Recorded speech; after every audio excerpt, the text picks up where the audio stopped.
everybody, and welcome to an exciting new episode of the MinnMax Show podcast. MinnMax is a place about games, friends, and getting better.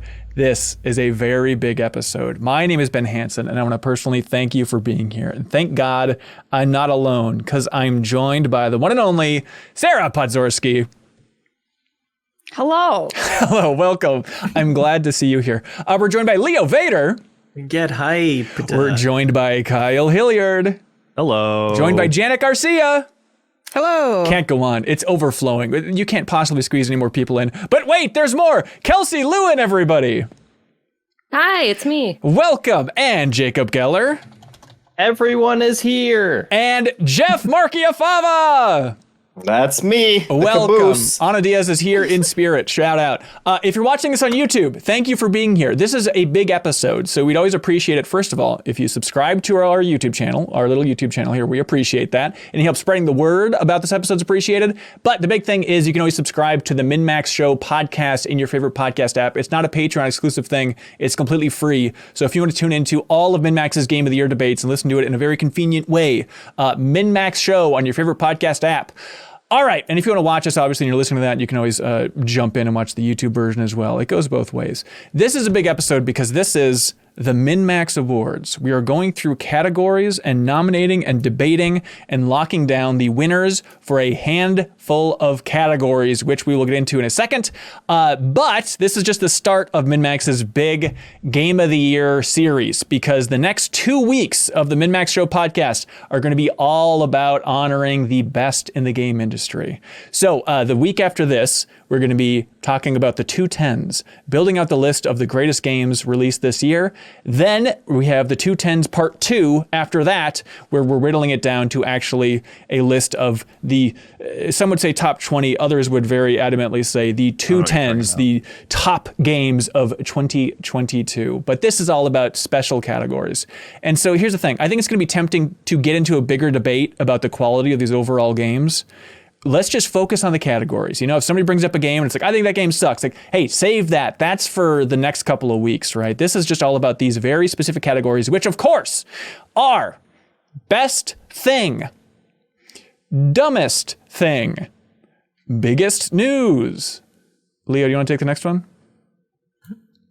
The game we all agree is probably good, but we didn't play. That's right. Tale Requiem.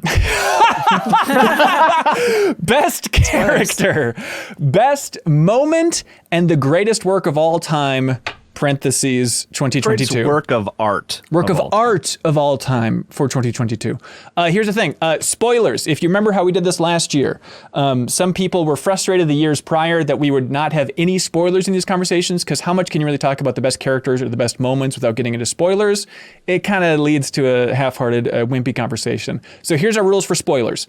We will not be spoiling anything, except for if we very clearly are, and we will let you know. So specifically for like best character and best moments for those categories, we will give you huge disclaimers. Hey, we're about to spoil God of War Ragnarok right now, and there will be time codes in the description for this podcast and this YouTube video to let you know exactly where all of those spoilers are contained to. So no spoilers will be leaving that little pen as long as we all agree. We will make a very clear siloed off area where it's completely game on for spoilers so we can actually have a discussion about these things. For these Game of the Year debates, it sometimes can get intense, sometimes get stressful. Sometimes people listening and watching, specifically on YouTube, can get a little bit passionate, and it's stressful. And I thought it would help if we kick this off by all taking a little oath. And this includes everybody on the podcast and also everybody at home. So if you're watching or listening, I want you all to raise your hand, whichever hand you deem fit. You can put it on a holy book if you're so inclined. Kyle, you too good for an oath? Oh, pretty late. I want to hear what I'm committing to first. All right. I sell my soul. No, we got, okay, repeat after me. Everybody at home, please repeat after me. Here we go. This is for fun. This is for fun. This is not a science. This is not a science. This is creeping me out like hardcore. Everyone is equal. Everyone is equal. Nobody is dumb for liking what they like. Nobody is dumb for what they like. You will disagree with decisions made here today, and it's okay to disagree with people. You need to cut You that up. will That's too long. disagree with decisions made today. It's okay to disagree with people. I will not get pissy. Fantastic. Oh, I missed the last What was that one. last one? I will not Is that get not done yet? pissy. Pissy. I will not get pissy. I will not. I will not get. I will not I will not get Pissy. pissy. And this goes to everybody in this room. I will not leave a mean YouTube comment. I will not welcome it. No deal. No deal. And last but not least, play ball. Play ball. Play ball. All right. ball. Never do this Yay. again. Yeah, You guys have fun. absolutely. Let's go. Can we Okay, never do this again? Yeah. here we go, everybody. Best. Well, hold on. So what happens when we break that oath? You're kicked off the show. And you're kicked off YouTube. You get a 10-minute timeout. That's You right. get a yellow card. Where Two you yellow sit cards means that quietly. you're out of the podcast. Also, it's Owen. I don't know what kind of monster. Okay, here we go. Best thing, everybody. Best thing. I like that oath. Oh, hey, thanks, man. Thanks so much. I like what Leo likes. I think I'm better than Leo, and I don't dumb for respect his liking it. opinion, and I think it's bad that he likes the oath. All right, so this could be anything in a game, anything from the industry. It could just be anything that really tickled you this year in any way. Does anybody have one that they want to throw out there first? Yes, Leo, love it. Eating in Pentiment. Can you explain why that's special? I was surprised to see how much of a part of the game it is. There's so many times you're sharing meals with people because in the gameplay it's kind of going around the clock of the day, working and eating and sleeping and stuff. Yeah. And you're picking who to share a meal with, and you're picking just the order of food you're eating while you're having that conversation.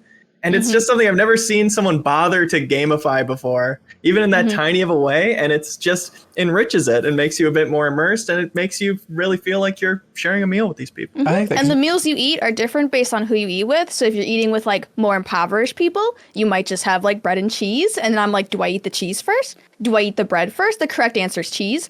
And then you eat with rich people and you have like quail and pheasant and all this other stuff. And you're like, there's too much to eat here. What Or happened you're- to my bread and cheese? Or you're eating with poor people and you're like, oh, I'm the only person with bread because they gave their guests their bread. I like that because normally it's like eating in games people love like a Monster Hunter where it's like, hey, the Meowscular chefs made food that looks great, but actually like building up the social aspect of eating in a game, that's super rare. I love that. I love that. Great thing. Yes, Kyle. There is a specific animation in Stray when the cat first puts on the backpack Right. and like rolls Had around. this on my kinda, list. You kind of lose control of the character for a minute, but it's like it is the perfect encapsulation of cat behavior. It is the highlight of that game for me, where it just is like, yep, they nailed a cat right there. They Great pick. have truly I nailed fully that. agree. I love that. Yeah, it's like if you just lob one out there, raise your hand and lob one out there if you're feeling passionate about it. This doesn't need to be a full call and response thing. Okay, I've got one. The YouTube channel Sakurai Explains. Yes. That was yes. mine. This is Mr. Super Smash Bros. And Kirby Yes. decided to just start making video essays, essentially, on how game design works. And I think we all assumed that they would slow down or kind of decrease in quality or like stop having as many custom animations. But they haven't, and he still releases like 4 of them a week, and they are really interesting and on things like how to format an Excel doc, Yes. for like good team cohesion. And having just a blast of transparency from somebody so embedded with Nintendo for so many years, it is wildly unprecedented. It's the most revealing look at game design for Nintendo since the Iwata Ass series. Yeah, I had this in Greatest Work of Art of All Time for 2022, but I think Best Thing, I think it totally fits there. I think this is a great place to celebrate that. So that really was yours, Kelsey?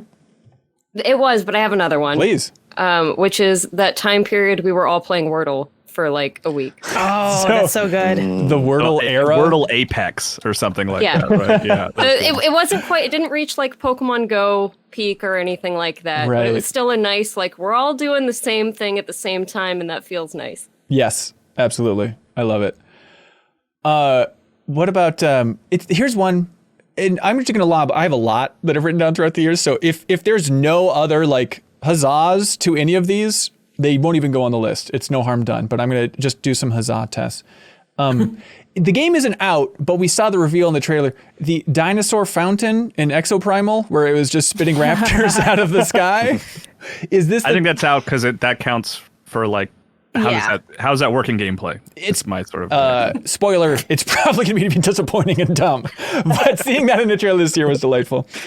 Here's another one. Vanillaware announced that they're remaking their game called Grim Grimoire, and the remake is called. These words are all combined. It's called Grim Grimoire Once More. Next. Okay. Yeah. That's fine. Huzzah. What about the Let Me Solo Her guy in Elden Ring? I like. Oh, that. I like that. Yeah, you can look yeah. at it. Okay. Yeah, sure. All right, thank God. And I mean, the whole story, how he got like sent a sword by From Software. Did he really? Oh, I didn't. Yeah. I missed that. Okay. Other suggestions for best thing? Game Pass 2022. I played most of my Game of the Year games off of Game Pass. It is my religion at this point. It comes up every year, but it's like, well, it's good It every year. deserves it every year. Yeah, I think that's fair.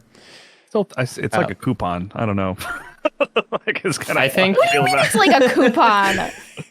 Coupons are great. Wow. coupon. I think last year NFTs might have been dumbest thing, or at least Right. like top two. This year for best thing, I would like to nominate the collapse of the crypto market. There are still a lot of bad things, but it has just been really, really satisfying to see all of those values go down towards zero. Yeah, that is nice. That is nice. What about Nintendo moving up the Xenoblade Chronicles 3 release date by 2 months? Like, all you hear about in the industry are delays, and that was a weird thing where Nintendo's like, by the way, that game you're looking forward to, it's coming 2 months earlier. No explanation. Bam. Okay. Kelsey, this is the part I where... mean, I thought it was That's I was mostly really stressed out about it. Actually, like I was really? happy, I was but thinking. also like, I wasn't ready. Okay, all right. They messed up the calendar. Ratatasker in God of War specifically ringing his bell too much. Yeah. Okay, this is the That squirrel. specific thing. Ringing Ratataskers. Oh, let's see. How does Hansen spell it? Let's see how he does. Taskmaster's bell. Not quite. Okay, well, you can fix it. What about, it was a short-lived thing, but like IGN wrote about it. It was like a weird news story for a while. It's like, is this a real trend or are people just trying to will this into a trend? There's a trend for a while of people filming concerts with their 3DS cameras. Do you remember this?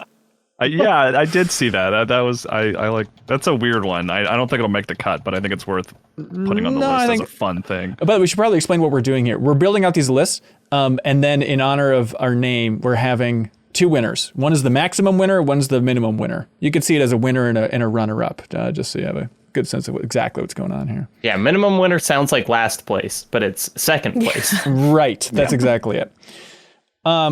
Here's one that it feels a little bit like Game Pass, maybe, of just kind of like it's so big, but what about just the Steam Deck? Is that one of the best things for 2022? I really like my I like Steam the Deck. I think it could be on the list at least. I was thinking about Playdate that, but over Steam Deck. What's that, Kelsey? I said Playdate over Steam Deck personally. Just I mean, Steam Playdate? Deck's also like it's okay. Steam Deck has far more utility for like Well. most people. But Does it have a crank though? I don't think so. the crank was I mean, fun. when I think Gabe about Newell. like best thing, I just think of like something that is delightful rather than like, you know, because otherwise it's like, I don't know. Well, I think- food is the best thing. Well, best thing doesn't have to Gaming. be cute. You know, like the Steam Deck isn't cute, but it is like in terms of just like my enjoyment of gaming this year, I think the Steam Deck was a big thing. I was like, God, I truly love this, even though it's a big clunker of a Game Gear, you know? Here's a specific one that maybe we all forgot about because it was earlier in the year.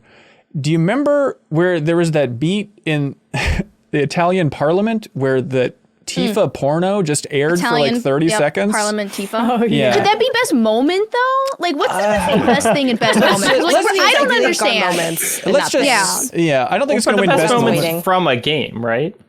Yeah. Yeah, I always it- think of moments within games. it's I don't know if that might debatable. be news, honestly. If we're gonna get specific. It's not gonna win. Let's just Definitely put not like it it is. We can be on the list. moment to Think about it. On that line, I also want to nominate when they played Megalovania for the Pope on like January Oh, I 2nd. forgot that was this year. Really kicked off the actually really year, good. right? That was I excellent. forgot that was this year. Pope heard Megalovania. Do you think it was his first time hearing it, or is he a fan of the show? I'm Well, sure. someone gave him Undertale like years Matt. ago, like a YouTube. Yeah, that's right.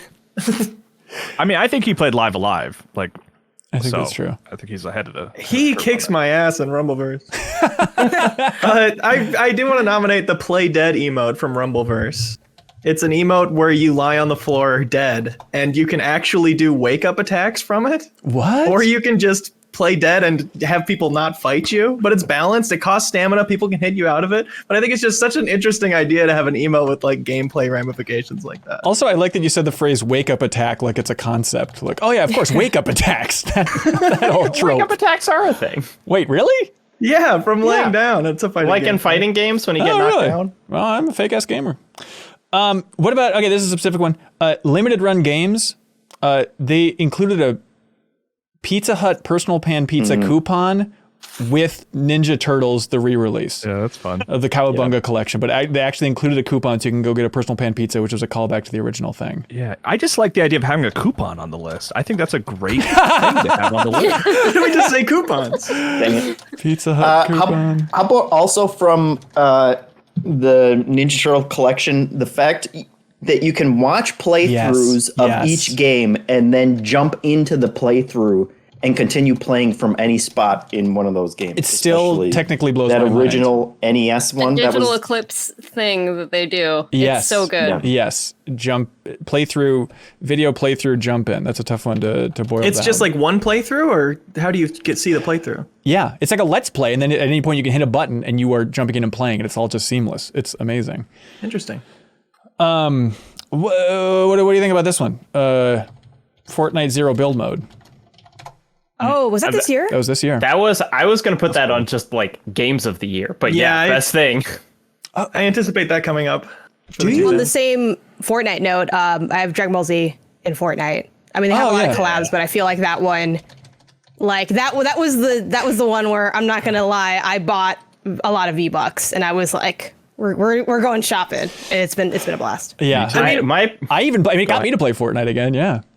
Maybe we should clear the air on whether this will be the case now, but I anticipate when we talk about Fortnite for 210s, we're talking about zero build mode. Nobody got into the build mode this year, right? I think you're right. I got in sometimes by accident, but I promptly turned the game off. What about? I have Jacob. a kind of more serious journalistic one. The YouTube channel People Make Games has just done like really, really strong reporting this year. I mean, like, you know, they've done it for years, but like this year they had the that whole kind of breaking indie superstars thing, which was wild. They had their Roblox video. They had a whole thing on how Valve is profiting from like gambling in games recently. It's just like, you know, hard-hitting journalism is a very good thing. Yeah. Really good stuff. What about, and this is a thing that'll probably come up later in a couple different ways. And it's weird that this is the least notable thing that they did this year. But Yuji Naka, earlier this year, when he just tweeted out and confirmed that Michael Jackson wrote some of the music for Sonic the Hedgehog 3 finally. Like just this mythical rumor in the industry for so many years, nearly 30 years. And then he just tweeted it out, included like, oh, here's a picture of me flying over Neverland Ranch. Hell of a year for Yuji Naka. Great year for Yuji Naka. For real. Yuji Naka and Michael Jackson are two best things. This is what we call the radioactive entry. So that's an option for folks. Thank you. Has anybody else got one? I'd like to nominate Losing in Strange Horticulture. What happens? Basically, there's this thing in the corner of your screen you're monitoring by getting identifications of plants wrong. It says, I have a growing fear deep within me. I cannot let it take hold. It's your rising dread meter. And as you get identifications wrong, it eventually overflows and the world like shatters away and it says, a shiver travels down my spine. My mind is broken. And you have to solve a puzzle before you can come back. Like a puzzle that changes every time. Oh, wow. Like these unique puzzles. And I think it's a really great way to handle losing in a game that doesn't have a straightforward way to do that. It's like still fun, but still takes you out of it, but still completely like immersive and an amazing vibe to it, still like fits within the experience so well. Yeah, I love that. That's fun. I'm glad you played that game. What about all these years later, when it was just revealed that Super Punch-Out had a 2-player mode that you could just enter buttons on the controller and activate that nobody knew about until now?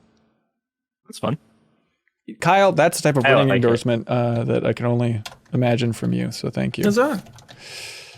Sarah, was your hand raised? Did we miss it? Oh yeah, it was that moment where people could buy blue check marks on Twitter, and someone posted a picture of Mario flipping us off that from the is Nintendo good. account. That is good. I think that was peak for me. Yeah. Good. Flipping Verification Roberto. snafu. Glad they cleared it up. It's all great now. Flipping to Birdo, it's a good job. 5 Hey, comedy thank points. you. Thank you so much. Yes, Kelsey. You want another oath? Yeah, another oath. Yeah, let's do that. That's the best thing. Ken and Roberta Williams coming out of retirement and just like being on the show floor at GDC this year. Yeah. Williams, back in it. How do you phrase in that? Back at it again. Those lovable rascals. By the way, Jacob Keller, I take it you listened to that new episode of Life Well Wasted? No. Oh, hang on. I was thinking of somebody else that messaged me about it. Never mind. Anyways, it's really good. And they're like, did Roberta Williams steal some stuff for like King's Quest V? Anyways, it's beside the point. Anyways, let's see. We got, this is a small one. I don't think it's making the list, but shout out. I like that for, at least it's for Game Pass on PC in the Xbox app, they started including how long to beat for all those games in there. Right. Is that on the Xbox version? That's still just the PC version. Okay. PC only. I think that's a cool thing. That's cool. I know it's a weird one to give credit to a major corporation. However, hear me out. What about Stadia giving full refunds for everything that you bought throughout the lifetime of Stadia?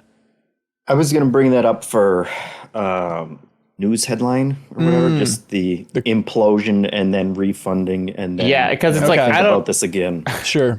I don't know if we can say the best thing is Stadia completely shuttering in a really cool way. But I mean, it's the most generous way I've seen a big thing like that shutter. Yeah, big and It's asterisk. the most generous way of avoiding lawsuits in the future. Maybe. Yeah. Yeah. And also, I mean, the way they shut down was otherwise awful, especially to all of the developers and stuff. I Yeah, mean, there were that's people true. who like were launching a game the following week who had not been Right. told that Stadia was not going to exist next week. Yeah. Yep. That's fair for sure.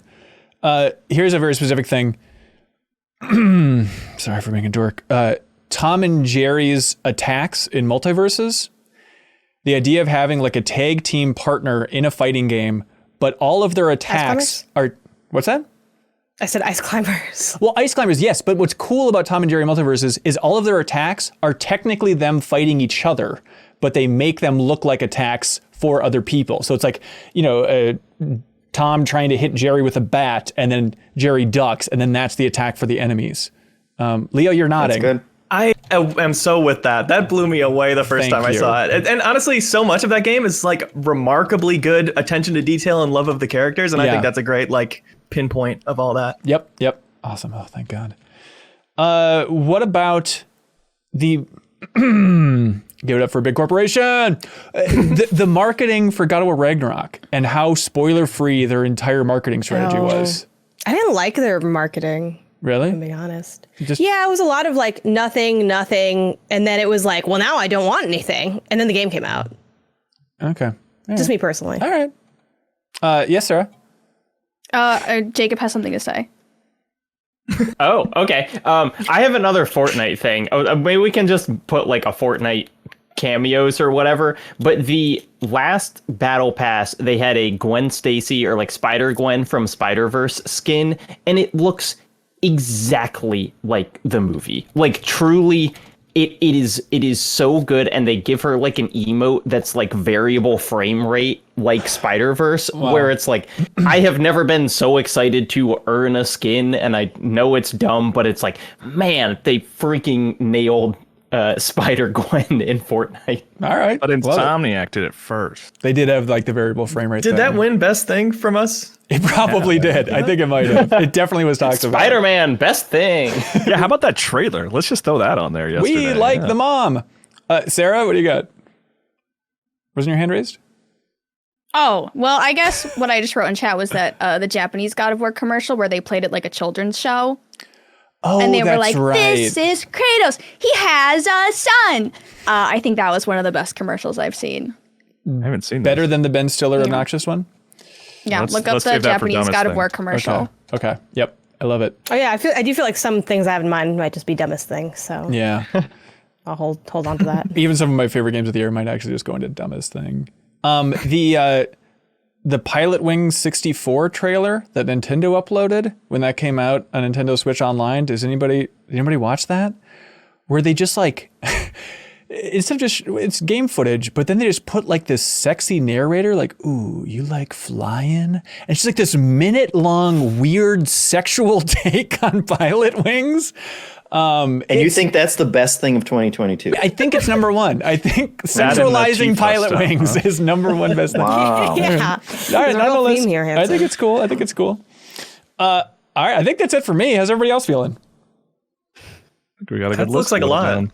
Okay, That's a list. and winner is Yuji Naka. No, I feel. Let us know which one seemed like slam dunks, and we can start to arrange this.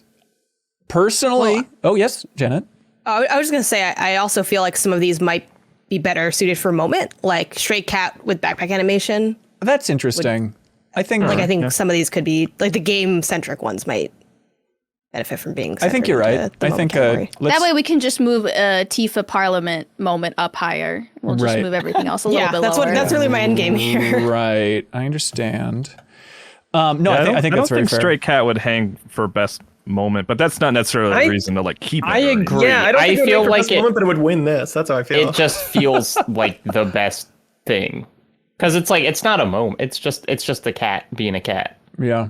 But Yeah. yeah, I think you make a good point, Janet. I mean, yeah, I think maybe we're gonna have so many moments to get through. Let's give the Stray Cat thing its due here, because it is the best thing. It has a certain cutesy vibe to the category thing, most delightful thing, you know. Well, that should be a category then. Playdate, most delightful thing. Best Most delightful thing. Okay, that's a separate category. I personally, since it's here, I like Sakurai Explains a lot. I would move that as a contender. What else do you? I also like Let Me Solo Her as a Yeah. I think that's really fun. I was gonna say that. I think so too. Okay. What else should we move up to kind of top tier? I'm contenders? big on the TMNT playthrough Jump thing. in. Yeah. One thing that gives me pause is I think we talked to Chris Kohler about it on the podcast, and Kelsey, correct me if I'm wrong, but they have done that. I think they did that for the Blizzard collection as well. I think for like And SNK 40th. Okay. I think SNK 40th was the first time they did it, if I recall correctly. Okay. Maybe it was sort of in the Mega Man collection too, but yeah, it's definitely not a new thing for Digital Eclipse. It's, Yeah, they've done it. A couple it's that times. tough thing of like, well, we fell in love with it this year, and this is all just coming from us. So I guess it can still hang, but yeah, good to know for sure. It is. I mean, it also helps that game, the NES game, was notoriously difficult, and it's like, oh, I can actually skip past the parts that I got stuck on in my childhood and was literally. Yep. I still couldn't pass it nowadays. But yeah, I see what you're saying. I like the Pope listening to Megalovania. Me too. I like That and happened. the Whirl Apex I'd also move up because I feel like what's cool and unique Yeah. about that compared to a lot of the other ones is it had so much of like a long tail end to it.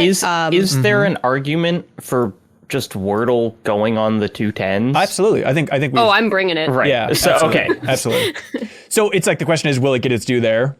Yeah, because this Yeah. almost feels like it's like, The game was well, fun. this is what Wordle deserves. Where I think it should just be up there, but it doesn't. We you can- know, I either think way that's is fine. fair. Yeah. I mean, I was planning to bring it to the 210s. So. Yep. And it's that tough alert. thing of it came out in December, I think, but it's like we experienced it in a big way this year. We all really enjoyed it this year, so I think it's absolutely fair for 2 times. Okay. I would fight for Tom and Jerry attacks. I was just gonna say that one too. That sounds really cool. Okay. Does this seem like the list of contenders here? Everything else is wonderful. Steam Deck. Dragon Ball and Fortnite. Can we just put it on that bonus list, like the list that it'll get cut? But like I think that was cool. So you just want to clutter it up. Okay, got it. I mean, just how strong they made the Kamehameha, like that they just made it like a win button. Yeah. It wasn't balanced at all. Everybody got a good clip with that. Yeah. All right. So on the list of best thing for contenders, we have Sakurai Explains, the YouTube channel, the Stray Cat with backpack animation, Let Me Solo Her Guy in Elden Ring, TMNT video playthrough jump in, the Pope Heard Megalovania, Tom and Jerry Attacks and Multiverses, the Wordle Apex, Dragon Ball Z, and Fortnite. I like Solo Her Guy. You do? That would be my vote. That has like such like it was almost like this mythical story that was going around, and it had this kind of element of like Santa Claus just showed up in my game and like saved me, and this is amazing. Right. And the fact that then led to, like From Software actually celebrating that guy and stuff. That's really cool. Can we briefly recap that for people who don't know? Yeah, take it away, Kyle. I can. Here, I have the Millennia action figure within arm's reach. As you should. So the hardest boss in Elden Ring, which is also maybe the hardest boss that From Software has ever put in a game, is this lady called Millennia, and a lot of people got to her and were just completely stuck.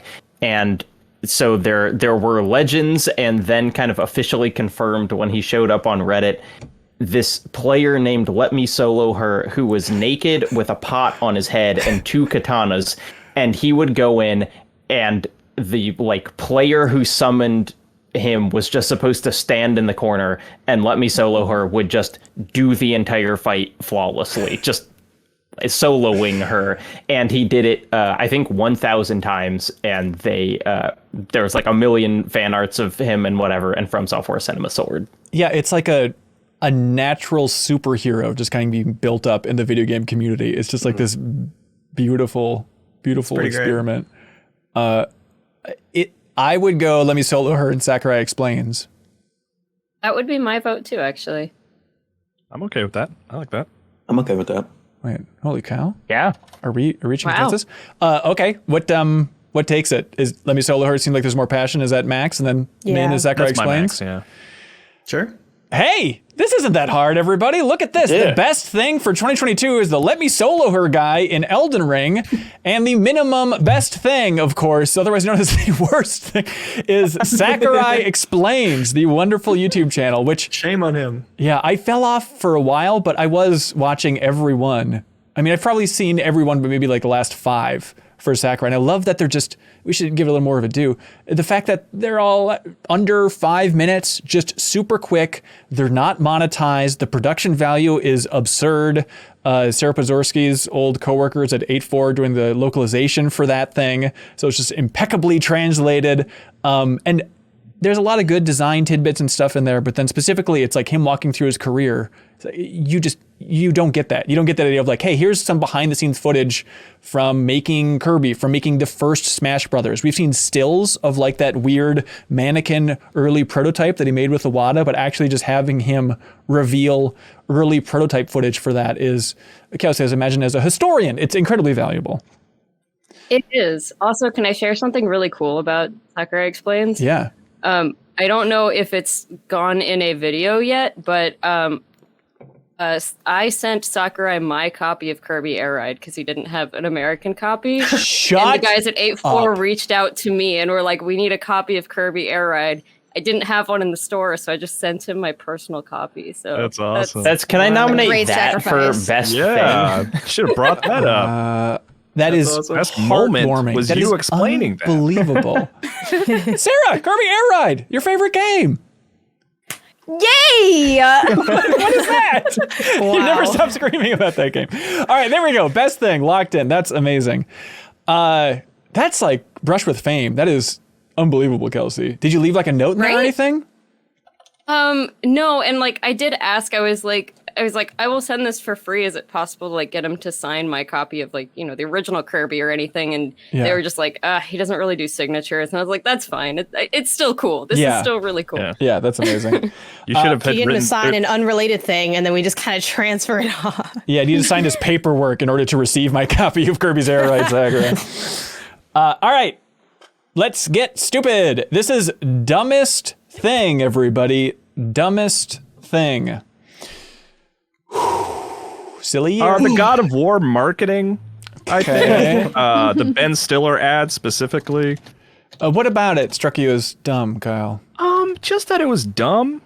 Seeing and not particularly funny. And, so you don't want to see John Travolta dressing up as Kratos?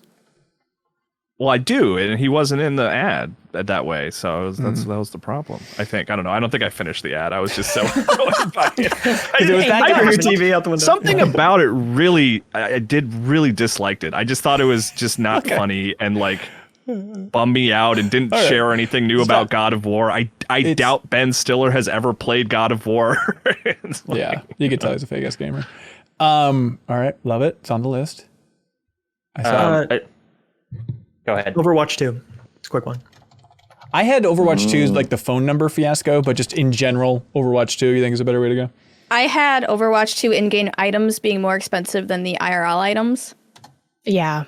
Like, That's a good one. What do you mean?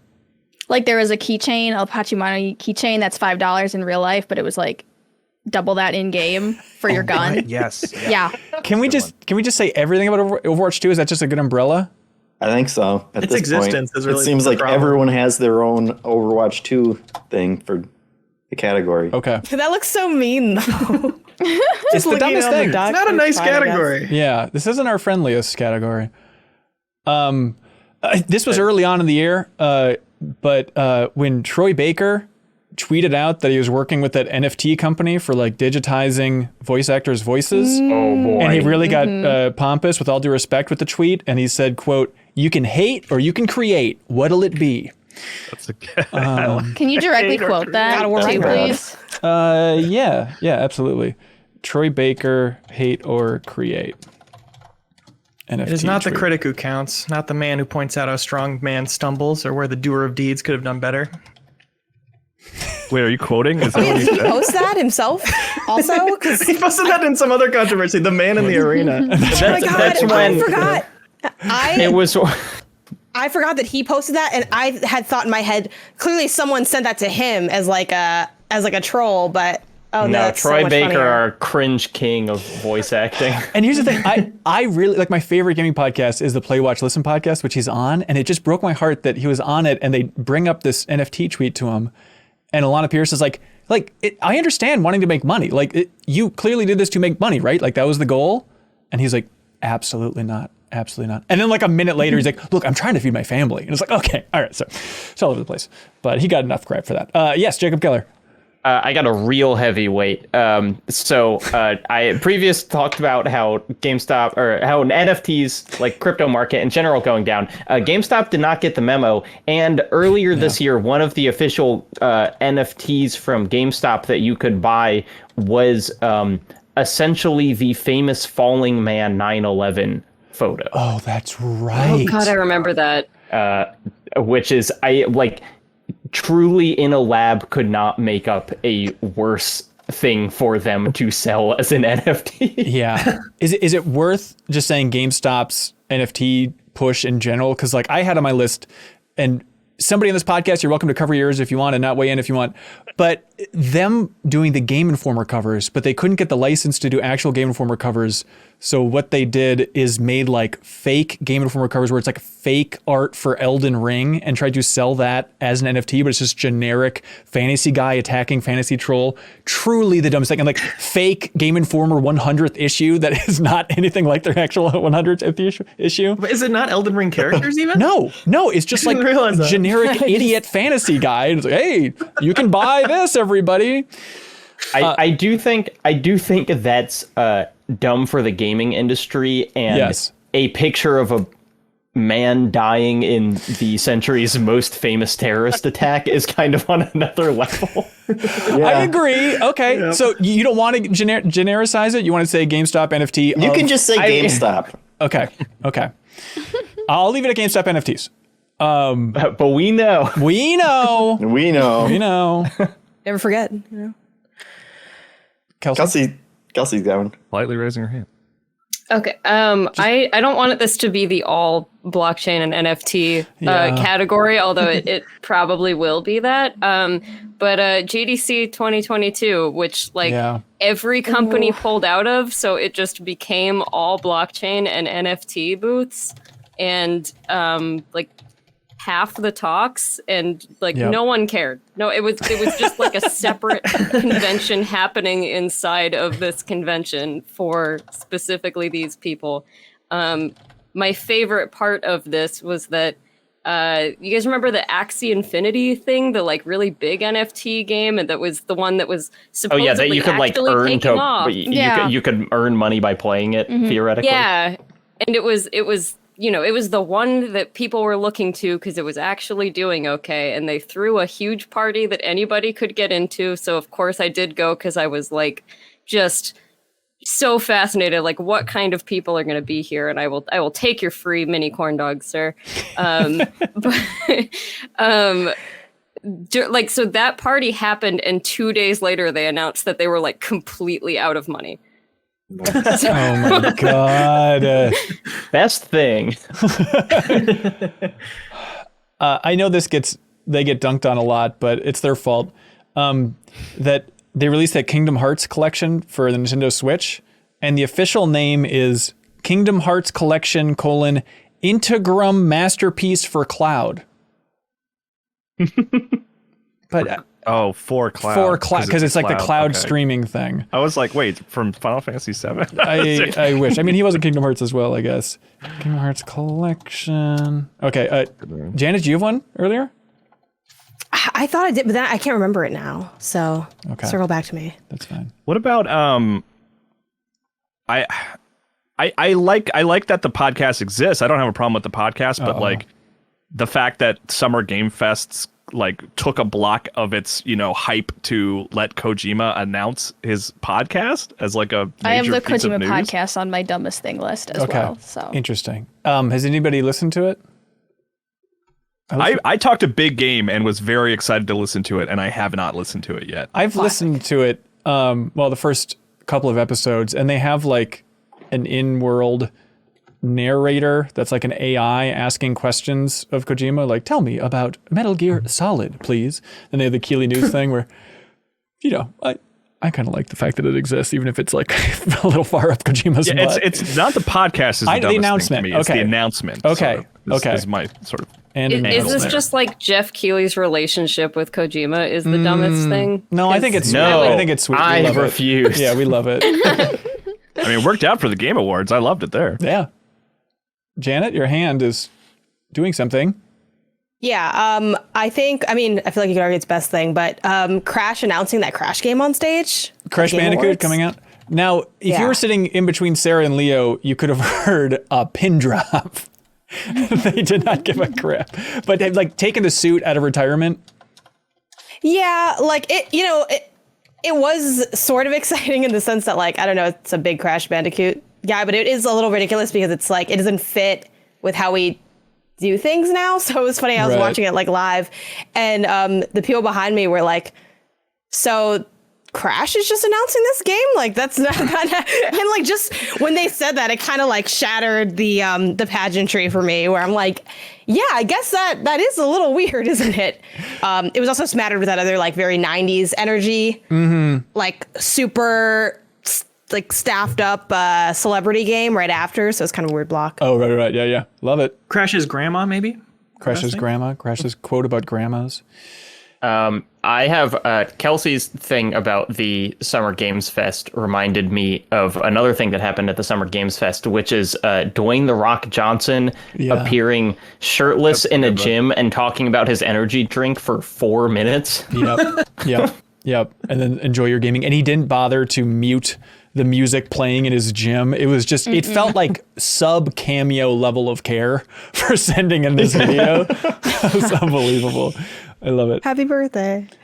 What about, there's this game that came out earlier this year called Stranger of Paradise, Final Fantasy Origin. And remember the big thing in the opening where it's the main character, Jack, walking through the field to Frank Sinatra's My Way.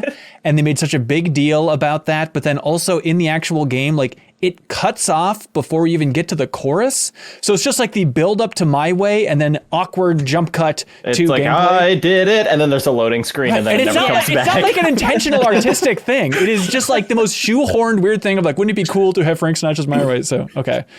Stranger of Paradise, My Way.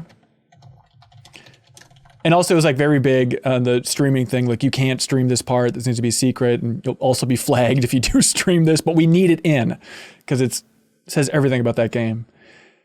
This might be on best thing according to Sarah Pazurski, but do y'all remember when Xbox revealed those furry controllers for Sonic the Hedgehog when the movie came out, Sonic the Hedgehog 2? They were pretty dumb. There's like gross fuzzy controllers. I loved that. Oh, okay. In a dumb kind of way, or? I mean, yes, in a dumb kind of way, all right, but thank God. I also like it in a dumb way. It's like the Resident Evil 4 chainsaw controller. We Yes. we Right. need more It's not really unusable controllers. Right. Okay. Maybe we like it too much. I would like to submit to the jury Ben beating the Elden Beast off stream. Oh, Streaming all of Elden Ring and Sarah. then beating the end of the game off stream. Okay. I think is one of the dumbest things. We told you not to do that. Yeah, we told you not to do it. You did tell me not to do it. Here's Another my strawberry defense. milkshake moment for Ben Hansen. All right, we don't need to go into that. That's for Backstage Pass supporters only. Okay, here's the thing. I didn't stream all of Elden Ring. Throughout the year, I streamed probably 10 to 15 hours of me playing that game, and I went back to it. I would like to submit to the jury the fact that I finished Elden Ring, which everyone said Denied. no chance. Denied. No I chance. didn't see it. It didn't happen. Never going back. Denied. I didn't get to see it. Forest and Elden Ring. I really like that he had a end. personal moment with it. I thank you, Jacob Keller. It's like I loved streaming on the chat, but it was like I'm either- sorry, but when you start streaming beating the Elden Beast, Yeah.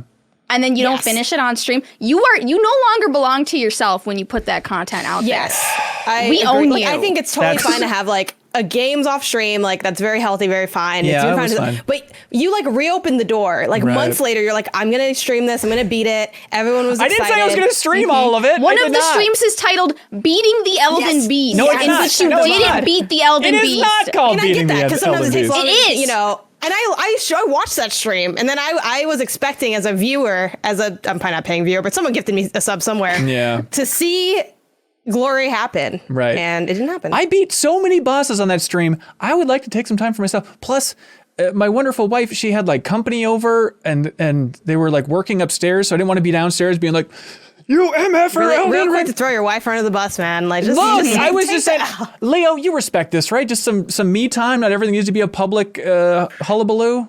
Help me out, dude. Of course, yeah. I mean, it depends for me what the stream was actually called. If you really said you're It's going to literally called "Beating the Elden Beast." Yes. Don't change it now, Ben. I'm not changing it now. I'm checking on YouTube. It certainly wasn't called that, but I wonder. no, on if- Twitch, where No. You would stream No. It says Hansen versus Elden Ring's final boss, ladies and gentlemen of the jury. And so then what are you supposed to assume? What are you supposed It to beat me. It's a take away versus. from that Sometimes they situation? win. lose that. yeah, He did. you can't I'd just. like to add Yeah, and Ben he did. Hansen gaslighting us about him.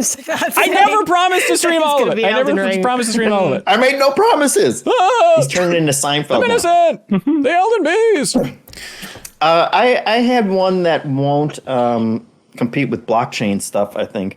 But petting your demon dog in Marvel Midnight Suns Is dumb? I mean, it's Interesting It's strategy. great, but it's also very dumb because like the demon dog to begin with is kind of just a red greyhound with some spikes on it. Like it's a very weird design, but then you get down and you say, "Oh, who's a good girl, Charlie?" And then you pet it, and then there's like this kind of nose boop that she does with it that she's not expecting, so she kind of jumps back and like does kind of a kind of pursed duck lips kind of thing, and then hearts explode off of it.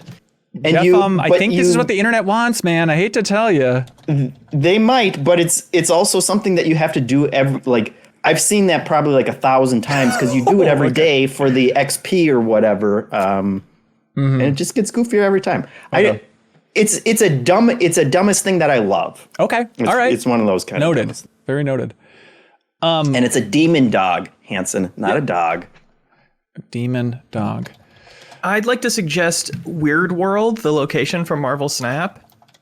I think it's a really good dumb thing. It makes it so for the rest of the match you draw from each other's decks instead of yours. I like that. So like no matter how serious you're taking that game, sometimes you can get Weird World and you are just playing a random deck. And I think that's a good dumb thing. It makes that game dumber for existing, but also makes it like less competitive and more fun. Yeah, I forgot about it, but I mean for best thing, it's too late. We're not going to break open that seal or anything, but do you think snapping do you enjoy snapping in Marvel Snap that much? That idea of like locking in your bet? Is that a best thing to you? And, I briefly thought about it for best moment, but I don't think I would fight for it to win that. But I think it is a cool mechanic. What about, do you remember earlier this year, believe it or not, Activision was kind of star of the show this year and the last year for some not so great reasons. And developers from King, they revealed the King Diversity Space tool, where they had like basically equations for every new addition to the game to see is this diverse enough to go in. Okay, King's diversity tool. And then they're like, everybody at Activision uses it. And then the Blizzard team for Overwatch was like, we've never seen that in our lives. Don't put that on us, please. Yeah, we're not weird robot people, we swear. That's a good one. A one that I don't mean in a mean way. You can do it. So I guess it is dumbest thing.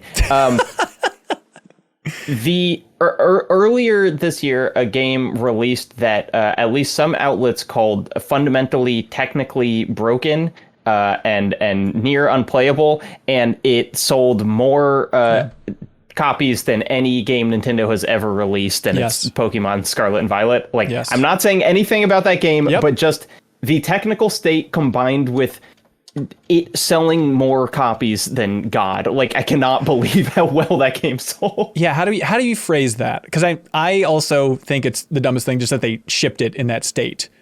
Or like success despite, or how would you... It's players forgive Pokemon Scarlet. Yes, I love that. Even though some of us in this room are forgiving it as well. Forgive Pokemon. I mean, isn't it more so people buying it and not like consuming all of that information necessarily? Because when you're buying like you're not always reading all these reviews before you buy it. Like, I don't necessarily think that it means people. Yeah, I don't want to like blame people for buying it. Well, let's just put for them shipping it. Yeah. It's just wild that, like, imagine if like Avatar 2 had a missing reel and then it made $2 billion. Yes. No, absolutely. I mean, just anecdotally, people who have been buying it from my store and stuff, like a ton of people have not heard anything like that. Like they have no idea that there is anything wrong with this game. The greatest documentary of all time would just be like close-up footage of everybody's face the first time they see what that game is like to play. Just have those moments of just like, what the hell is going on? How is it possible? It takes a while to like, I feel like, have those moments, but I don't know. It's a lot. I mean, specifically the one that I was thinking about with the dumbest thing for this is when it came out that with the stadium for the PvP, that they shipped the game and the RNG for all of the competitive battle for versus in that game for online stuff was set in stone for like the attacks and stuff. So the accuracy and all that was locked in. There was no random RNG. So you always knew like, okay, first move, it's going to miss. Second move will always hit. And that is just locked in for competitive play in Pokemon, which is bananas stupid. And again, not talking anything about the quality of the game. We'll do that next couple weeks.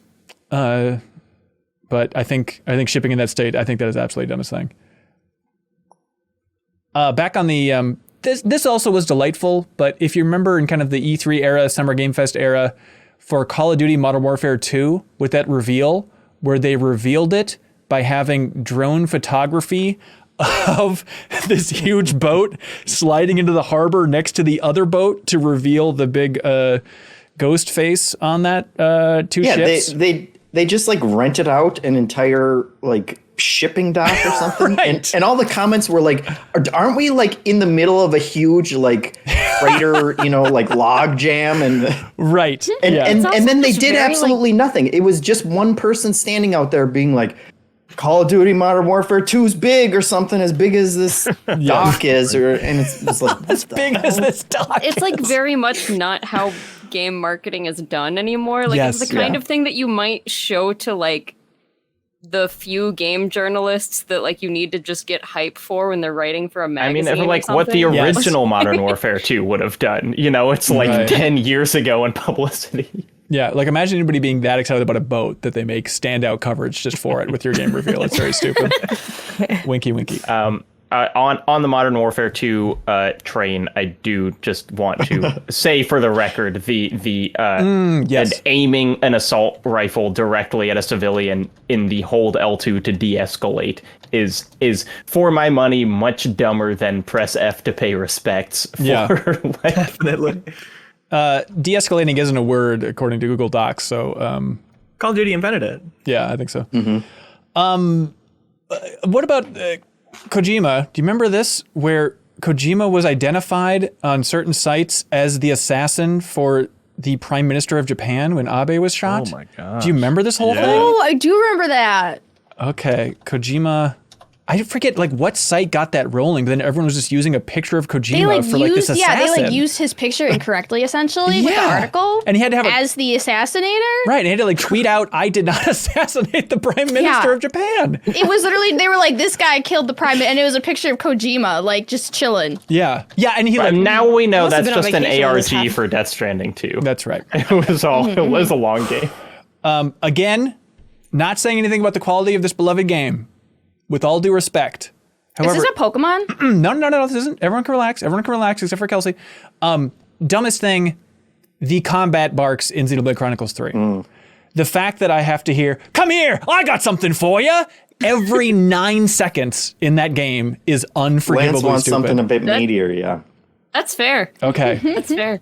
Combat barks in Xenoblade. I look forward to being back at this point next year for the Forspoken bracelet. Yep. See you guys all next year for that one. Yep. Because that was way worse for me. I haven't played that demo yet. This is a deep cut. The new Xbox Elite controller, you can buy it, and it comes with an optional jersey. And the Xbox jersey has a metallic strip built into it. So you can take pieces off your Xbox controller and then store them by attaching them magnetically to your jersey. I think that rules. That's hilarious. Okay. Magnets. Okay. What about GoldenEye only having multiplayer on coming back, which is very exciting, but the Switch version is the only one with multiplayer, and the Xbox version does not have multiplayer. I feel like that's a next year dumbest thing. Okay. All right. Oh yeah, is it out yet? It's not out yet. It's not out yet. No. I think on the Xbox note, because it came out late last year, December, I think, the Xbox mini fridge, that came out mostly like last year, this year, right? Was that? I don't remember when that was. It was last year. It was? But Okay. Is it like deep in the last year? I don't remember. Well, people were buying it as Christmas gifts last year. So Right. Okay. But my thing was going to be the fact that it's really loud and doesn't work well at all, specifically. Because everyone was excited about it, and I didn't get it, and I'm like, oh, it'd be so cool to kind of have. And everyone I know that has it is like, this is the worst mini fridge I've ever had in my life. It's loud, it doesn't keep anything cold, because it only runs on USB, so it's really like... It runs on It's just bad. All right. I like it. Just a box. What about just the name Various Day Life? For the name of Square's game? yeah, it's a good one. Which was Apple Arcade game that released this year then? Well, now again, we have too many categories, but do. I'd We love need a in the dumbest name future, like a category. dumbest name. Yep. Because there's so many bad names. That's a good point. It is tough. They're all Square Enix. Hate to say it, but it's true. There's a lot of They're the best. They're the best. What can we say? I know we've already talked multiverses, and I kind of like this, but we all agree it was dumb that LeBron James is a character in multiverses, right? It's awesome. It's awesome. Okay, that's too good. His moveset's too good, sorry. But remember, didn't they You can take throw a him out of the... basketball to your teammates for a buff. You can pass the ball back and forth. That's pretty good. All right, PSVR 2's slogan, feel a new real. Is that a slogan? I didn't know that. And now I wish I could unlearn it. Maybe it's dumbest words is the new category we introduced. I mean, and when we use PSVR 2, we'll understand. That's You know, right. so we'll have to retract this next year. I think that's right. What about just the PlayStation Plus tier confusion? just Sony's. I'm so confused. Ooh, Yeah. Or those dumb little things you can get, little digital, not NFTs, like Oh, distinctly the not Star NFTs. program or whatever. Yes. Okay. You put both on there. Star program, and then just Sony's confusing PS Plus overhaul. Is that kind of the basic idea of like, okay, this is only in this tier, and then this is in this tier, and blah blah blah. Yeah. Blah. Okay. What was dumb about the Star program? I'm trying to remember. Everything. Like the things you do for it are really specific and don't refresh very often, and the things you get are like really odd. Like it's like, oh, this is a little tiny statue of the Ape Escape net that you can put on a virtual shelf that is like kind of hard to access and doesn't have any other functionality or information or just any reason to use it. And then it's like, but after 1 million of these, you can maybe get $5 off of like one game at some point. Yep, love it. Anything else for dumbest thing, everybody? I had written down in perhaps a moment of frustration that in God of War Ragnarok, you press circle to throw your blades of chaos at distant interactable objects instead of the input that usually throws your blades of chaos. And doing the input to throw your blades of chaos at the distant interactable object does nothing, even though it's the exact same animation. But maybe that was a thing in the first one. We'll include it. And I think it takes I that. respect you. If we're, I feel like now we might just be like adding things to add stuff. But as far as God of War, this isn't really a spoiler, but there was a moment where there was only one moment in the entire game where you use the touchpad, and I just thought that was very silly. God of War inconsistent touchpad. What about like Add Atreus integration. solving my puzzles before I even think got that's to find the puzzle? absolutely. I think that's a real contender. I literally I'll Yeah, walk I into mean, a room do I we have haven't to even say- seen it, and Atreus is like, "There, father, the door is shut," and I'm like, "Son, I haven't even seen it yet." I'm Do we British have to now. say God of War? Because I think that's worse in Forbidden West. And we could just say characters solving puzzles. Right. Yeah. All right. Yeah. Okay, you want to dodge that bullet? Yeah, this isn't. There's nothing wrong with God of War, go. so that's fine. Inconsistent touchpad. All right, what do we feel like is a slam dunker for this big category? Reminder for audio listeners. Well, it'd take too long. You heard us run down it. let's focus on slam dunks. I feel like the GameStop NFTs are up there, but that's a personal thing. Yeah. I understand. I think so. At We did least- have that dumbest last year as well, like similar kind of NFT stuff was dunk. up Oh, there. they didn't listen. Yeah, no, they We did. said you I were wonder if dumb. next year it will finally be done. It but compounds. Yeah. consistently, I think that's pretty rough. What else do we like for slam dunk territory for moving up? I really like the My Way thing. Yeah. It's like, it's very That was minor, good. but it's just like, It is dumb. it's so egregious. It is so dumb. It is truly dumb. I think the Rock. Puzzle. Yep, The Rock, enjoy your gaming. Oh, that one's Yeah, good. I like that. Puzzle solutions, I like too. Yep, Early yep, puzzle yep. solutions. Except for God of War. Yep, okay, it's all in there. I think too specifically with that one, it's too quickly. Because I don't Yes, have any yes, beef, yes, yes. to be clear, with characters generally having that call out. I think that's very helpful to integrate in your game. But it was quite immediate in a lot of these yeah. games. And Yep. having good accessibility settings for every single other thing in the game, but not being Yes. able to turn those off. Yeah. Pokemon Scarlet and Violet? Is this the I place feel like the Pokemon stuff is pretty bad. Yeah. It is dumb. Pretty I bad. feel like it's bugs. bad, but it's not dumb. It's just yeah, like you're right. You're right. bad. You know what I mean? But I think you're right there. I think the shout out Like is GameStop earned. NFTs, that's bad. But it's also Yeah, dumb. but it's also it feels illogical because it's like it feels like a dumb decision. While this one, like I know why they did it because of money. Mm-hmm. Like you know what I mean? Well, I guess the NFT one you could argue GameStop the also same thing, did it but because of money. Yeah. yeah, Yeah, but they did. They really But knew they're not people going to would buy make that money from it. 9/11. Yeah, it's not making Pokemon Scarlet and Violet maybe cash, this which is hater why it's create dumb. idea had something behind it. I don't know. I'm like it's starting to make sense. I like the King's Diversity Tools one. Okay. Yep. And the aiming at civilians to de-escalate as well Okay. are the two other ones from the rest of that list. I like it. We've got too many, but Overwatch 2 feels like it should be Yeah. on there. Just In what that game should be versus like how is the only thing anyone's talked about in Overwatch 2 just how bad every part of it is. We should have done the deepest dive on it. We could have celebrated it. Okay. I think that seems like a good slam dunk crew. So we have GameStop NFTs, Stranger of Paradise's My Way, The Rocks, Enjoy Your Gaming, Characters Solving Puzzles Immediately, King's Diversity Tools, Aiming at Civilians to De-Escalate, Overwatch 2's Existence. I like character solving puzzles as a real contender. Me too. Here. Okay. I think there is a good way to do that, and the way that we're doing it in the most mainstream games is not good for players. And it just kind of came out of nowhere. I don't know when this whole like telling players how to solve puzzles thing got so aggressive. Just make it a button. You can ask the person. Yep. Yeah. It needs to be just, you need to opt into that when you're stuck on something. Yeah, not having the option to turn it off either. I mean, that's ridiculous for a game with unbelievable customization throughout it for, the Sony first party stuff. GameStop NFTs? It's almost boring. That's my but that's Let's enjoy your gaming so with Stranger of Paradise. dang dumb. It is like dumb. It is just dumb. I just can't get over the falling man thing. Like, yes. It just never in my wildest dreams could I make something that stupid.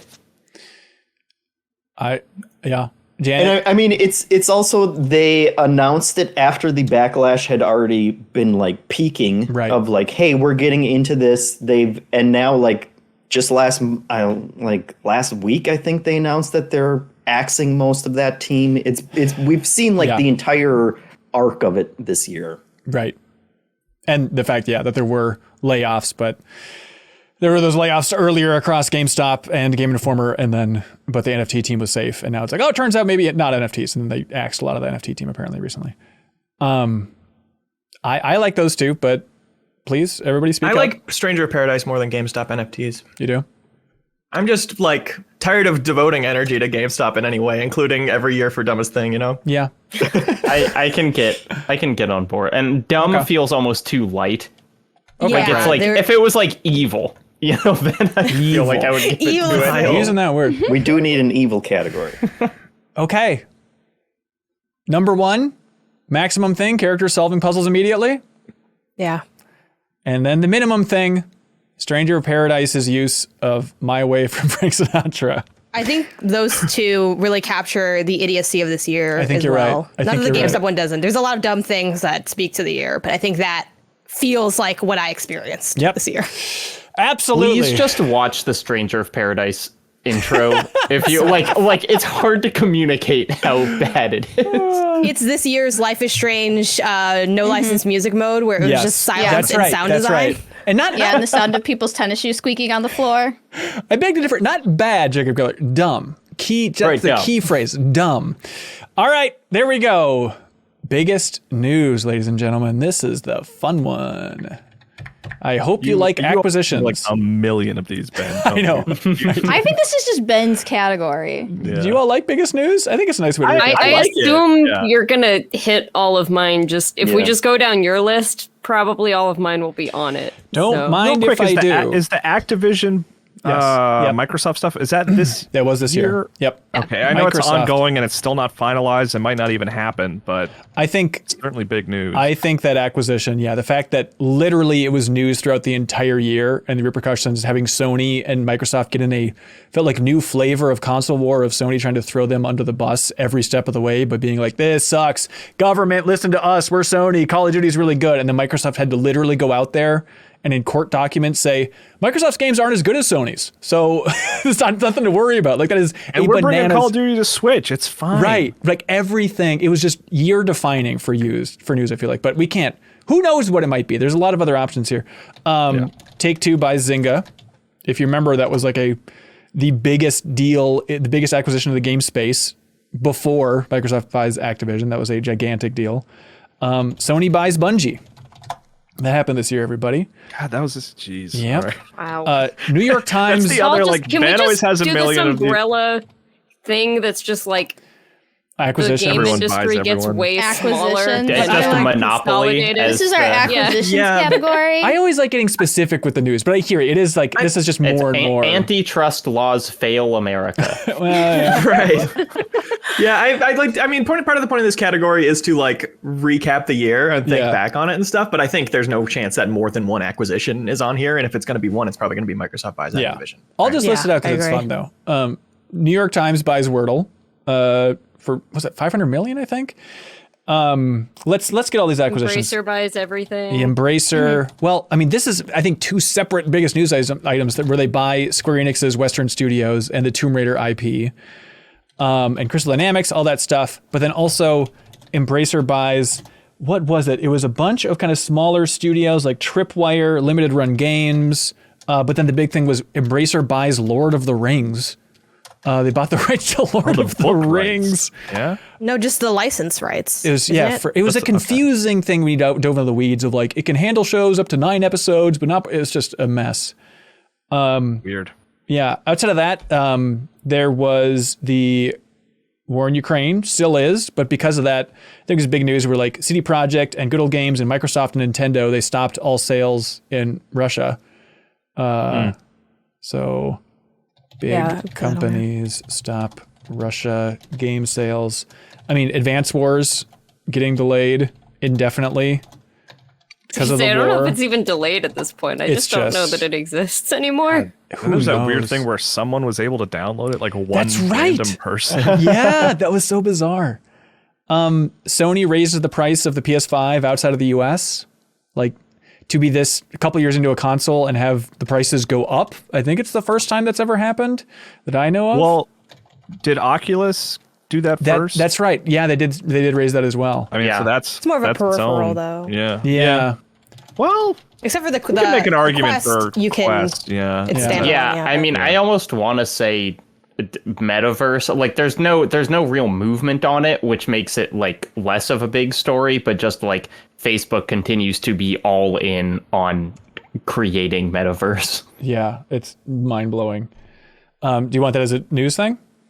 I don't know. It feels related to Oculus so. mostly. Yeah.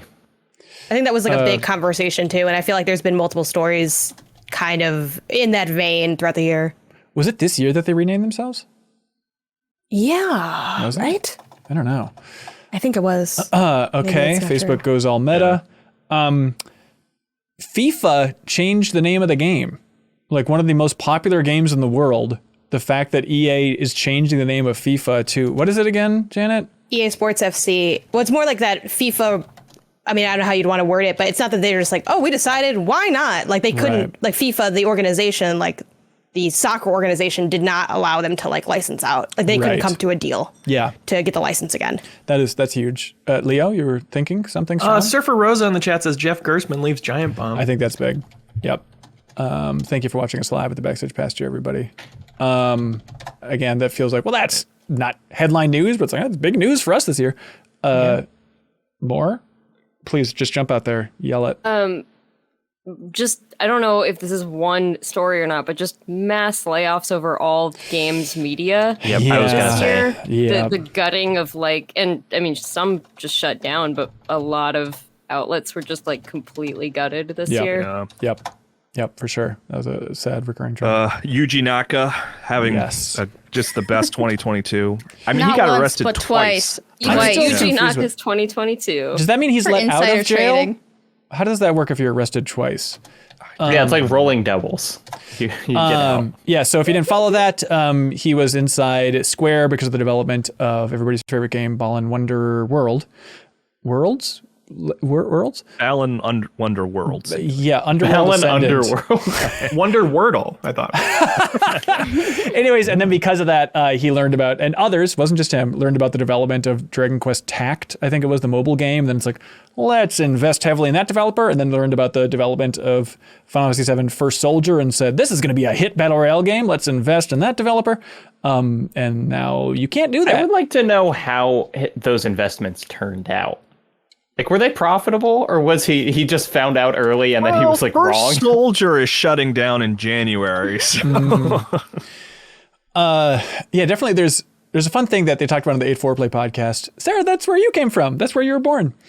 But on the podcast, they talk about like in Japan, there's a lot of like conspiracy theory discussion because if you remember, there was a very big split with Yuji Naka where he was throwing Square under the bus talking about Balan Wonderworld's development and stuff. And the fact that like Yuji Naka is roped into this when he invested like 20,000 into these developers, but then there's other people within Square that invested millions. And so it's like, is it some shady stuff that Square is also being like, yeah, but Yuji Naka did it too. There's fun conspiracies apparently.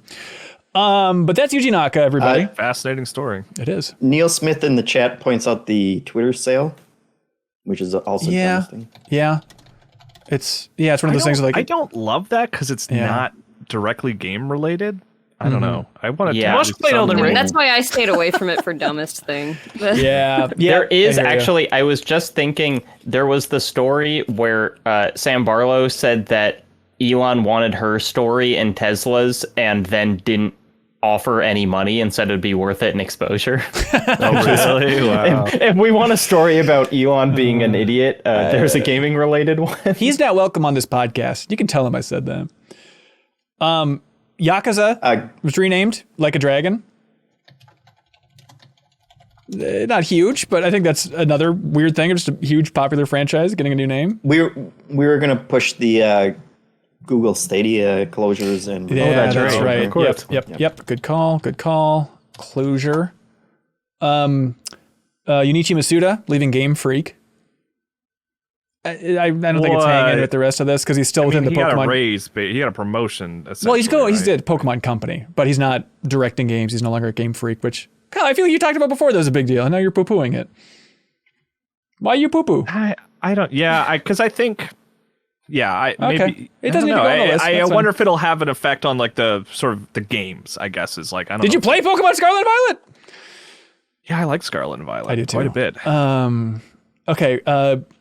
Do you remember there was that era where Bungie was going after and actually suing the most toxic community members for Destiny? I thought that was an interesting news story of the year. The idea of like a developer being like, actually, no, we're going on the offensive to get you guys out of here. Well, was that because they were like people were copyright striking Bungie's music or something like that? Well, there's also a lot of weirder, darker stuff of people like swatting developers and stuff, I believe. Extreme haters.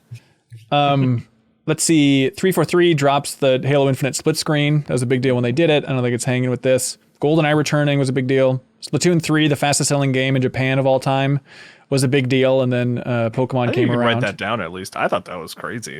Splatoon 3 sales. Yeah. On the subject of haters, there was the whole Keffels thing this year, which resulted in Kiwi farms getting shut down. I don't know any of those words. This was. I will co-sign. What is this? I will co-sign. Need some explanation. So this was Keffels is a trans streamer who was swatted by like someone, but it was one of these kind of like coordinated efforts by Kiwi Farms, which is essentially like a 4chan, 8chan style, like, you know, what would be funny if we got people killed. Right. And because of that, they like that site was shut down. But also it's been brought back online, I'm seeing. But it was like it was a big deal. Okay. There we go on the list.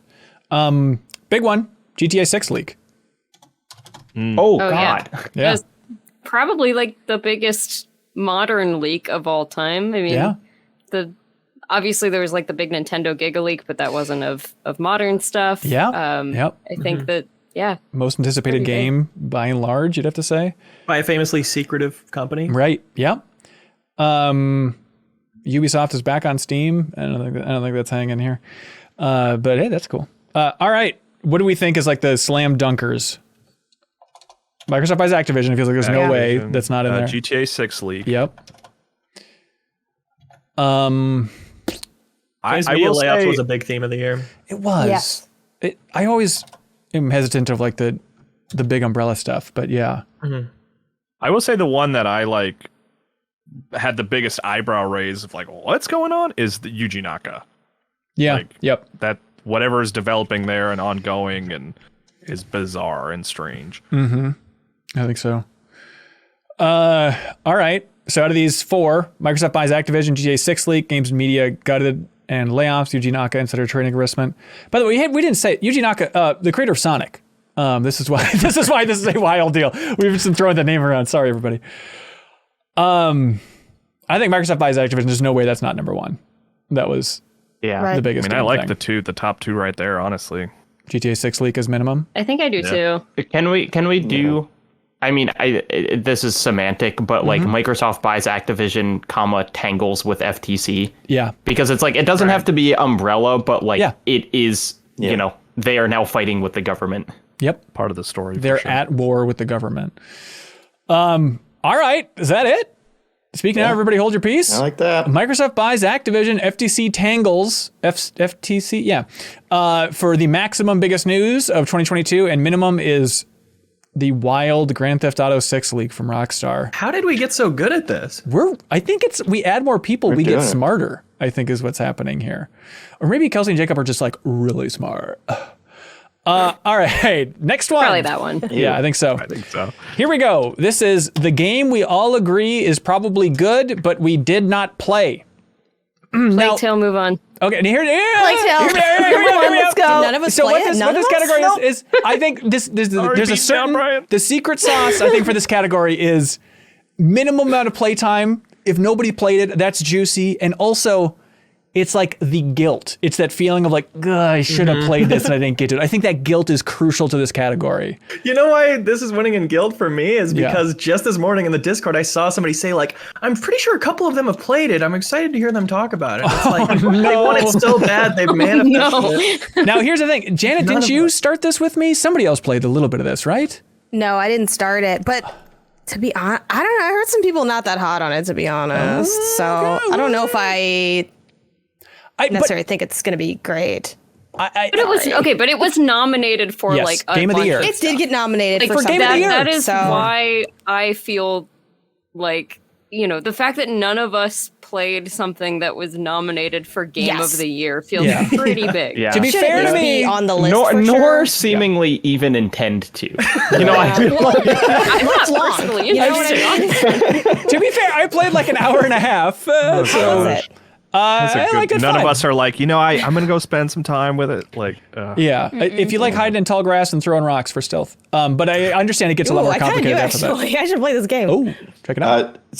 Snake in the chat says that it also has a bad beginning. Okay. So all the more for what it's worth. So it's probably for a game we agree is bad and we didn't play. Right. Yeah. I like Kelsey's point of the nomination aspect because I think I don't know if there's another game. Not that the Game Awards is the end all be all of like conversations, but I don't know if there's another game that is in those conversations that none of us played. Right. Like every game nominated for every category at the Game Awards, I think at least one of us played. Yes. Except that one. And that's for like all the indie games, for all the like I think it is a glaring omission. Yep. We are bad. I have one that I personally feel bad about, which is Sifu. Which is I played some of that, but that's a game that I feel like is like the only point to that game is to get really good at it, so then you can feel good about improving. And like I didn't do that, and I don't think anyone here really did. I think a lot of us played it. That feels like a personal thing, Jacob. So keep that crap out of here. Okay, sorry. I know at least one person played it, but Somerville is up there for me with that because I didn't. I think I Kyle played that. played it. I beat it. Yeah, I started. Okay, never mind. I think Jacob, we don't have to go on a big tangent. Just give me. Did you like it overall or no? Just simple answer. Find out next week. Honestly, I got what I want. We can discuss it off the air. Yeah. Yep. Talk about it next week, dude. I feel like I got a silver bullet one here. Yeah. Dwarf Fortress just came out. I love that. I love that. The big visual remake. And Leo, you got a code for it too. Did you start it by chance? I just have too much of my Game of the Year backlog already, and I feel like next year will be the year of that game. I think there's a great chance I come to these talks next year. Yeah, for that. I think you're right. I think that's a great choice. Norco is one for me. I know it's one that Jacob loved. Yeah. I don't know. I beat it. Yeah. Okay. All right. Then I think that's. Sorry, I feel like so aggressive. Actually, controversial. Actually, it's your personal problem, Kyle. So deal with it. Yeah, it's just you. Controversial one. Please forgive me, everybody here. We took an oath to forgive. I personally, despite everything said about it, I feel a little guilty that I have not even started Overwatch 2 yet.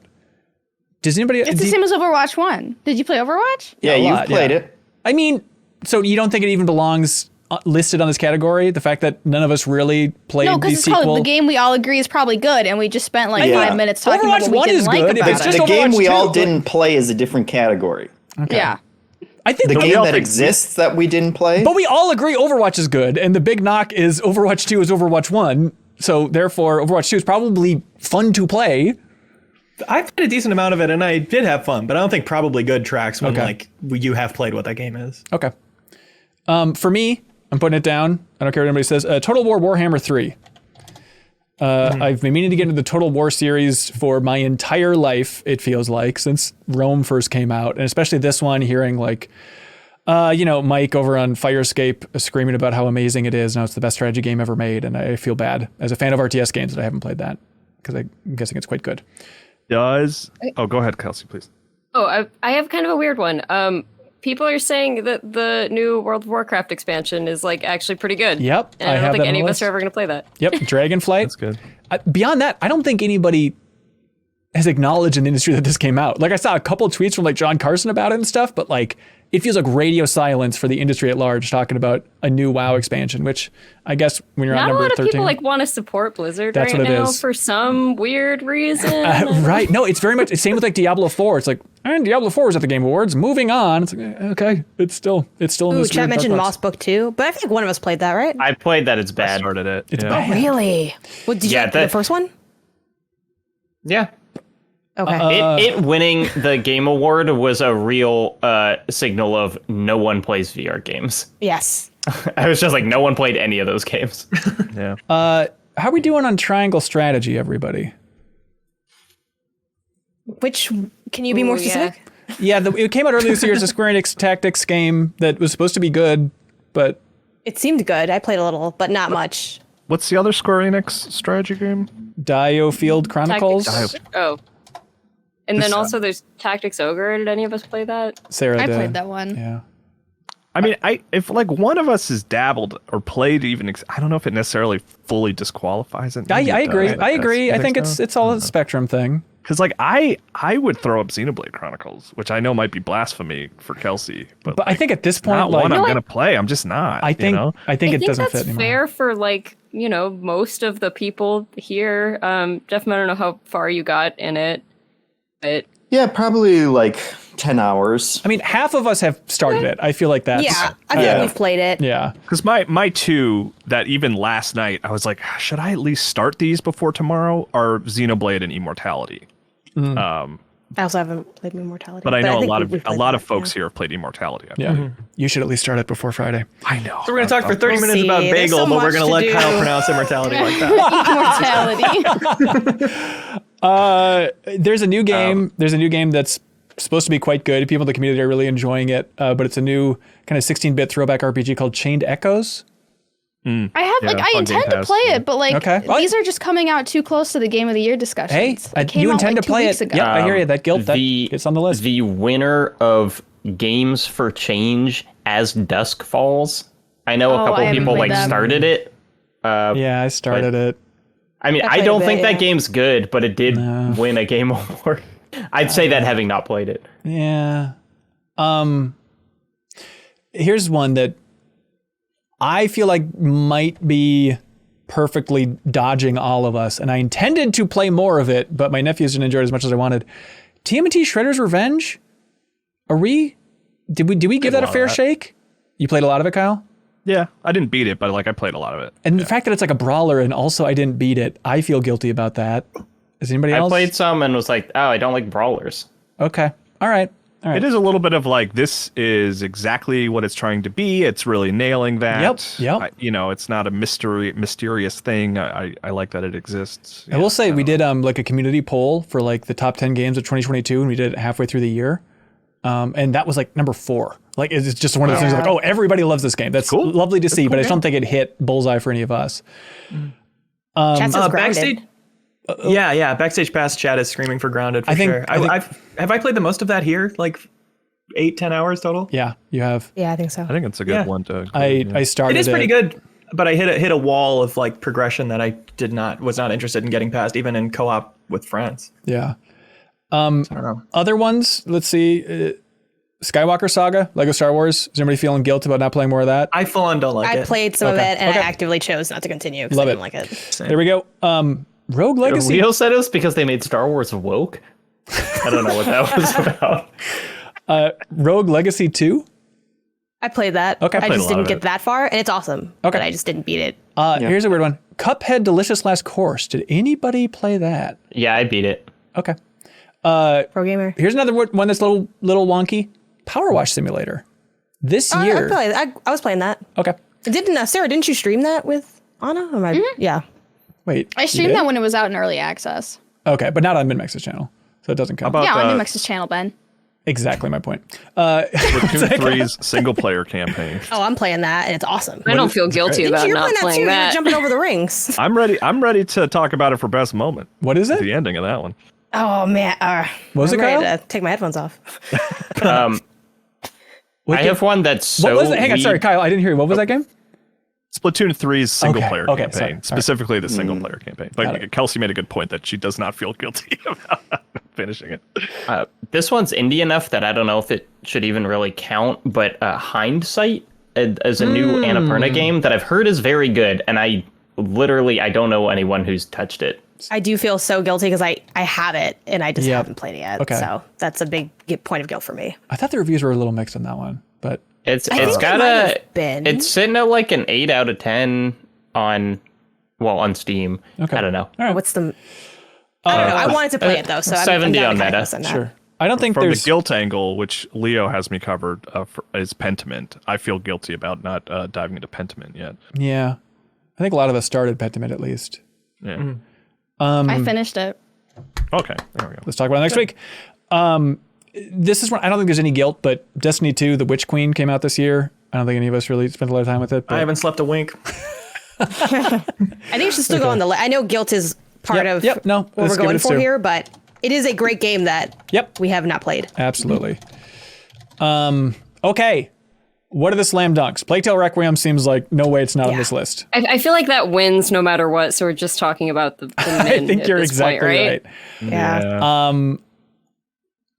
Is I agree with Leo that Dwarf Fortress shouldn't get there because I think it is going to be next year. So maybe like one of the ones the hotter ones from this year. I like Grounded. I do too. Leo gonna has, say Grounded I mean, as well, yeah. several of us have started it and Leo's played, like 10 hours, which dilutes it a little bit, but I do feel like it's the one that I feel most guilted about, I think. But we all played, that's probably the most of this list. I think we've all played the most of that Yes. game. Yes. Yeah. Which, that's a tough one to calibrate. Yeah, Wait, I mean, in that I case, have- it's almost like we've seen other people have fun with it. We just Yeah. haven't I'm gotten going to say no to that one because I mean, I've played some Grounded. It was early access Grounded, but Wait, I have one. I don't know how much people played of this, but it's V Rising. Oh, interesting. Because that game is like unbelievably popular, and Yeah. I don't know anything about it or know anyone who played it. I know it's not Steam Deck compatible. That's what I know about it. Sarah streamed it. I think she's muted. I don't know. I why, did. but- okay. Sarah, is there construction happening at your house, or is their dog losing it? No, my dog's here. Oh, okay. Hi, buggers. Welcome. I hear the grounded argument that it's weird to have one that a lot of us have started, but like if we're measuring guilt for like, ugh, I really didn't play that. That's my number one. I I feel like I don't saw know. what it was and then I said no. You know what I mean? Yeah, and the fact that Leo's the one who played the most, and Yeah. he chose not to play more because he didn't like Well, the progression of it. right. It's overall good, but yeah, there was Okay. a hump. I just wasn't having fun getting over. I feel like we know about, like a lot more the- about that game than a lot of other games on this list. Yep. I like the V Rising latecomer to this discussion because I completely forgot about too. that. And I It know seems like nothing it about fits because we forgot it existed. So I guess that's Yeah. not guilty. Sarah, did you play a much lot of did V you Rising? play? Hot Sarah? for a minute there. I played. Well, I streamed it for MinnMax. Is it like fully out, or was it early access when I, think it's played early it and they launched access. it later? Because that's my only. It might not be out. It's still technically early access. Yeah, then I don't think it counts. I if think it's it like counts. An early access. I think if it's like a robust early access version. It's got like, 50,000 reviews on Steam. That's- when it goes 1.0, we will not talk about it for the 210s unless somehow everybody falls in love with it. But I just don't think that's going to happen. But does anyone feel bad about not playing V Rising? Not really. I feel a little bad. Bit. I mean, I'm into like the base building aspect of it, but then seeing just like the perspective and the combat, it doesn't look fun to me. Well, here's a question because I don't know if we're doing it this way in a sense. Like we have Plague Tale kind of locked in. Yeah. Other than Plague Tale, of that list of games, what game is the best game? Because I feel like that's the worst one to not have played. That we all agree is probably good. Yeah, Warhammer 3. We're basing on nothing because we haven't played it. What do we think is the best of these? I think Total War Just looking at Warhammer the 3. names. Although I think we should go back to that Dwarf Fortress. I think so too. I think Yeah, there's a chance what was for the Fortress. reason of not including it? Oh, just that it released so late, and it feels like, especially because it has existed for so long, it kind of feels like it didn't like come out in as real of a sense. And I guarantee I will guess, play it. I guess that's part of it for me, is that I've heard about Dwarf Fortress for 20 years and how amazing it is, and I never played it then, and I still haven't. I guess I would also be in the camp, like I might end up playing it next year. Like I'd like to check it out, but yeah, like I feel like it just had its big moment like a second ago. I know it's also like really old, so it's a weird thing. But I think next year we can feel. I haven't given up on it. Like I intend to play it soon, but I've given up on Grounded. I've given up on like some of these other games. Yeah, I feel like if it came out this month, it can't really be on here.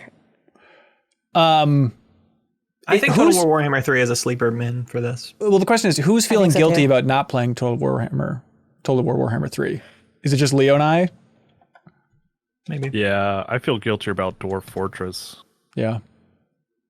I don't know. I think part of the reason A Plague Tale Requiem is so strong is none of us are like also going to go play it. Right. Mm-hmm. Yeah. I mean, that's why that one's definitely winning the max. Mm-hmm. Is it minimum Total War Warhammer 3? For the game we all agree is probably good, but didn't play? Not for me. I don't. Personally, I would put V Rising we need above it. We got to do them in. Do you know what would happen to society if we didn't put them in? If we had to pick between I think Warhammer not having and a V-Rising. min says more than like trying to force in one of these games. Total War is just such a niche genre that it's like I'm never gonna feel bad about not playing it. Sure. I'm happy with V Rising as a min. I I have heard a lot about it too, and I just have actively not done anything. Was anyone into Destiny? For a moment. No, I don't think so. Oh, Surreal. A long time ago. Yeah. Surreal. I like Destiny. I like Destiny's like one of those games where it's like, look, Destiny's gonna be fine if I don't play it. You know, they're gonna be well taken care of. Where if I feel like with V Rising, I'm like, if I don't play it, are they gonna be okay? I feel like in terms of like going back to that probably good thing, I think Dwarf Fortress, it's dinged by the fact that people want to play it in the future, but the category is games that we didn't play, that we have not played. And the fact that it's like a decade. Ben's just not listening to us. I'm hearing. What's the story with Dwarf Fortress? Can someone recap? Like, didn't it just, it's like been out forever, but now you can buy it or something? You used to have to have a mod for it to have graphics. It was so just like watching letters move around on this grid as this like, It was the most bare like bone the old versions. ASCII. Yeah, of like the most dense systems. Like there's a Danny O'Dwyer interview where they talk about like having a system of eyelids moistening your eyes. It's like that to that level of detail. And now it came out on Steam with built-in graphics, and people are finding it more approachable. There's a better tutorial. But that just happened, right? Like It just happened. It just happened. And honestly, does it hurt that I know for a fact it's good? I just haven't played it yet. Like I've read so many stories of that game has generated. Like I could call it a 10 out of 10 without playing it. But because it's just come out, or just come out with graphics, and everyone plans to play it pretty soon. Okay. It feels like we'll play it before the end of the year, so it'll immediately be next outdated. year if we all fail. Yeah. All right. We should remember it. V Rising minimum.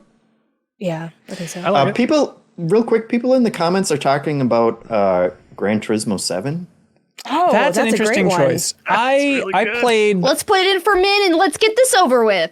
Sarah, first of all, I don't think we get that attitude. Somewhere. And let's wrap this up. Second of all, I just did my PlayStation wrap, and I put 6 hours into Gran Turismo 7, and I like it. Oh my god! Did you actually? I did. I like that game. Well, I think that we're done. It's okay. We have V Rising. We always have V Rising. Can we live with it? Yeah. How many hours did Sarah put into V Rising? I'm guessing 2 or 4. Sarah, how many hours did you put into V Rising? Probably like 4 or 5. Exactly. Okay, minimum. Please, V Rising. Can we just move on? Maximum: A Plague Tale Requiem. Congratulations. The game we all agree is probably good, but we didn't play.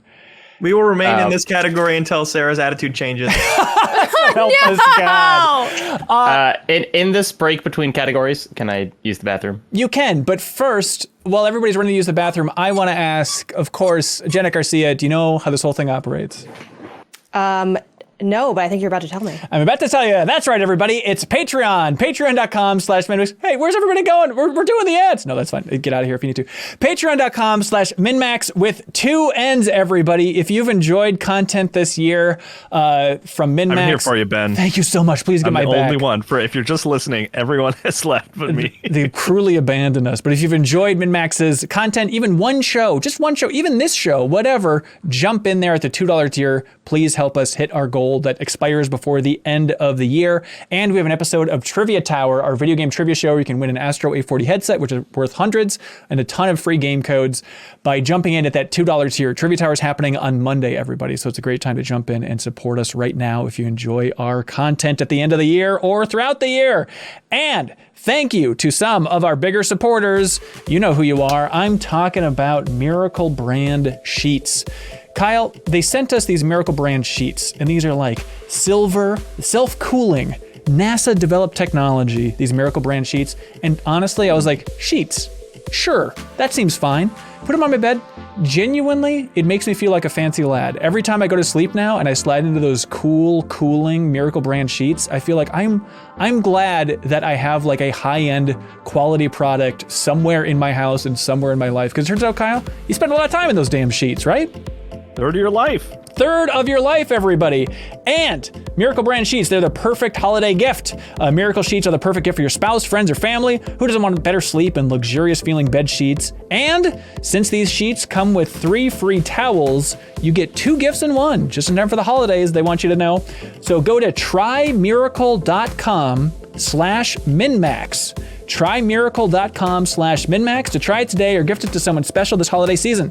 And we've got a special deal for our listeners. You can save over 40% and be sure to use our promo code MinnMax, 2 N's, at checkout to save even more, and you get those free towels. So again, that is miracle.com/MinnMax. Check it out, everybody.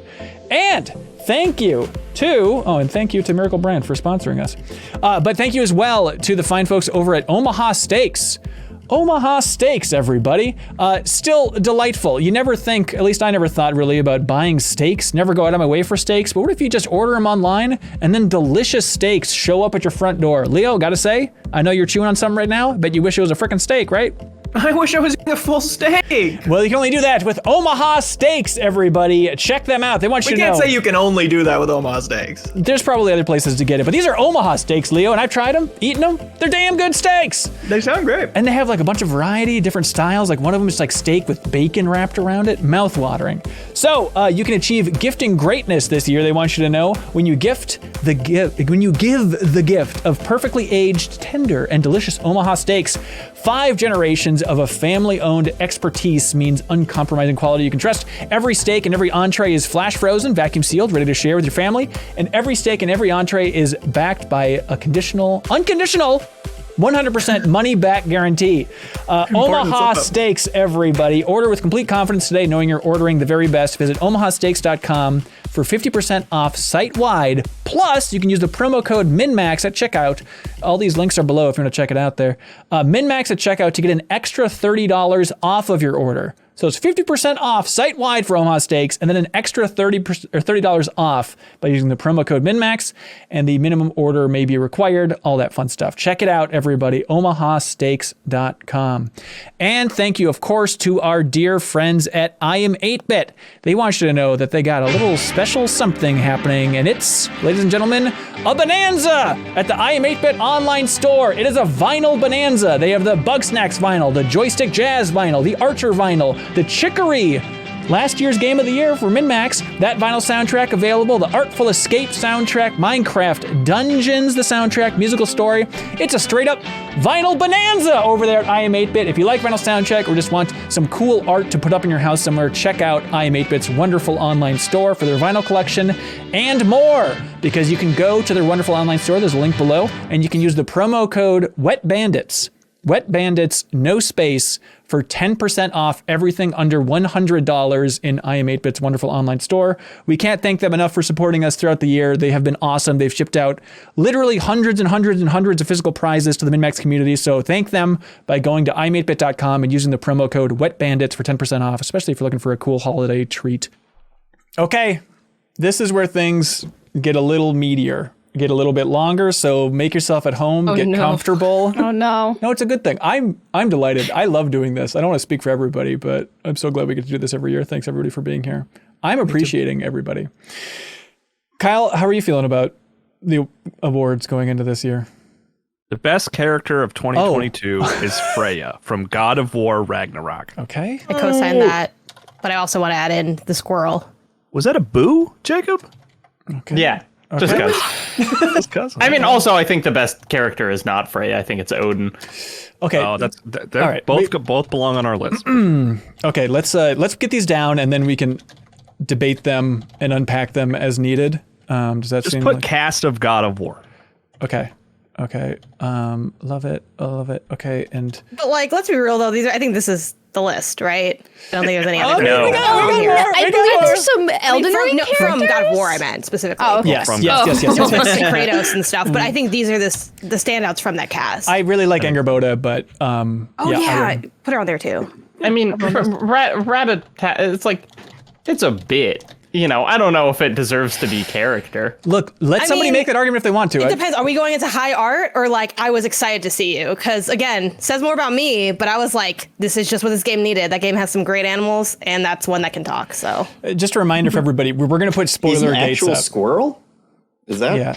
Oh, sorry. Squirrel-sized squirrel. Yeah. He's this squirrel that controls Yggdrasil. Yeah, several of them, kind of. And it's voiced by ProZD. Right. Shout out to really? a feature I wrote for Game Informer where I talked to ProZD about that character. Oh, here we go, Kyle. Me. Plug. But just a reminder, there will be spoiler gates for when we're diving into this stuff. Oh, was Kyle offended? He just I left. feel like we should have said that when we announced there was a talking squirrel in Wow. I feel like that was probably in a trailer, to be honest. Also, you'll still be he wasn't. surprised. You'll be surprised. Okay, what else we got other than the entire cast of God of War Ragnarok? The bucket from Stanley Parable Ultra Deluxe. Yes. Interesting choice. From Stanley Parable. Can I just throw in my Xenoblade ones that I know aren't gonna win? But Hey, whoa! represent. You're more than welcome to do that, but you need confidence when you're doing it. Okay, definitively the best characters. Uni from Xenoblade Chronicles 3, and It's this one's a little bit of a Ben. spoiler. I'm sorry. but he's like a side hang on, I gotta slow down. EUNNE? One N. EUNIE. I'm not familiar with that concept. I know you only believe in two N's, but it's what? No. Okay, here I'm going in. There we go. Well, someone made a typo then. Okay, yes. Kelsey, do you want to throw the spoiler gates up or not for this next one? It's your call. So it's a side character, so keep that in mind. It's not someone you even have to meet in your travels, so it's not a huge spoiler. Okay. But Captain Triton, aka Mobius T, from Xenoblade Chronicles. Okay. Mobius T. He's supposed to be a bad guy, and he's not. He's just a pirate, basically. He All right. talks piratey. We like that. We like that around here. Okay. Other ones to throw on there? The cat from Stray. As a character. Okay. Does it have a name? No. The cat from It's a Stray. wild cat. Okay. It's a little funky one. I have been most delighted to encounter Larry, the gym leader in Pokemon Scarlet and Violet, where I like Larry. I like that. I just beat him Yeah. the other night. Yeah. he's just to let everybody, Jeff and Leo and Jacob, he's the normal type gym leader, and he's just like disheveled, depressed businessman. And he's just eating He's at a worried restaurant. about his boss all throughout the fight. you Right, know? just Japanese businessman. He's at a restaurant. He just kind of stands up and he has his hair's all a mess and he's got his briefcase. He's like, all right, let's do this quick because I got to get back to my day job and boss is going to be mad at me. So here we go. Like just the most normal guy imaginable for a normal gym leader is a very good bit. And I haven't finished the game, but I think there might be some more in there. I also really love that his like character portrait on the map is him backwards. Like it's the back of his head. Like he couldn't even be bothered to like take a proper photo for it. Yeah. And we should mention every other character in this game is just the most over the top, la-di-da, just the most fantastical hair and very colorful. And then it's just this schmuck Larry. Can we call mild spoilers on Immortality? Because I think Leo and I want to talk about something. Tell you what, let's get it on the list and then let's put up the spoiler gate for when we actually want to start debating it. Does that make sense? Or should we just do it all right now? Yeah, but the sheer existence of the character is a minor spoiler. All right, so spoiler. But I think at this point we should just do it because that's the only way it's going to get on here possibly. Okay, so spoiler gate's up for Immortality. The spoiler gate's up. Here we go, everybody. Look for the time code to know when you can jump back in if you don't want Immortality to be spoiled, but go for it. And the floor is yours. Well, okay, so here's the challenging thing. The two main characters in the game are the same character. Right. So they're like the two. There is Marissa Marcel, played by oh gosh, I can't remember her name, but she won. Yeah, Manon Gage. And then the one played by Charlotta Molin. And there is this thing in Immortality where you rewind a scene, and instead of this kind of like very normal looking pretty movie star, there is a kind of like frightening slicked back hair, almost alien looking person. And then throughout the game, you find out that actually the alien person is inhabiting and possessing Marissa Marcel, and so they're the same character. So it's hard I think at that point you just say the one as the character. That's Is this a moment or a character? A character. Yeah. But I mean, like, is this a more interesting moment or is this a more interesting characterization of a... Well, I think she's the best character of the year. Okay. Yeah, I think it may have struck as a moment the first time you encounter her in the game, but it is remarkable how much characterization she actually has. Let's unpack it. Yeah, what's remarkable about the one as a character for you, Jacob?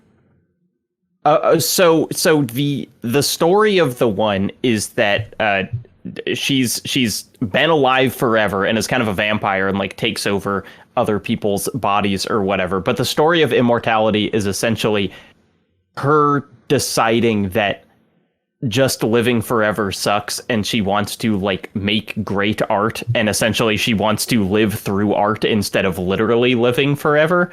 And the character is so scary when you originally see her, but then at the end of the game, she is like an immensely sympathetic figure who you are essentially like rooting for. And also at the end, she like dies, quote unquote, and then looks into the camera and says like, I am in you now. Right. So like, she just goes on such an arc. Yeah, dies by dousing herself in gasoline and lighting herself on fire. She's doused. Yeah. What's that, Leo? She is doused. She is doused. But I think I was going to put the one on this list as well, in terms of just like, obviously, first reveal of like, what is this person looking at me? It's this black and white footage that is seeping through, that is horrifying its way to seeing her dance around. But it's just the most striking character and terrifying. But then that journey of ultimately understanding where this immortal being is coming from is fascinating. And also just the freaking performance. Yeah, I made a whole video about this, but like maybe the best like acting that someone has done in a game, which is kind of cheating because it's FMV, but like, my God, is the performance amazing. It is jaw-dropping. It's the performance lived in my head for so consistently when I wasn't playing. Yeah. I was laying in bed. I think this is a great spot to honor Immortality, but hey, we'll work through it. Sarah, I see you smirking. We can save a lot of those discussions for sure. No. Anything else before we drop spoiler gates? Yeah, spoiler gate back down. No questions. Spoiler gate back down. It's now a safe place to talk about everything else other than Immortality spoilers. Okay, the one from Immortality is up. Other ones anybody wants to add to the list? Ronnie from Elden Ring. Randy from Elden Ring. Not familiar with Is that your character? No, she's my wife actually. Really? We got married, yeah. Do you want to throw spoilers up for Randy, or where are we at? I don't see why. You don't see why we would? She's a Elden Ring witch, you get married. It's great. It's like one of the game endings. Is it? Okay.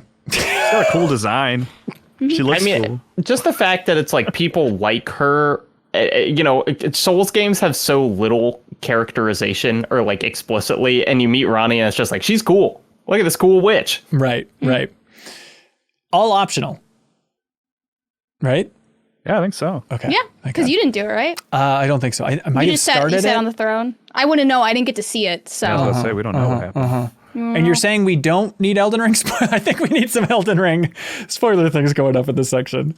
I mean, I'm with Sarah. Honestly, there's like not much like to spoil. I got married to her and I couldn't even really tell you why or how. I just wanted to be close to her. She seemed cool. Okay. Right. Yeah, exactly. All right. Who is this person? Other people? I got one. Big Man from Splatoon 3. Big Man. Nice, yeah. Yeah, Big Man's good. That's the fish. The big like manta ray. Manta ray. That's right. That's what you call it. Yeah. Stingray? I don't know. I don't know what the difference is. I assume one of them stings and one of them doesn't. I don't know which one he is. Yeah. Delightful. What tickles you about Big Man? I don't know. He's a big goober. He's big. Big goober. Big silly guy that announces things. I don't know. It feels silly to try to like get too deep for a game like Splatoon 3, which is admittedly a really great game, but it's not deep in characterization. But I think the idols are always fun. It's the first time there's been 3 idols. It like helps reinforce the like Splatoon 3 Triforce Turf War, even though the Turf War did not work so far. But yeah, like it's like probably one of the goofier, I think, idols, because usually the idols just kind of have like maybe a defining characteristic or a defining attitude archetype, but Big Man's he's just big. He's a big guy. And he's fun. Big guy. Other things? The Sleeper from Citizen Sleeper. The titular Citizen Sleeper. All right. What do you like about them?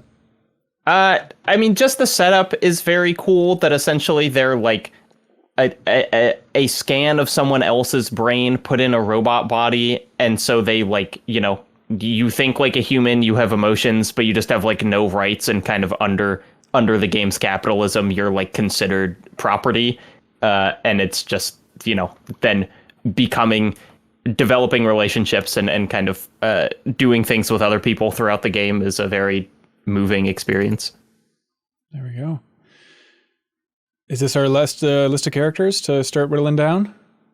I do also, the main character from Signalis, which I can't think of their name. I'm not sure. Okay. I think it's just kind of like a robot.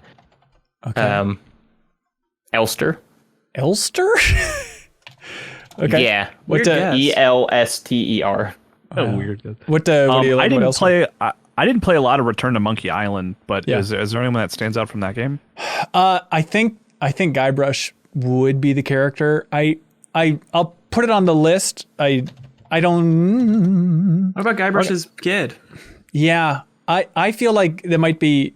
I'm gonna give that its due in the next category, I believe. I feel like I don't want to shoot for Guybrush here, but okay. Should we throw up some spoiler gates for God of War Ragnarok and dive into this chunk? Dive into all these folks? Do it. Spoilers. Let's just go ahead and say full spoilers for God of War Ragnarok. There might be some things coming up from the ending of the game, everything like that. So you've been warned. If you've not finished God of War Ragnarok, you should get feel about the hell out of here. If Jeff wants to take off his headphones? No, it's fine. Sure. I mean, frankly, I muted my headphones for the Immortality stuff because I think I might play that game before Friday, potentially. Yeah, okay. Okay. That sounds good. Okay, God of War Ragnarok. Between, we have Freya, Reditasker, Odin, and Angerboda. For me, well, Kyle, you want to make your Freya case? You started with that. Yeah, Freya is my personal favorite character in the game. She has a lot of baggage from the first game, a lot of like fully realized, understandable baggage. Kratos killed her son, but in an act to save her, and that is a very complicated thing to feel. Right. And over the course of the game, she comes to realize that despite feeling that way and understandably hating Kratos, she also recognizes that like he had his own understandable motivations for doing what he did, and he's going to be her best bet to take over Odin. Yeah.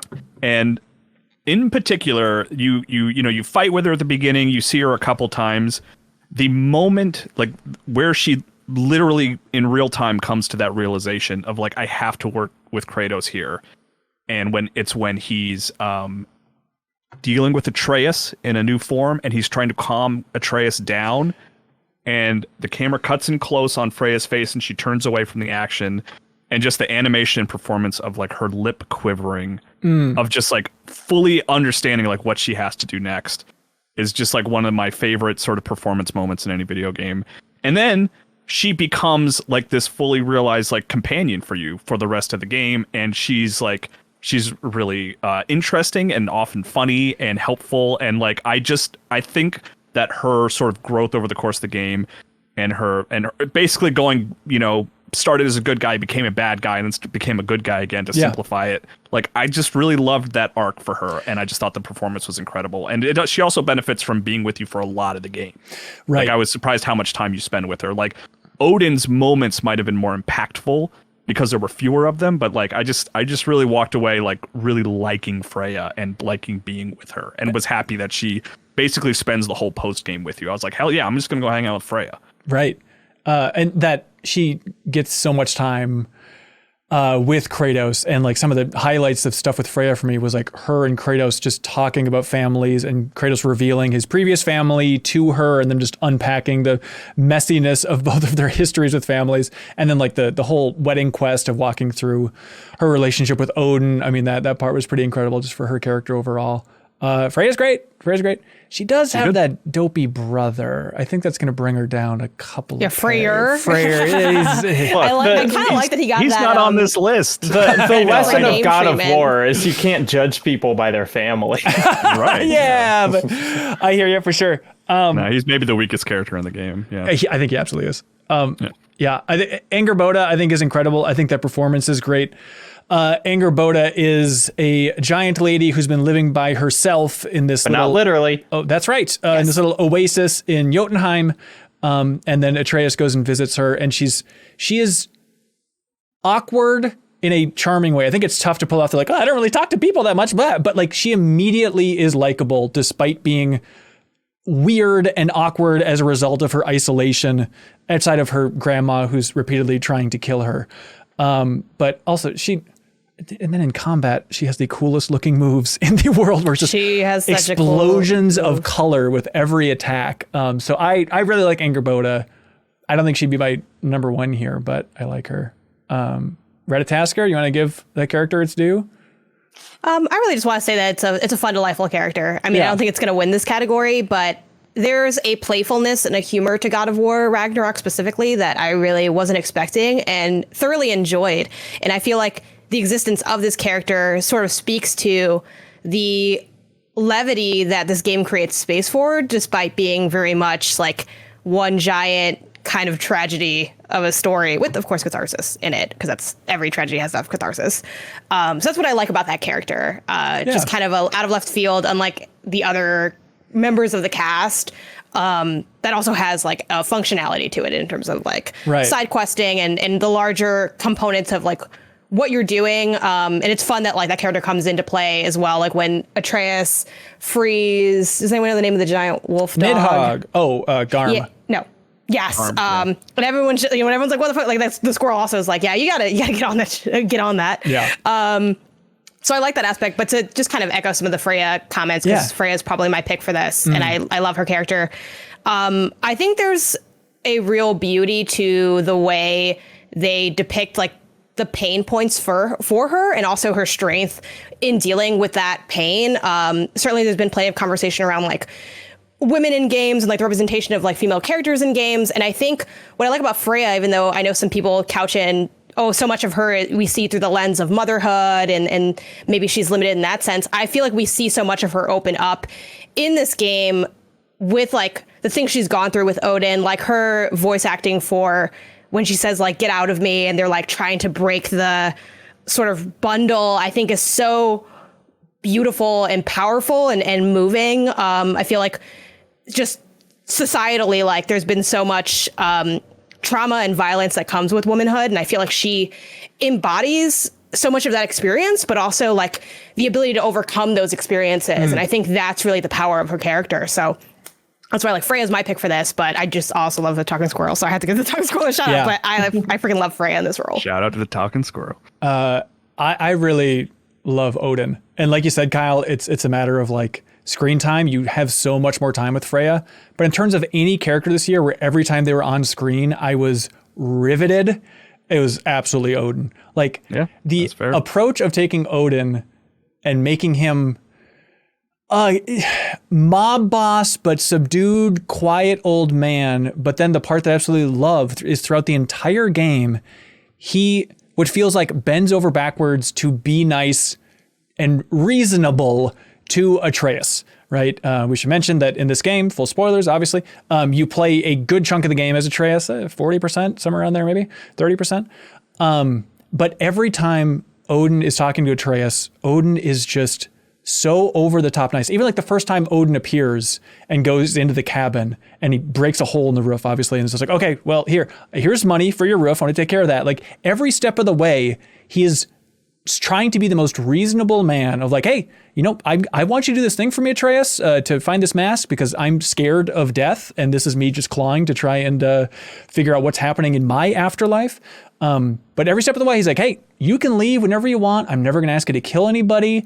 I'm not going to ask you to hurt your dad. No problem. Whenever you want to leave Asgard, absolutely go for it. So it's a weird feeling as a player because every time you're interacting with Odin, you're excited to see him and he's checking off every box for being like, hey, I'm reasonable. Even big moments when he kills beloved people that are very important in this game. I mean, I guess we can spoil it. Full spoilers we can talk about later, but he kills Brock, you know, one of the most beloved characters in the game. And even as he's killing him, he's like, hey, I didn't want this to happen, everybody. Like, don't think I'm some evil guy. Like, you all forced me into this, and he outed me. I had no choice. This was not part of the plan. So I feel like it's a weird mix of him going out of his way to be calm and reasonable throughout the entire game.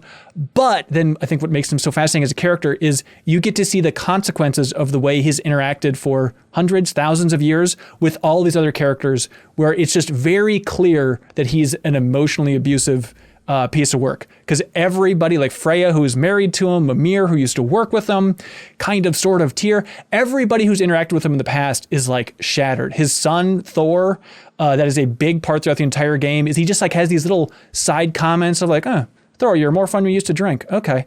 And then like, you know, him just constantly putting Thor down, even though Thor's this huge bulking guy, but just having these little side comments of like, look, I can explain things to you, Thor, but I can't understand them for you. Just constantly belittling everybody around him just a little bit while still being over the top nice to you. I've never seen such a emotionally, subtly abusive character, and so much of that game is just trying to reckon with like, God, this guy sucks. And I know you don't see it, but trust me, he really sucks. Yeah, I mean, I want to both. There's like literally before you meet him, or like before you spend much time with him, there's a thing where Atreus is like, let's name all the bad things Odin has done. And then they like run through a big list and you're like, this guy, and then you meet him and you're like, fine. I've been playing the old God of Wars and it's like comparing Zeus, which is just kind of the most normal take on Zeus you could possibly have. The bad just guy like, from video games. Yeah, right. To this. And I mean, to that end, I think the writing in a lot of God of War is great. I think Odin is kind of the only person who does not feel like he's reading lines written for a character in a video game.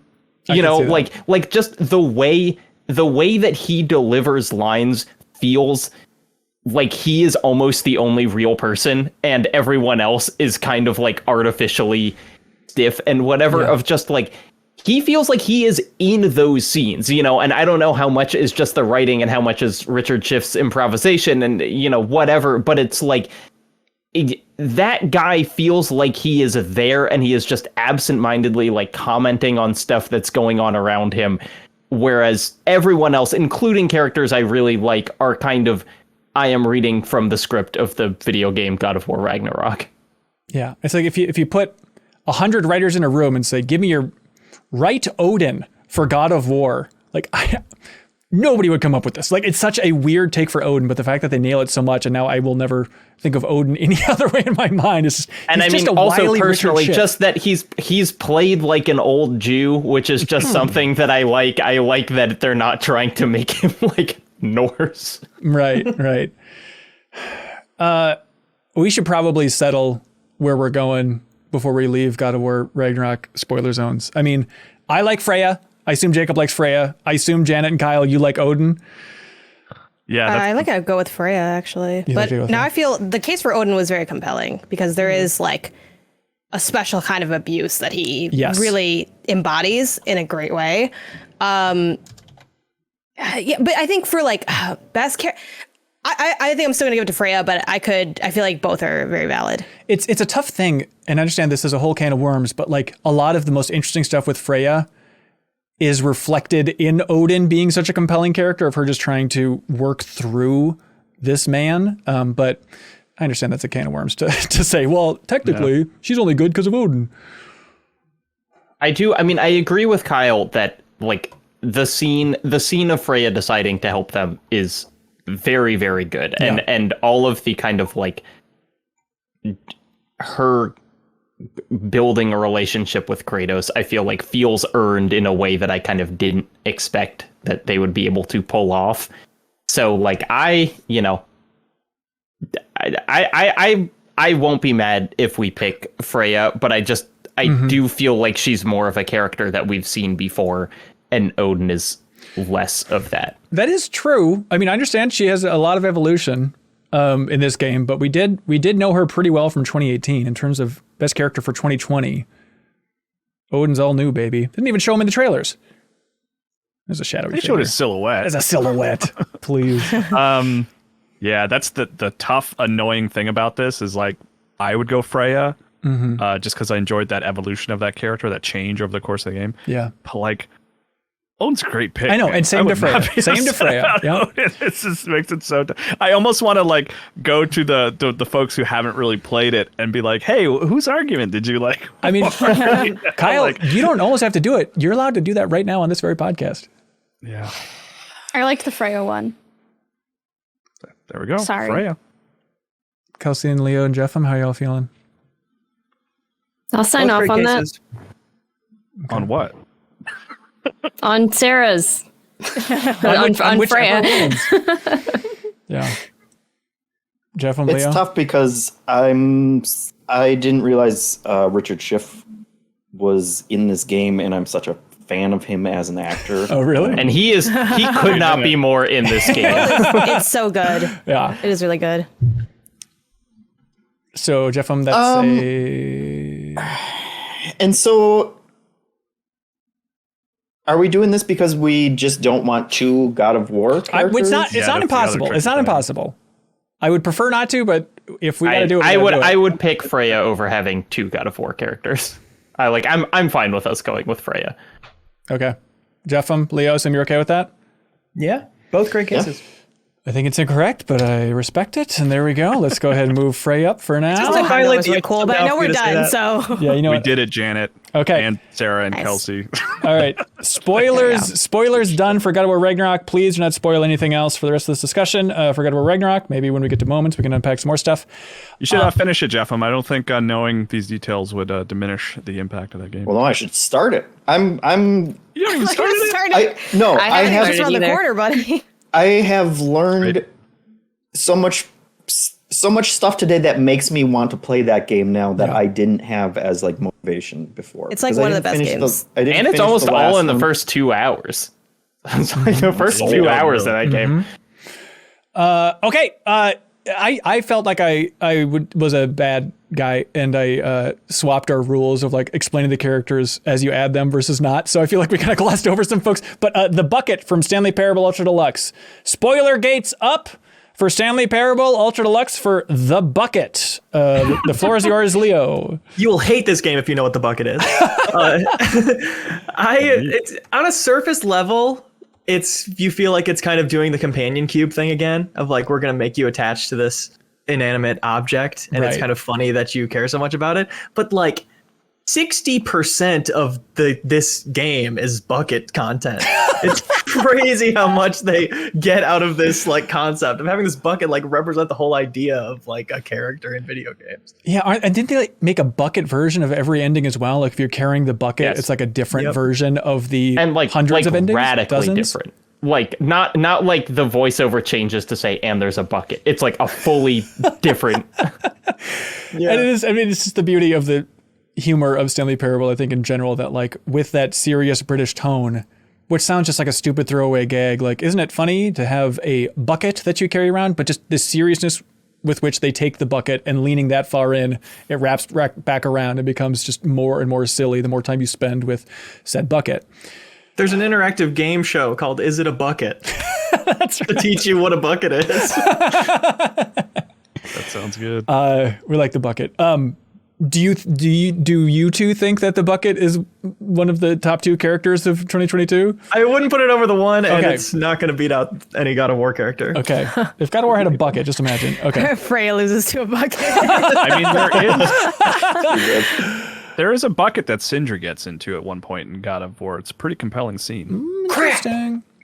We can just say buckets. Parentheses video games. Because that includes LeBron James and multiverses. That's right. That's right. All right. End spoilers for now for Stanley Parable.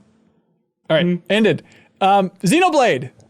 Begin Xenoblade. Spoilers for talking about these characters just to be safe. Hear ye. Uni. Sarah, you also are a big Uni fan? Yeah, I like Uni. Okay. Kelsey, tell us a tale of Uni from Xenoblade Chronicles 3. Yeah, I mean, I don't have like the long. I mean, she is a actually compelling character who has a pretty good story arc. Like there's a lot of spoilers here that I don't know how much I want to like really, especially Spoiler gates up. Jeff, Spoiler gates up. Spoiler gates up. All right. You know, the sort of the world of Xenoblade 3 is that people only live 10 years, and you kind of find out later that they're all being reborn every so often after they die. So Uni does have like a really good actual story arc of like finding out that in her past life, like her colony kind of reached the top, and then she was like massacred in this giant like mass. I used the word massacre already. That's the word I'm supposed to be using. It was a massacre of the colony. But like, so she's got like a good actual story, but for the most part, it's just that she's very funny and compelling, fun character to have around. She's just got like, she's kind of a jerk. She's very sarcastic. She's always got a bunch of quips. And just, I don't know, like the best kind of companion to have in your party, just constantly like not chirping like the the combat barks or anything, but like she's just always got a little something to say that makes it better. Yeah, I love that. And Captain Triton, what's he all about? Yeah, I mean, I won't. He wouldn't win over Uni to me, so I don't want to go too much into it. But he's a funny pirate, and every game needs a good funny pirate. I love it. All right, Xenoblade spoilers over. Sarah, did you have anything you wanted to jump in there for that? Okay. I think Uni's just my favorite Xenoblade Chronicles 3 character. Okay, love it. All right, spoilers over for Xenoblade. Cat. How are we feeling about It's my Cat? time. I don't think we need spoilers up for this, and I know we keep saying that, but this one genuinely, because I'm not going to get into any aspect of the story yet. Well, just put it up anyway, I guess. Sure. Straight spoilers up. Here we go. I guess now I'll try to use this to get into some of the story Yeah, stuff. I do think the end is really like nice with the cat. Yes. Which could be worth to talk about a bit. But to keep it short, I mean, the animations are really what, and the way they realize being that cat, they go so hand in hand. I think this is what's unique to this game and this category is the character kind of is the crux of this game, both, I think, with what the emotional connection, the intrigue, but also the gameplay. People have asked a bunch of times, like, could this just be any other animal? And like, it truly would need to be either a cat or an animal that's literally just what a cat is, because of like the knocking over different, bottles and the way you explore and the way you act and the way the cat interacts with other NPCs in the world of like nestling up to them. And you get to both. I always say the best thing about Stray is that you're both the observer and the active participant, and that's with you being a cat. Like if you like cats, watching a cat is one of the best things you can do in life. I will look at my cat sit. She's not moving at all. She blinks at me and I'm like, oh my God, what a good Hell cat. yeah. I saw my cat sitting by the tree yesterday and I'm like, you just love that tree, don't you? Look at you sitting there. Like, she's Best just not thing doing anything. oversight happening right here. Cats. Like, in Stray, you totally get that feeling as well. And to, what Jacob alludes to with the ending, you have this relationship with this drone. I think their name is like BD12, something like that. Yeah. It's like And, it's named after the developer, I think. But it's an important detail.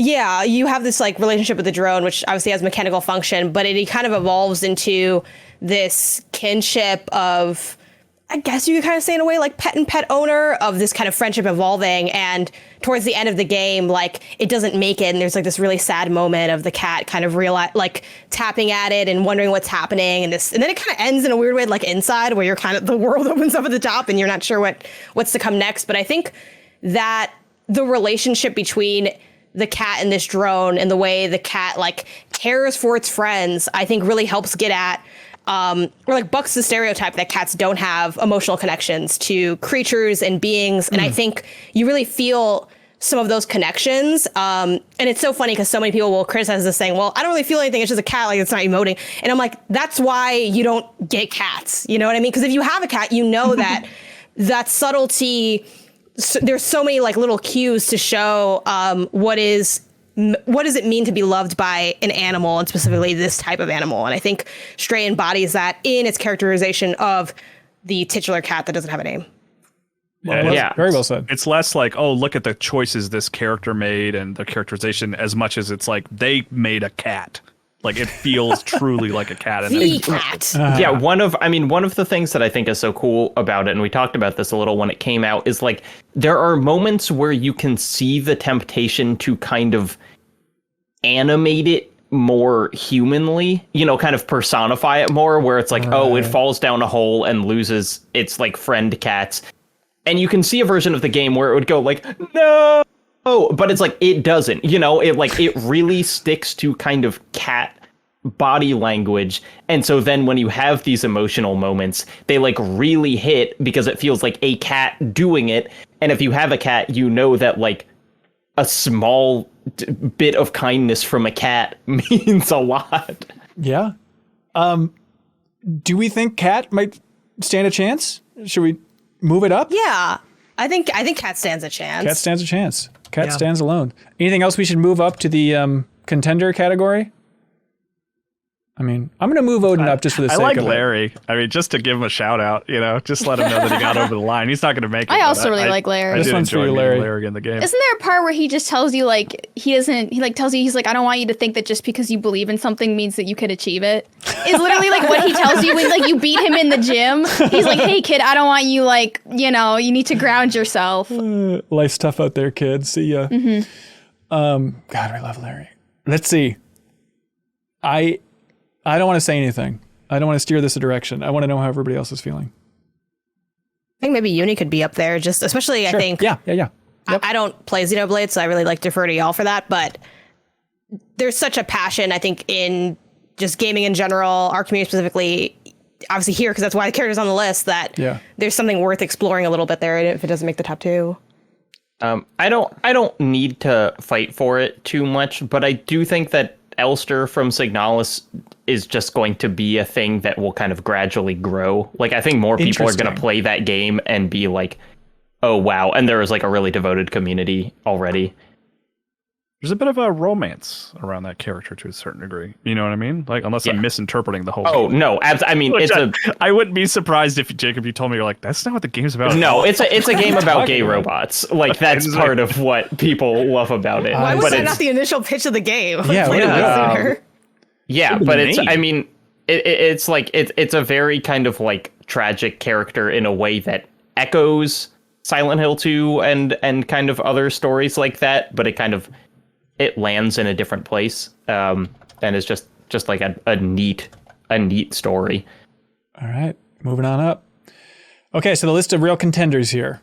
We got the one from Immortality, Freya from God of War Ragnarok, the cat from Stray, Odin from God of War Ragnarok, but we prefer not to have two, but you know how it goes. Larry from Pokemon Scarlet and Violet, Uni from Xenoblade Chronicles 3, and Elster from Signalis. I like Freya as number 1 and the 1 as number 2. Ironic. I would take the one Odin, but I understand that. I think that's possible.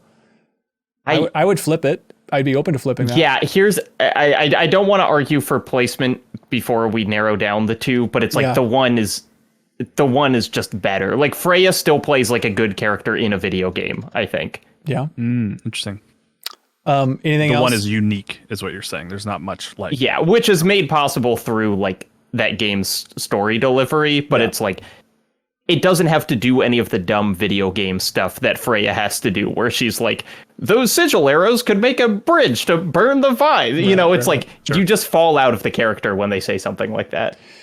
Do we all agree that it's between these two? Sarah shaking head? Sarah, podcasts are for voices. I really like Ronnie, and I really like Larry and Uni are my tops. I would fight for Larry, honestly. Yeah. For one of the best characters of the year? I mean, like, they don't have he's to really just good. talk a lot to be a good character. I you agree. know? Yeah, like, does it I have agree. to be Just like have a lot of lines. No, I agree. I mean, the Freya one made me cry like multiple times. Larry made me chuckle. Like that's kind of where I'm from. right. Sometimes it's more than you get in a lot of games. I don't know. Yeah. I do wish we had like dumber versions of a lot of these categories because I think Larry should be there somewhere, but I don't know. if it's Dumbest here. character is Maybe it should have Larry. been dumbest thing. I don't know. Yeah. I think We just should trying. just like do this award show again, but it's kind of dumb, like the dumb version. Is anybody else feeling passionate about Ranny? No, I mean, I like her, but it's like there's only so much room a Souls character has, I feel like, in just the way they do stories. Yeah. Really, but it was up for best narrative. No, okay, I'm just kidding. I don't want to open that. Hey, and the narrative, We didn't the nominate her for narrative best is the narrative. vibe, you know? Okay. I think the story of that world is neat. Okay. So these are the ones that we're feeling contenderish about. Kelsey, Uni, or Larry for contenders. I mean, I really like them both, but it's hard to argue with like games you haven't played. So Yeah. the passion that you guys have for the other characters, I'm okay with like just conceding. Yeah. This is always the first tough category because it's the first one that like what is in it is stuff that emotionally resonated with us. Yes. Like, that we aren't begging for something on Biggest News to be on there. Yeah.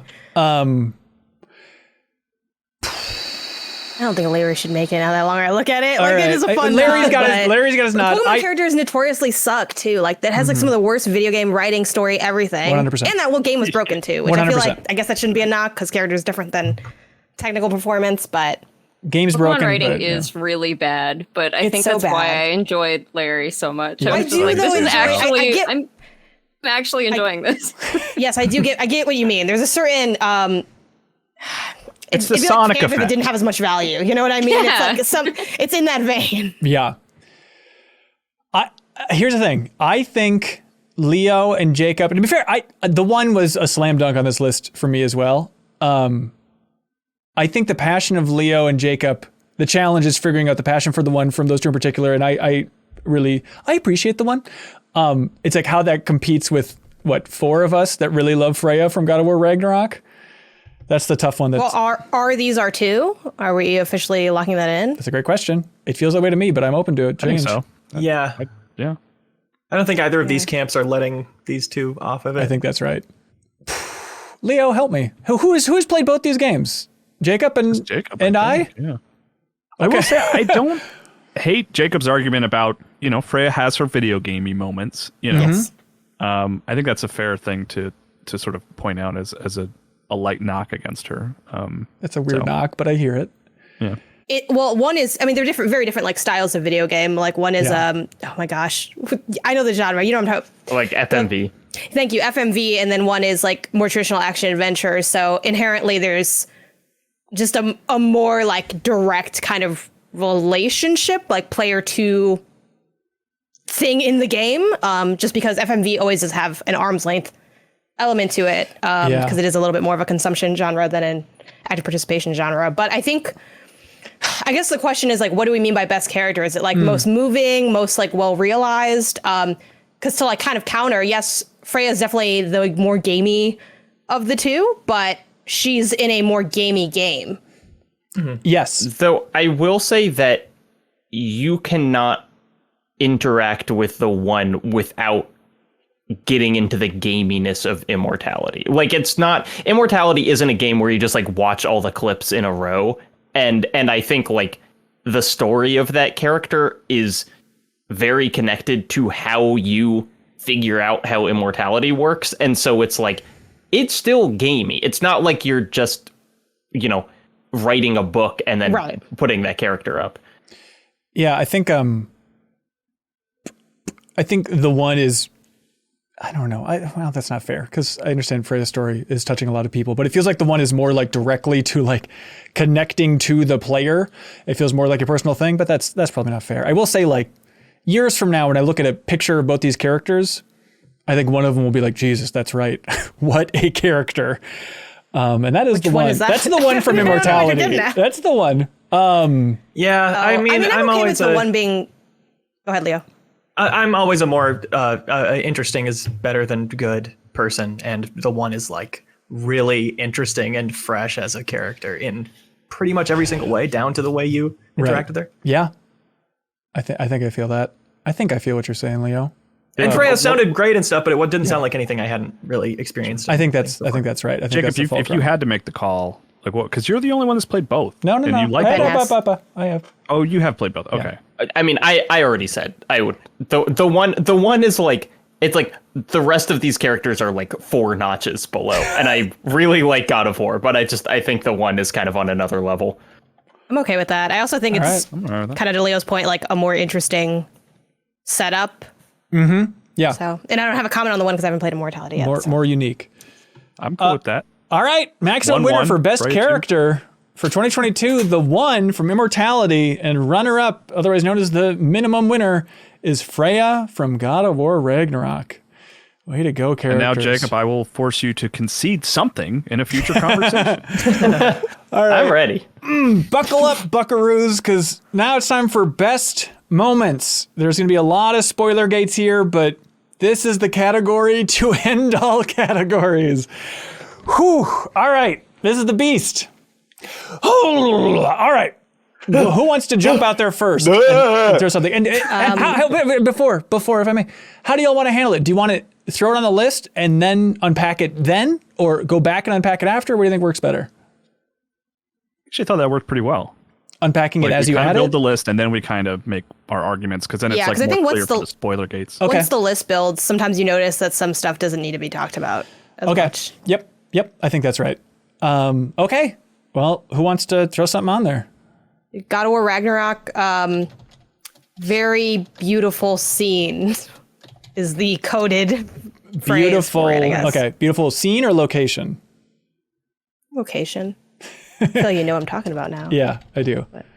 I think. The God of War Ragnarok failed QTE. Okay. I don't know if I hit this. I don't know. I think you didn't, Kyle. Early. Oh, okay. All right. Love it. My God of War Ragnarok moment, I think, is piggybacking on Janet's a bit. That might be the same thing. Sarah, you've been awfully quiet. I didn't know if the God of War section was over yet. How dare you? Are there any more we want to add? Like, let's just bundle them together. I think somebody took an oath not to be pissy today, so here we go. No, but like I just bundled them together, so just bundle them. The entire game, God of War. Sarah, what would you put down for best moment? The ending of Kirby. Yep. And the Forgotten Yeah, I was City. thinking of some Kirby Land. stuff too. Yeah. Yep. And on that note, the ending of Splatoon 3 as well. You can kind of put that next to Kirby. Okay. I put them in the same tier. I will. Speaking of ending, I'll put ending of Return to Monkey Island. Xenoblade Chronicles Chapter 5. Yes, I am so excited to hear about that. I am so excited to hear about that. Interesting. Sorry, Leo? Weird West, start of Act 2, we could call it without spoilers. Love it. Weird West, everybody. Look at that. The Stanley Parable Ultra Deluxe, what that game is. Okay. when you find out, it's Right. like, I don't. Yes, There's okay, a very easy way to sum up, but it would spoil it. I hear you. I'm also going Stanley Parable reviews. I think that's probably going to be part of that discussion. But That's good. Controversial. Bear with me. Klonoa Phantasy Reverie series. Just the whole game? Is this the whole game? No, there's one moment. Klonoa's pain. I'll write down. One to shout out, like I like that when we throw ones that even if we don't necessarily think will, be the top two, but like the inciting moment of Somerville, basically Yes. the big thing that happens in the first 20 minutes, I think is really cool, and I don't think I'll be forgetting it anytime soon. I would love to talk about that. Along that line of things to suggest that aren't going to win, I can just explain something and we can not include it. But the Sniper Elite 5 level 3 is called Spy Academy. And you start right before you see the map, and seeing what the map is for the first time is really incredible. You're kind of crawling out, and you see this giant island that is just gorgeous. It's like so dense and so many tall buildings, and realizing that you're going to be able to go inside all those. But first you have to get through this beach where planes are flying overhead and you can see all the sniper scopes looking at you, and you're kind of like clocking your approach and understanding like the sheer amount of hours that is right in front of you in this place. I thought it was just a really fantastic stealth action moment, and I love that game. Love it. Get it on the list, man. I don't. Okay, go ahead. I have one for not for broadcast. There's a moment that'll just call not cutting the camera. Like God of War. That's right. Look, I don't want it, but I'm going to throw it out there and see how the room feels about it. Outside of a game, the stupid Bill Clinton kid, do you think? No. No. Great. It's Love it. Love it. I didn't even want to bring it Mute up. that with Jeff, spoiler for God of War. Yeah. Just put a giant bleep over it. Okay. The Elden Ring Siofra River Well, I believe is what it's called. Riverwell. I'm going to put down Elden Ring Dragon. Which one? We'll get into it in spoilers. There's a dragon in that game. Don't give me that look. I would put out Dying Light 2's bad guy twist. Like there's a moment that happened. Again, I'll talk about it. Actually, I might not even end up talking about it because it's not going to win, but I want to throw that one out there because it was very fun. And Horizon Forbidden West, I have 2 for that one as well. Yeah. I have Mount, and I have Tall Neck. Okay. How about also Vegas? Do you know what I'm talking about? I would put that in there. Okay. Well, that's Just code really all name of it, but Vegas. yes. Who can know what it means? Well, there's a moment. Okay. All right. I also I wanted feel that. to throw out, like, it's one of these like sort of non-specific ones, but the first time Elden Ring like throws you across the map that you haven't filled in yet.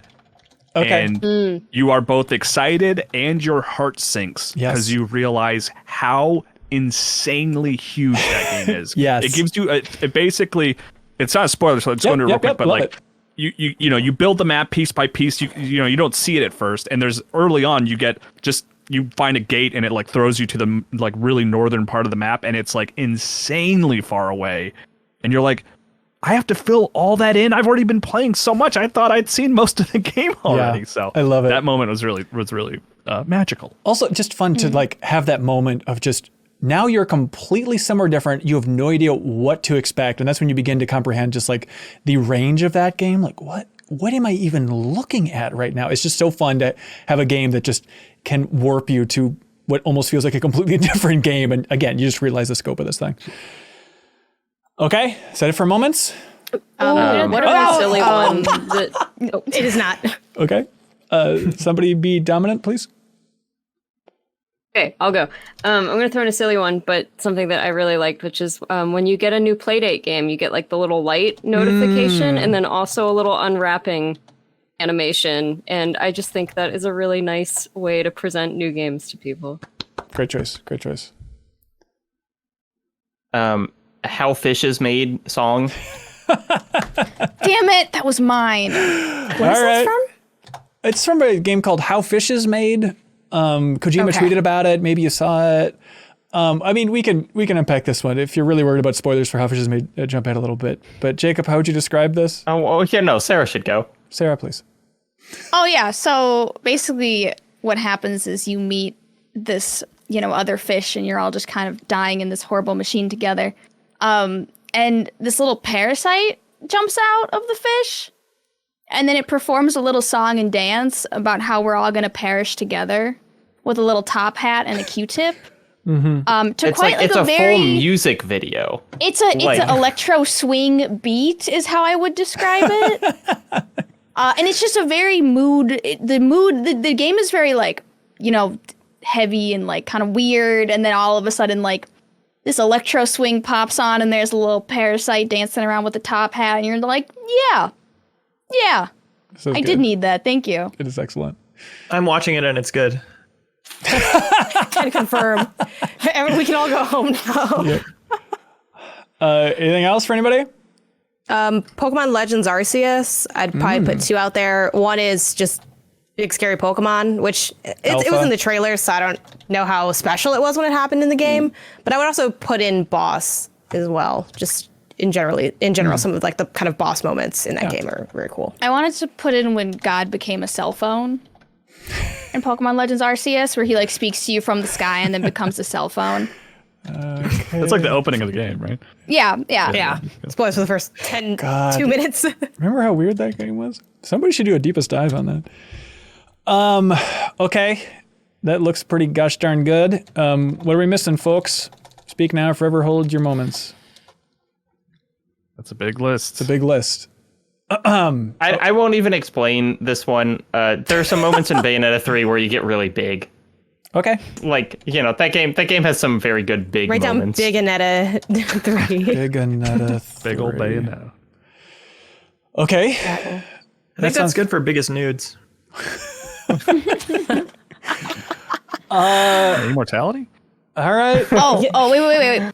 The Sonic Frontiers first boss. Oh, okay. Sonic Frontiers first boss. All right. Now the question is, do we go through all of these, or do we realize that some of these are not going to stand as much of a chance, or do we just realize, how do we do it? Can we say people who are volunteer them, put them on the chopping block, but want to talk about them? We could do that part now? Yeah, Like, I want to explain this and then I can go? Yeah, you got something there, Leo? No. All yours are Splatoon real quick? I mean, Spy Academy can go. I already, Okay, all right. Let's move that in. Yeah. I can do Splatoon pretty quickly. Okay. And I don't think it's going to make the cut. You ready? Splatoon spoilers, everybody. Okay. At the end of the single player campaign, you learn that the enemy that's been calling you is a gigantic bear, and you both board a spaceship, and it's a giant boss fight in space against a bear. And it involves like gigantic fish. The bear's huge. You're like running on the side of a rocket ship in space, spraying paint all over everything. And the whole time the bear is like spouting HR cliches about how it's amazing. I loved it. I'd put it like side by side with the end of Kirby, which I'm sure we'll discuss as well. Yeah, I love that. All right, end of Splatoon spoilers, everybody. I'll put up one on the chopping block, but I do really want to talk about it. Not for broadcast. Yeah.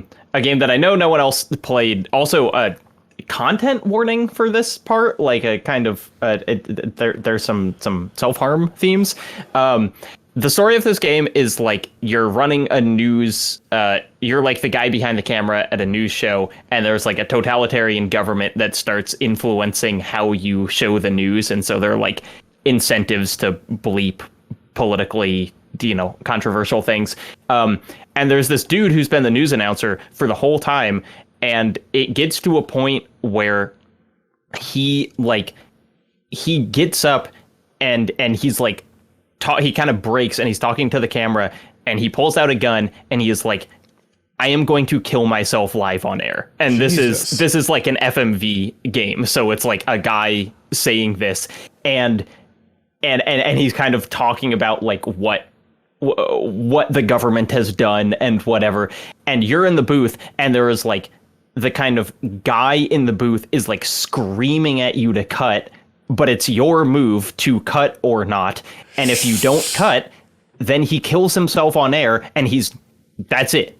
And like if you then like the game goes on and they replace him and he's like dead, for it's like that legacy lasts. And it's just like, I don't think that game is that good, but that moment is crazy. Yeah. Sounds wild. Jeez. On a very similar note, Klonoa, the remaster, the release came out. Klonoa Spoilers, everybody. But in that game, in the first game, which I had a delightful time playing through on my Steam Deck, and I know it was always like legendary for being weird and sad and stuff, but there's a couple beats in there. But one of them is Klonoa.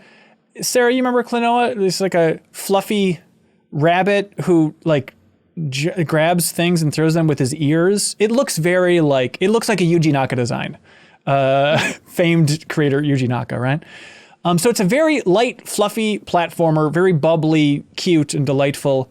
And throughout the entire game, you're like interacting with your grandpa and be like, I'm going on an adventure, grandpa, wahoo! And at a certain point, you're like running along a bridge and your grandpa and his house is like behind you. And you're like, hi, grandpa!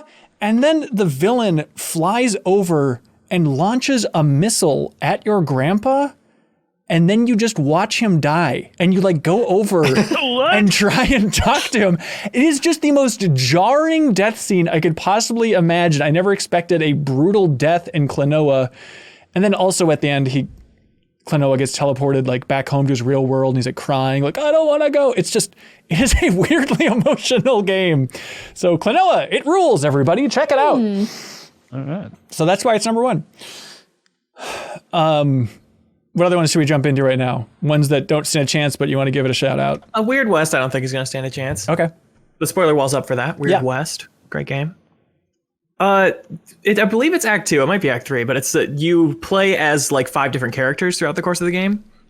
And the first one you're playing is the bounty hunter. You're fighting these pigmen characters, these brutes, raiders, kill all of them type of faction.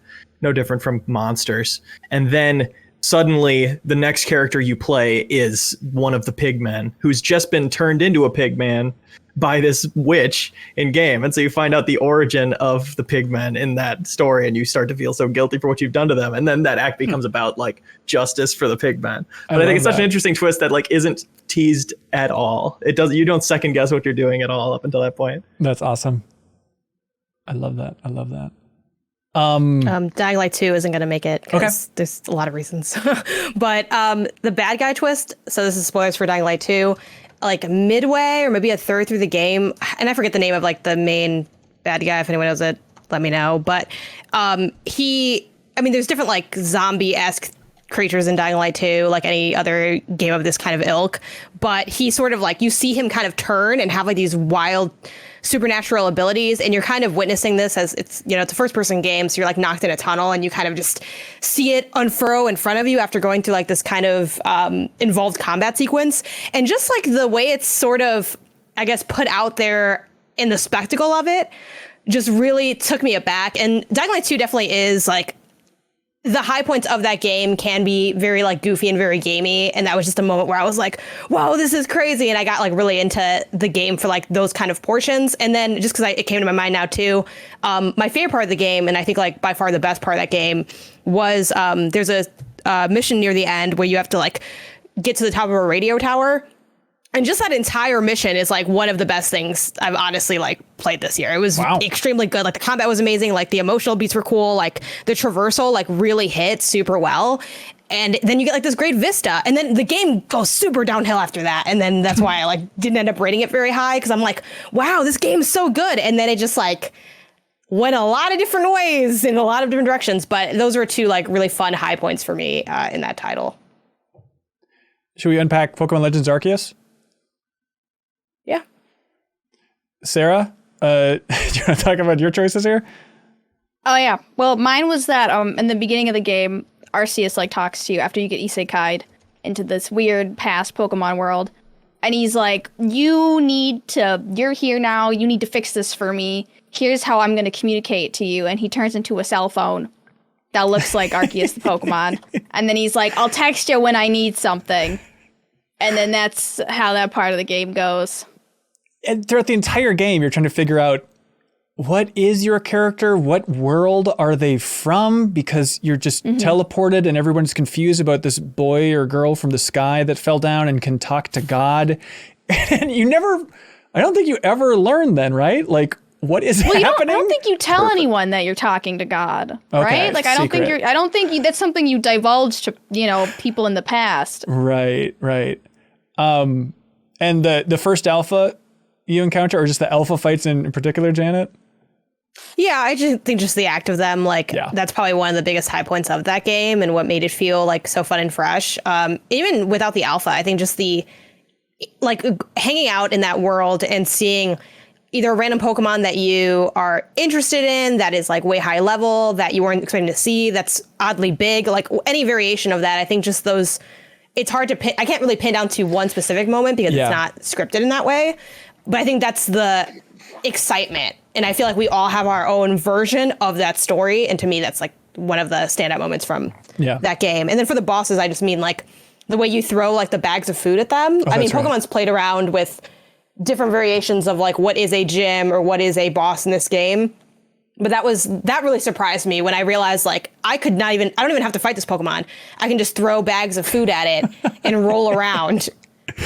And then you have to do it 8 more times, and that got a little stale. But the first time, I was like, "Oh, that's wild! What a weird deviation." Yeah, and then the alpha, if you didn't play it, it's weird to have a Pokemon that can attack you like they do in this game, and then the alpha Pokemon of the game are bigger versions of Pokemon and I think they also have red eyes when you first encounter them in the map. And so it's like, okay, well, I know Tangela very well, but now here's a Tangela that is the size of a house charging towards me, and it's attacking me, and it's actually challenging, which in a Pokemon game is very rare. But just this moment of like, I'm scared of Pokemon, which has not happened maybe ever in my life. Since Detective Pikachu.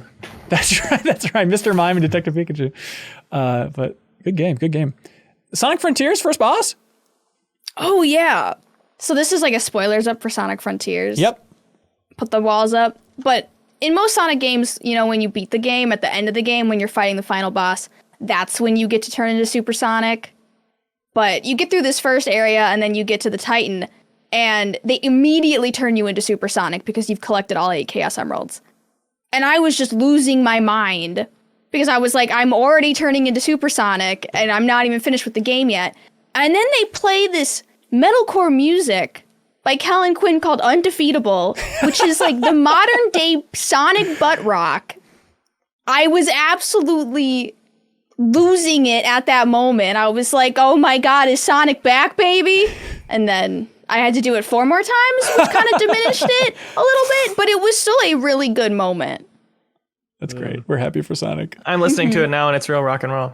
Really? It's so good. You should listen to it while watching that How Fisher Made video, because I think it'd probably sync up. Side. Yeah. Can we talk about the Stanley Parable? I would love to talk about the Stanley Parable. Time? Spoilers are up for Stanley Parable. We've teased it for an entire year on this podcast, everybody, but full spoilers, Stanley Parable, time codes are below. Yes, Jacob Geller, what would you like to talk about with the Stanley Parable Ultra Deluxe? So there's, when you're playing the Stanley Parable Ultra Deluxe, it starts exactly the same way as the game did 9 years ago. And then there's a door that says new content, and you walk through that door, and then through the door is the Stanley Parable 2. And it says the Stanley Parable 2. And it's like, you get like a new menu, and you get, it's kind of like, it's like it does like a prestige TV theme song version of like the Stanley Parable.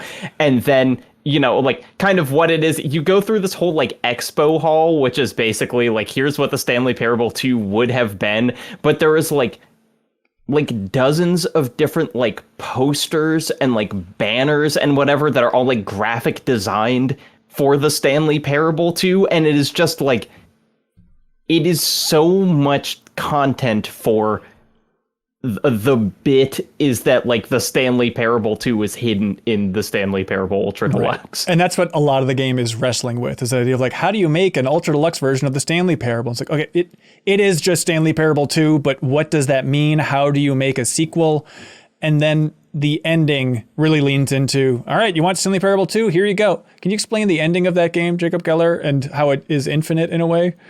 The true ending. The true ending? Well, yeah, so the true ending, correct me, it's been a little while, but it's like, it just keeps making more Stanley. Like, every time you log in, it's like the Stanley Parable, 5, and then you get to choose like 2 things. So it's like the Stanley Parable 5, flaming exploration, and then there's like a new title screen. Yeah, so then every time it's like, do you want to keep going? Do you want more Stanley Parables? Here are those Stanley Parables you can handle, basically. So every time then you jump back into the game, then it's Stanley Parable 6, 7, 8, 9, 10. It like just keeps increasing with unique background art and music. Right, right. So it feels a little bit like the 22 Jump Street ending, Kyle, I guess. It's like, here you go, everybody. You want more Stanley Parable? Whatever. Here's just infinite Stanley Parables.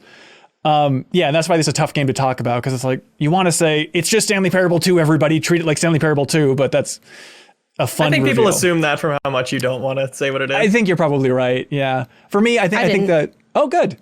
Or maybe that's a failure on our parts. But I think the highlight for that game for me was like, it's like, oh, you can't make Stanley Parable 2. What is that even? And you're like walking through expo halls where they just actually have like the GameSpot review for Stanley Parable. It's like 9.0, like the full text.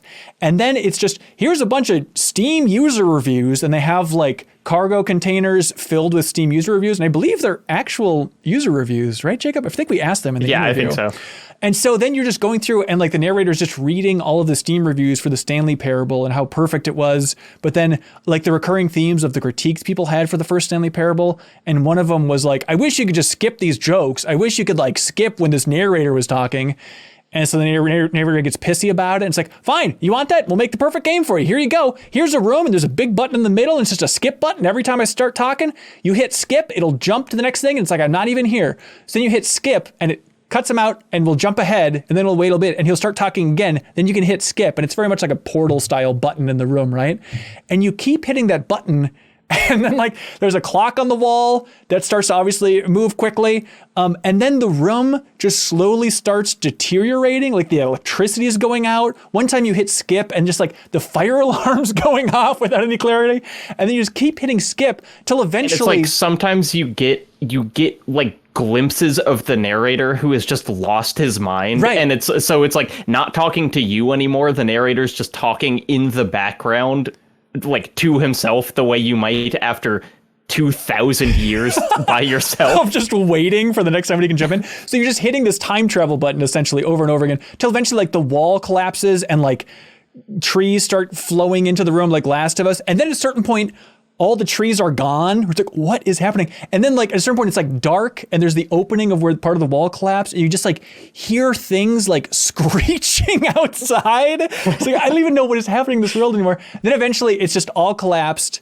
And then you can walk outside and it's just like a desert as far as the eye can see, except for like this one building with the skip dialogue button, and you can just wander out into the desert for a while until that's one of the game's ending. It's just and so cool. I'm pretty sure that's like an hour in. Like the game then keeps going for a while. Yeah, and then it just yeah, it is bananas, but very fun. Stanley Parable Ultra Deluxe, everybody. Don't look past it. So it's tough thing is like, what moment is it, Jacob? I think that's the moment. Yeah, the skip. The cutscene, skip button, yeah. And it's all tied in kind of the reviews, but okay, skip button. All right, end spoilers for Stanley Parable Ultra Deluxe, please. Bring down the gates. Somerville, should we talk about that? Honestly, yes, but I don't think it even needs spoiler gates, because like it's known what the game is about. Sure. And basically what it is like in the first 10, 15 minutes, you're just sort of like living your family life, taking care of your dog, taking care of your kid. And there's just this like massive explosion sound effect. You don't really even see it. You just hear it outside. And then you go outside and you see like lights flashing in the sky. Aliens are here. It's really intense. And you go to grab a go bag and you try to get in your car and the garage explodes and like you got to go downstairs and like hide in the basement. But it just does a really good job of like starting in a very relaxed sort of tone of like, hey, you're literally asleep on the couch with your family, and then a flip gets switched, and it's like, oh, this is an alien invasion game, and you got to figure it out, and it's really intense and cool. It has very Close Encounters vibes. Yes. Like the come through the door scene from Close Encounters with the Kid. I mean, I know, I don't know what the contenders are, but I mean, I think it's like my favorite. I didn't fall in love with the game in a big way, but like it's my favorite kind of like alien invasion interactive experience in a game. It's just so bizarre. Well, you just haven't played High on Life yet. I did start High on Life. Oh, okay. I played it. I played it, Kyle. We're moving on. We'll talk about it next week. All right. What else should we hit up for spoiler stuff? Like Kirby. I don't know who wants to talk Kirby. Yeah, let's talk Kirby, please. That sounds like a real contender, right? I think are we still doing like ones that we want to? No, I think we're getting real as hell now. Cool. Yeah, so spoilers up for Kirby and the Forgotten Lands, which sounds silly, but maybe it won't after you hear this. Who wants to take it?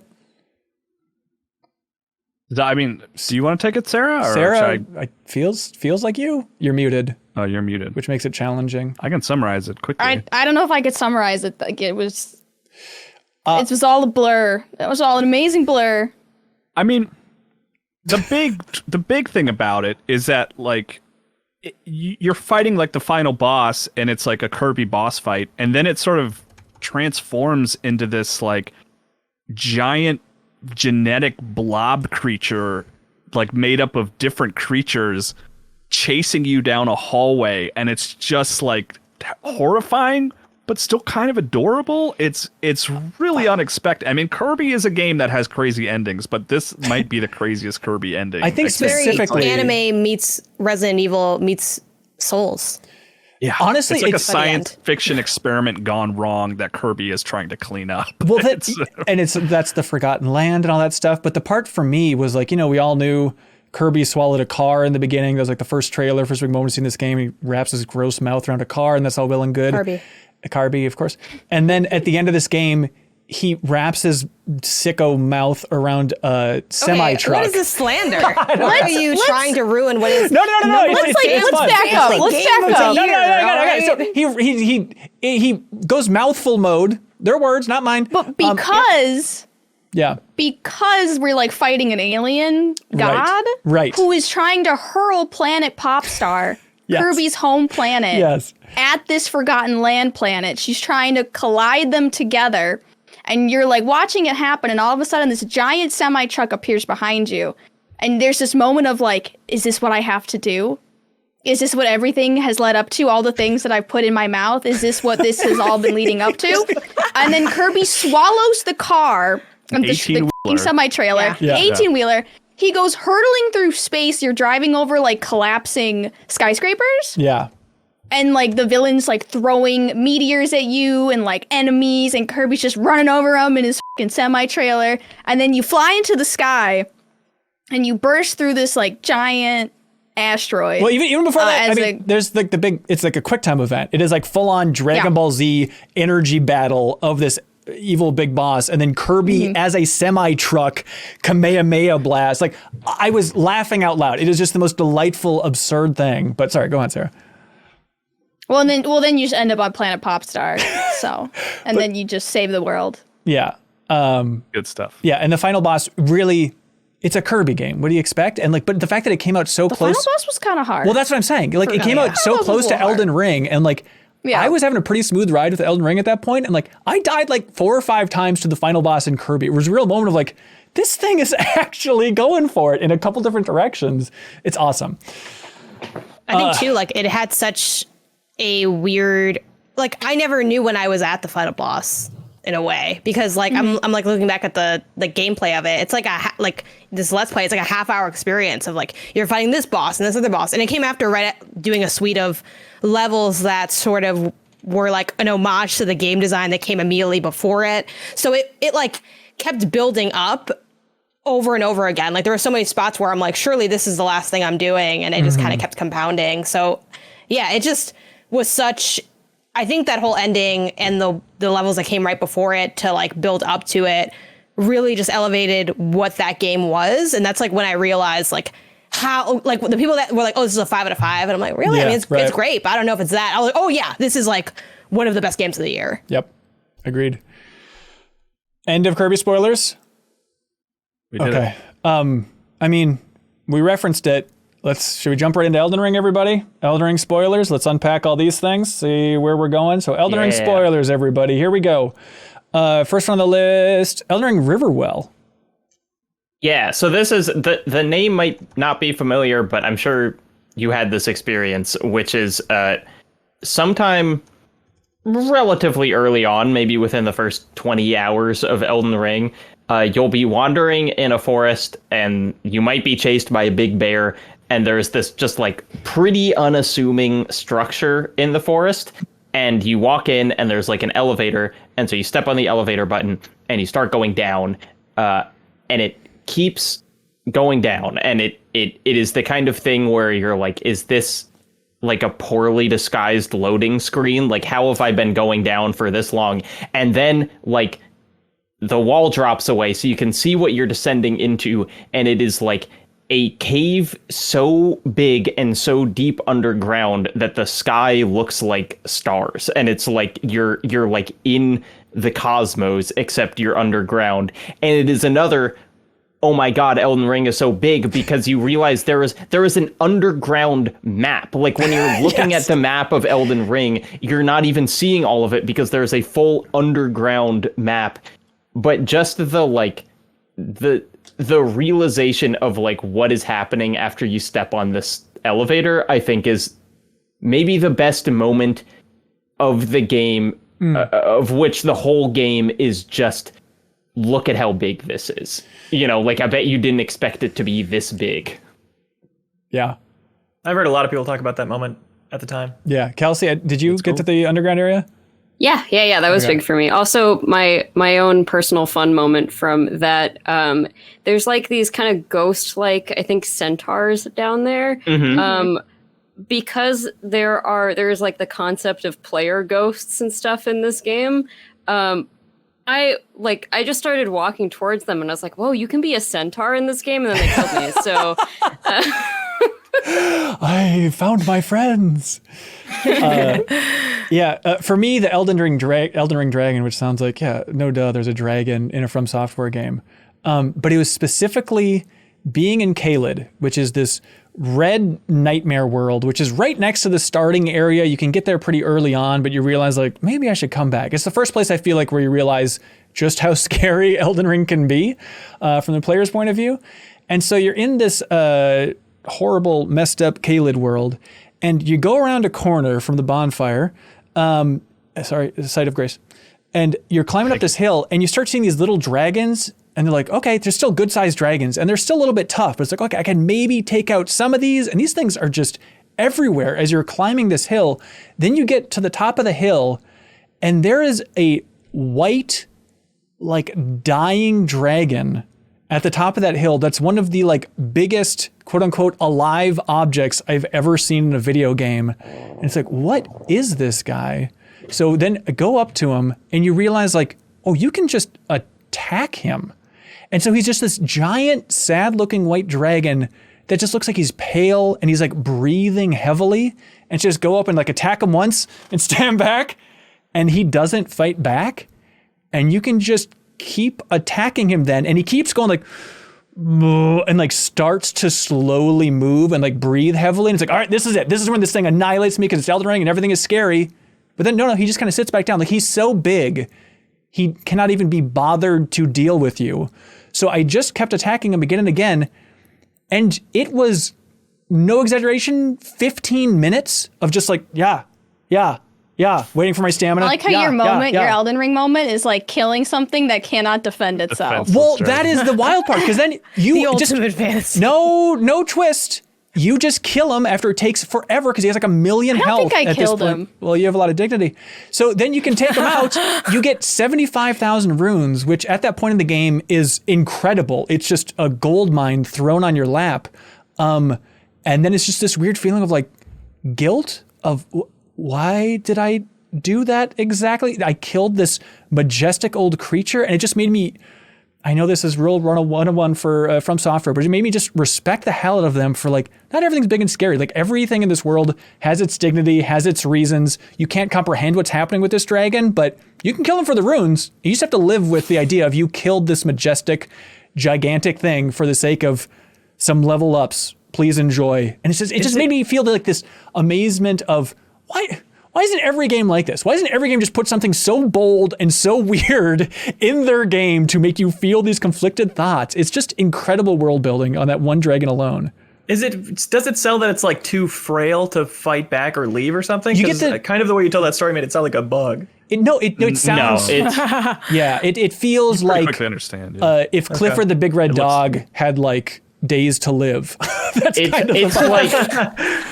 It's like sunk into the earth. I mean, someone in the chat said like Shadow of the Colossus vibes, and like not in terms of challenge, but in terms of like, this thing isn't an aggressor, you know, like I'm just kind of killing a helpless thing is the vibe.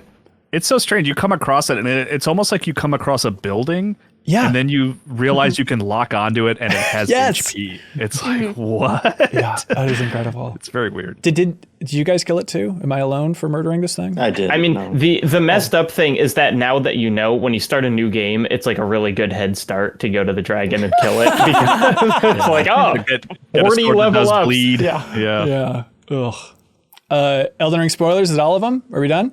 Well, my Elden Ring moment is so different from yours because my Elden Ring moment was when I got to marry Ronnie. Oh, yeah. When you like do her quest, her thing is kind of like she wants to bring about a new age. She doesn't want like the golden age. So essentially her thing is like, hey, I'm going to destroy the world and then I'm going to remake it. And we're just going to start from scratch because this sucks. But like, there's just like, and it, you know, Elden Ring isn't known for like cutscene moments, really. I mean, it has some really good ones. But like you do Ronnie's questline, which is pretty good. I really recommend doing it. You kind of integrate yourself into her following, and then she offers like she's like we should get married or something, and I'm like hell yeah we should get married. But then to marry her, you meet her at the base of a dead god. So it's one of those hands. You know how they have like the fingers? Yeah. It's the hand that's been murdered and it's covered in blood. She's just sitting on it. And Ronnie's a possessed doll. So, like, she's possessing the soul of a doll. So she's just sitting there, and she's like a tangle of ropes because she's no longer wearing her. I think she just killed it, honestly. And she's just, you can tell she's a doll. But there's just like really silent moment where you like slip the ring on her finger. Like, it actually shows you putting the ring on Ronnie's finger. And oh my God, I'm just so glad that I could marry her. I was so happy. I worked so hard, and now she's my wife forever. It is like the most involved side quest, I think, of the whole game, yeah. All right, I'll have to start a new game and do one of those, because I went down, I started with like the Wolfman path for a little bit, and that's like the underground whatnot area and whatnot. That is Ronnie's, yeah. That is Ronnie's? Okay, so that leads you to Ronnie's quest. So I started that. And there's like the tower. I remember that. Yeah, okay. I lean on a walkthrough a bit for that. Yeah, for sure. All right, Elden Ring, everybody. Horizon. I was just gonna say, my Elden Ring moment is basically the Riverwell and the location jump, but as a testament to how big the game is and how it kind of that map expansion. Like mine was after I got out of Stormvale and I was kind of up on the cliffs, and that's the first part, and I had played like 40 hours at that point already. Oh my God. And just kind of looking over the cliff and realizing, like, based on where those mountains are and this big valley, like I can tell those are playable places, and it's not matching up with where the map is now. And just that moment of like, this world is so huge, I'm going to be playing this game for another 100 hours, and I have been, and still haven't beaten it. But it's such a small thing that they decided to do, but it has such an impact to everyone in different ways of like, let's make it feel like you've uncovered all of this map and you've filled it out already. And then we're going to slowly and meticulously keep building it out to kind of drive home how big this world is, and that you're actually exploring it, which like so many open world games, we've all played where it's like, you can tell how big the map is. They make a big thing about like you're going to go up a tower and that's going to reveal some fog of war, and it's such a rote feeling at this point. but it had such a big impact on me that as soon as I looked at this category, it was like, no, that's my moment this year of just when that hit me, how big the scope was of a game that I knew was big, but how much bigger it was than I was expecting, and how much more I had to play, which made me very happy. And I think I hear you. I think it's also, we're kind of numb to like, you won't believe how big our open world is. It's like, that's fine. But I think it's a matter of like going through Limgrave and realizing how dense it is. And then it's that combination of realizing, wait, the rest of the game is like this? Even just little moments of like seeing the capital for the first time. And it's like, this place is massive. And you realize it's massive and you can go everywhere that you're seeing. And there's going to be so much in here. Yeah, there's like really, like designed content in it. It's not just empty forest. We've made a big procedurally generated map that you can collect, like resources in or whatever, pick twigs or berries or whatever. Like this has such dense, like from software masterpiece level created content for you to explore, is just unlike anything else. Is that a cheap moment to boil this down just to say Elden Ring scope realization? I kind of like it. The fact that we all have a different version of the moment when we were like, my God, I think is really fascinating and compelling. Yeah, Leo, somebody Look at that scope. Look at that scope. Leo, what do you think out of everything for Elden Ring here? From all the discussion I've heard about that game, that seems like a true encapsulation of something that happened this year. Yeah. Like, that was clearly very important to people. Yeah, I mean, it's just so individual that it's like, I don't feel like we'll be able to decide, like, this is the moment. Yep. And that's cool. Yeah. All right. End of Elden Ring spoilers. Hear ye. I'd love to hear about Xenoblade Chronicles 3 and this chapter 5 that I've heard. I'd like to hear it too, because Lord knows I'm never going to make it there. It sounds like chapter 5. How far in can it be? But okay, so Xenoblade 3 spoilers, everybody. How deep into the game is this? Oh gosh. For me, I think it was like 40 hours in, but I was doing a lot of side content. So I don't know actually how far it is if you're like not doing side content. Okay. So I've heard people whisper about this, like, just wait till chapter 5. So what are they talking about? Okay, yeah. Extremely heavy spoiler gates. Like, this is kind of the, like, apex of the game. So, definitely close your ears if you're planning on playing this at any point.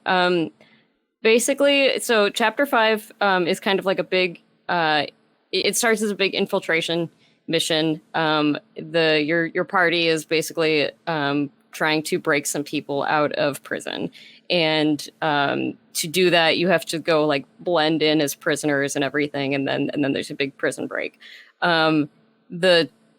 The first part of the big twist is that this is like a lot of lead up to this, and then you think you have this perfect plan, and the people, the bad guys, the Mobius and stuff, kind of knew that you were going to do this all along. So they stop you, and it is a very, like, you go through a very challenging series of boss battles in which you meet, like, former versions of yourself who have sided with kind of like the bad side of history here. Because you're being reincarnated after you die every 10 years. And so, yeah, exactly. So these are people who have chosen to like live forever by being evil, essentially. And they are you, like they're you. Fun. And this ends with them just like taking you to real prison and doing this excruciating, like, so the other main character is this girl Mio, and she's very close to the end of her 10 years, and you just kind of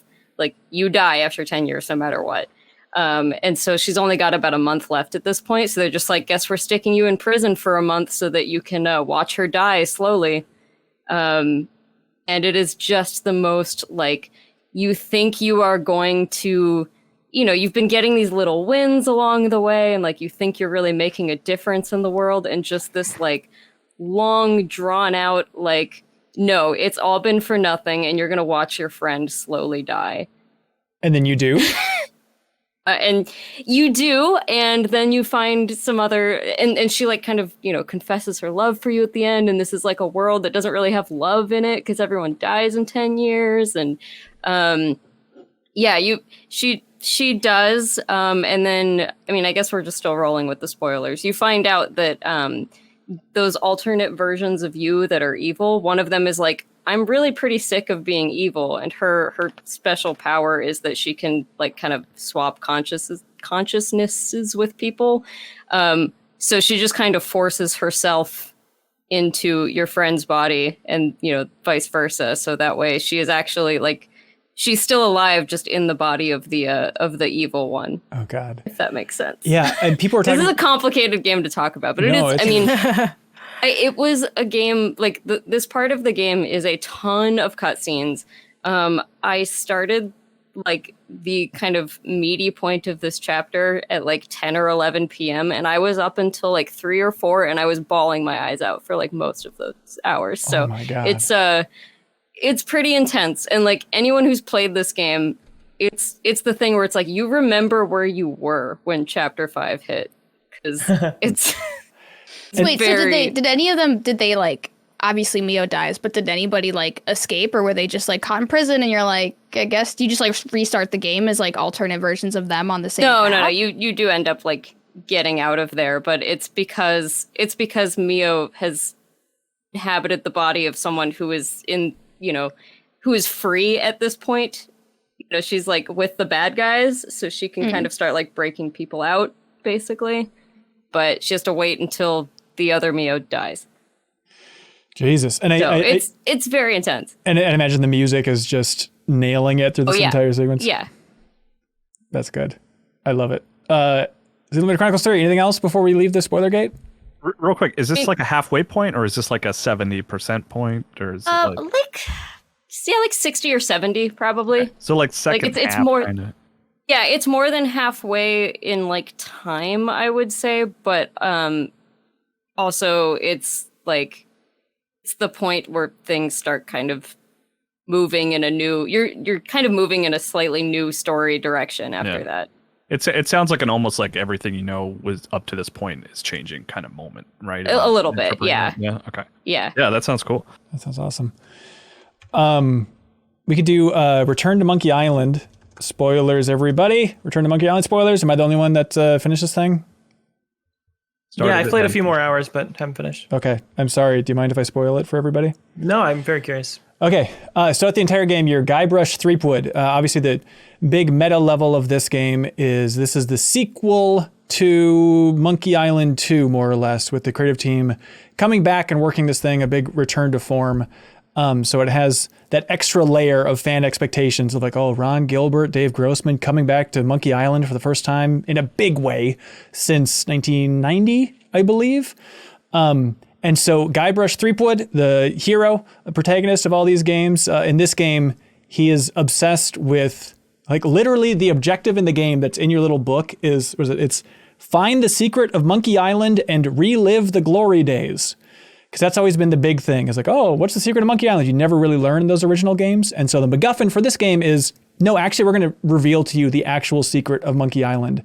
And so Guybrush Threepwood, throughout this entire game, is just on this quest, being like, oh no, everything's going to be great. If I just relive those glory days, if I just get that Monkey Island, this is going to be everything I need.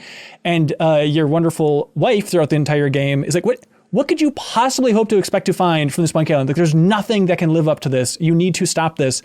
And Guybrush is just going on this adventure, exploring all these islands.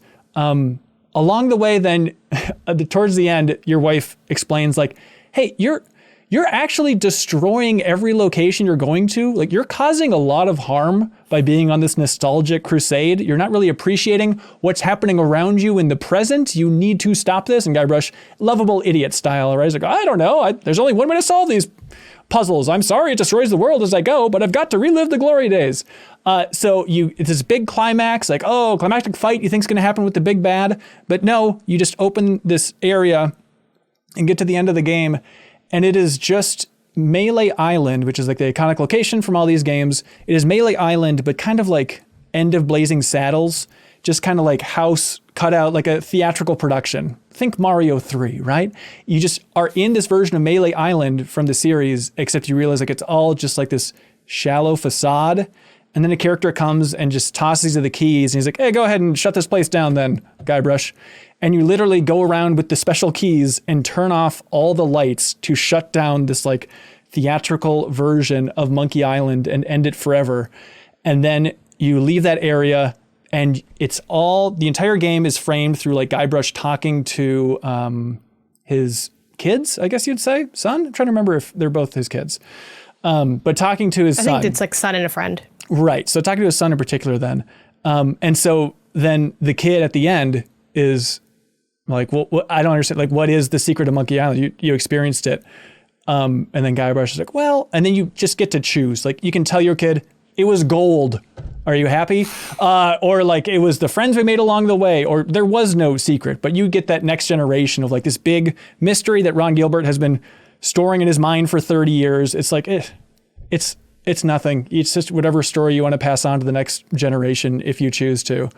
And then the kid runs off and there's just like this beautiful moment. Oh God, it really got me, where it's just Guybrush then sitting on a bench by himself. And I went back and timed it. And it's just 15 seconds of like the camera slowly zooming in on Guybrush. And he's just like breathing lightly and just kind of like looking around the world and just appreciating where he's at, which is so bizarre to see a video game character just soak it all in. And just that extra layer of the fact that it's 30 years later, he's coming back and in theory, learning to appreciate the now and not worry so much about the glory days and reliving the youth and just clawing for nostalgia, but just realizing the happiness and contentness of just, no, I'm here now. And that is amazing on several levels. And that's the gist of it. But I think it's really beautifully done, even if it's not satisfying for people that are like, well, I want to learn the secret. It's like, what? There is no secret, everybody. Just move on. And so it's like the entire game, I think, is a really smart. It's the best game I've seen kind of have a discourse with its fan base. It's the best. It reminds me of like a Final Fantasy VII remake in a way, you know, where so much of that game is also about like fan expectations. Can you live up to it? And so much of this game is just about, hey, people who are nostalgic about this adventure game from 30 years ago, like, it's okay. It's okay to shut it down. There's no glory to be had here. Appreciate your life. Focus on what you're doing for your loved ones. The end. So I think it's really beautifully done. But that's Monkey Island, everybody. Cool. I also want to say about Monkey Island something that is just kind of fun, because they had the game, or at least like some stuff for the game at PAX West this year. Yeah. And you know, it's just like a big cardboard cutouts of like Guybrush and Elaine and you know, big like set pieces and everything. And so learning about the ending of that game, and I was like, oh, that's literally just the pack setup. Right. Like, the whole funny. time that was sort of a spoiler for the end of the game. Funny. I loved that. Oh, that's great. That's great. Horizon Forbidden West. Should we jump into these? Yeah, I feel like these can be pretty quick, unless. I agree. Yeah. Oh, okay. Who wants to tackle them? I can do the Vegas start. one. Yeah. Sure. There's this quest in Las Vegas. You go to Las Vegas and like almost all of it is like underground under like a big, you know, it's like covered in sand. And the whole thing is about like restoring power there, like electricity. And you kind of, at first it's flooded and it's really, they're like scary things underwater that you're swimming away from. But then eventually you do restore power and then you like go back up on the surface and like all of the Las Vegas things have lit up again. And because Horizon was theoretically in the future before it went apocalyptic, it's like giant holograms and stuff. And it's just like, that game is so, you know, everything that's working is kind of like primitive, and everything old and technologically advanced is broken. And then you get this kind of amazing scene of like neon technicolor holograms just going crazy in a way that is really neat. That sounds cool. Yeah, it's a really beautiful like vista to kind of look at. And something that's so fun about Forbidden West specifically is it does the hey, I know that place like really well, and kind of puts it in that new context of the Horizon world, which is like quite fun to look at. There's something about like future and past and mashing them together that I think is very satisfying. For me, I had the mount and the tall neck. Funny enough, like the mount I thought was a huge spoiler for the game, and then PlayStation, like the first trailer they put out was like, and you fly on a big bird. I was disappointed that was in the trailer. I was like, yeah. I was so bummed that was in the trailer, but Though the fact that it's not a cutscene and you like actually get to do it is still like, hey. Yeah, and it's just so cool, like getting onto that bird, and you kind of like it like clicks so many things, like so many cylinders fire off once you like get that. Again, if you know it already, maybe it doesn't have as big of an impact, but there are so many things that are like hard to get to, and then once you get that towards the end of the game, it's like not only is this a very cool, beautiful moment, but it's also a powerful exploration tool to just kind of let you go around and have fun in that world. And then the tall neck is just to be totally clear, in case anyone hasn't played Horizon, open world game, you can explore, you can fast travel, but it's a bird. It's like a flying mount that you can fly anywhere you want. It's not restrictive, And you get it 35 hours in. Like it's like really late. It's like before maybe like the last mission where they're like, hey, if you did want to clean up, like now you can fly around to clean up. And there are some like flying quests specifically. And there's some fun stuff they do too with like if you play the game more after you beat it, they do change some of like the dialogue to be like, oh yeah, you've flown on these mounts before. Or like who else has flown on the back of the like it's a big kind of part of a conversation in the larger world of the idea of who can and can't handle like flying, what counts as flying. Oh, I held on to it for a few minutes. It's kind of this big fun thing. And the tall neck, I think represents one, like the beauty of the game, and then two, how they've done some fun things with like, it's a sequel. It very much is like more of the same, but they've sort of tweaked some stuff. So the tall neck moment for me is just like the first game, you're unlocking these like overriding these tall necks to like reveal parts of the map. It very much is the tower thing that Jeff mentioned of like cliche classic open world, but you eventually start to notice that, hey, there's a tall neck that I'm missing one. Where's it at? And it's inside one of the cauldrons. You go in and they're like, the cauldrons are sort of these big areas that are building machines, and you have like interactions in there, and it helps you like override machines in the game. And you get to the tall neck one, and as you're like overriding it or like fixing it or kind of putting it back together, you emerge from the cauldron on the head of the tall neck coming up, and it just provides this like very scripted but very beautiful vista, just kind of overlooking the world. Like it's the thing in Horizon that everyone was guaranteed to have screenshots of, because everyone got to that and said, this looks so cool, and was like spamming the share button. So yeah, those are my kind of big moments from that game. I love it. Have we hit all these? Oh no!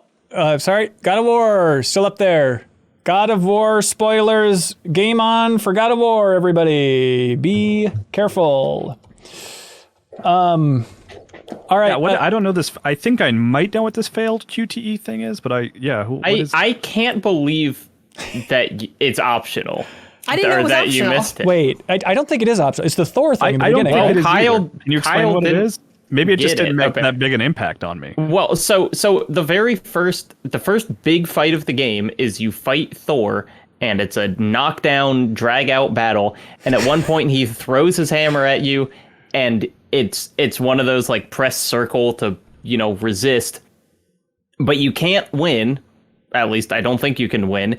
And it knocks you down and you die, and it cuts to like the death screen where it's like, here's a tip, press triangle to, retrieve your axe. And then Thor says like, this fight is finished when I say it's finished.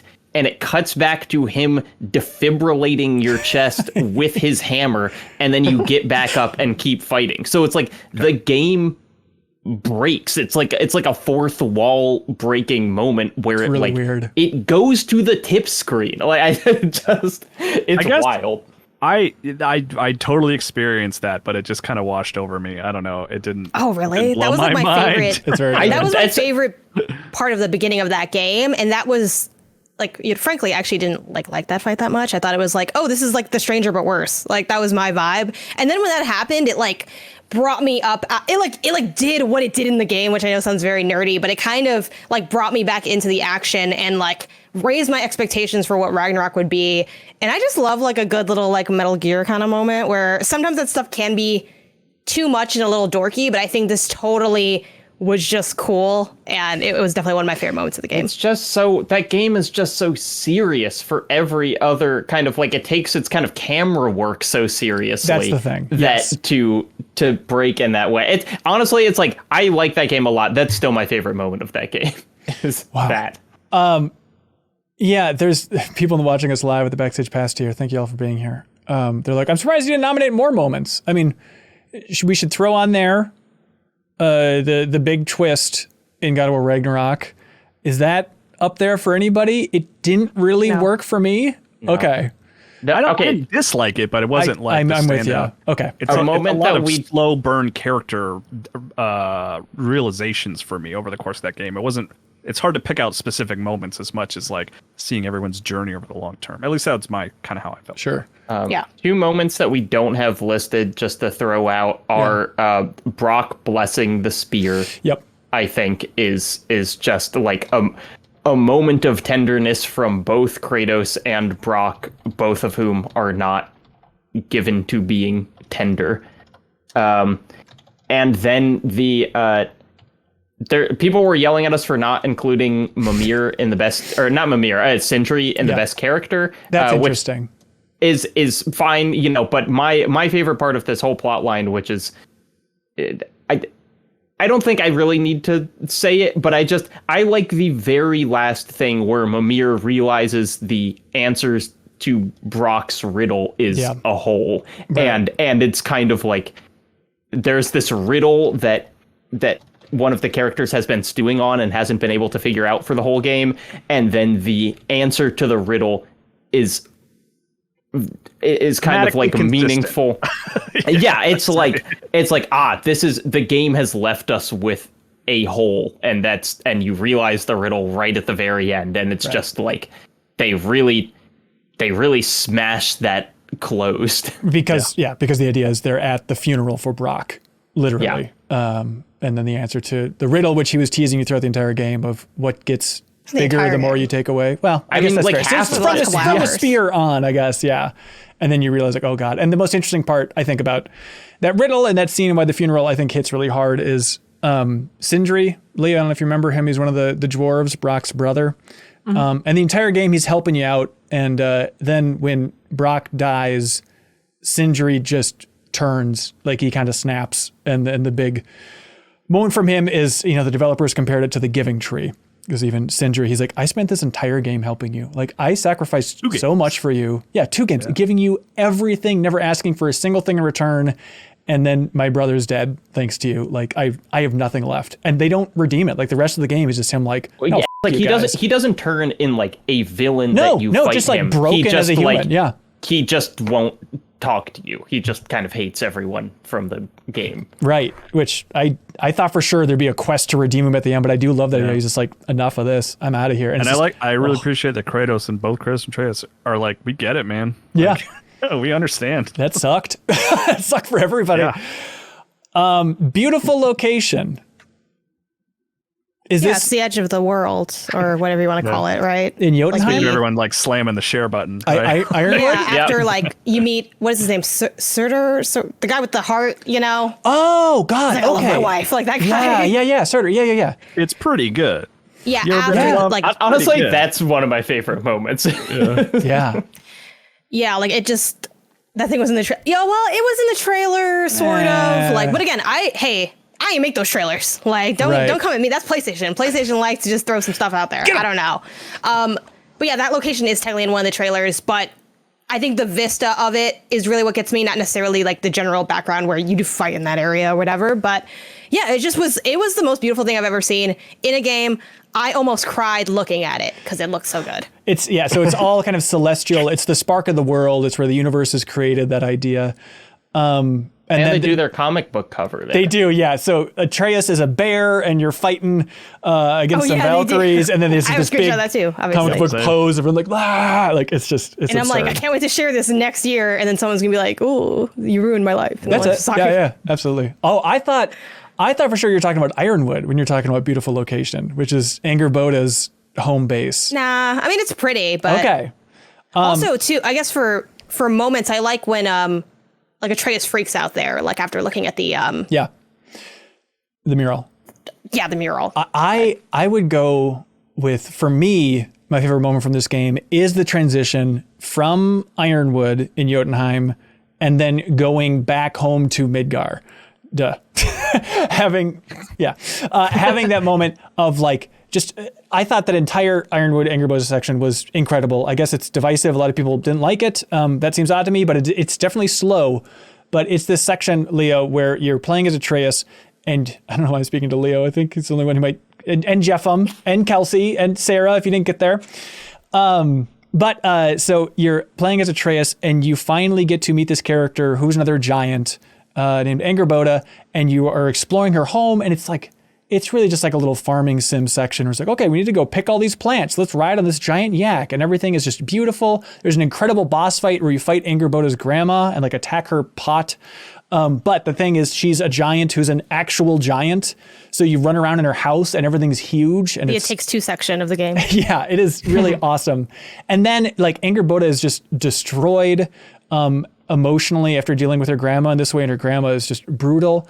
And then there's this beautiful moment where you both turn into wolves and you're running and the music is just swelling as you're running through this beautiful Ironwood area. And then Atreus is like, okay, I need to go home now. And the way I do it is by saying home over and over again. It's very Wizard of Oz. And he does it. But the fun twist is he's not sent to your new home base, which is the safe place. He says home so many times that he's sent back to the cabin, which is his actual home from like the beginning of the game, which is extremely not safe anymore because all the gods know exactly where that is. So it's just this amazing pivot of him in this amazing location, Ironwood. Then he goes home, is in the cabin. It's like, oh my God. Oh, no. Why am I here? Oh my God.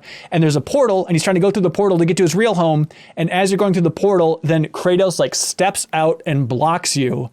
And then it's just this huge confrontation between those two as he's like, you've been gone for 2 days. It's like getting caught, trying to sneak back into the house. Yeah. And imagine if your dad was Kratos. Right. It's like, that's what that moment is, you know? And it's the flip from the 2018 game where Kratos was gone for a long time. Now, in this world, Kratos is trying to explain to Atreus, like, you've been gone for 2 days. We all thought you were dead. Odin wants you. Were you with Odin? What is he saying? Explain everything, please.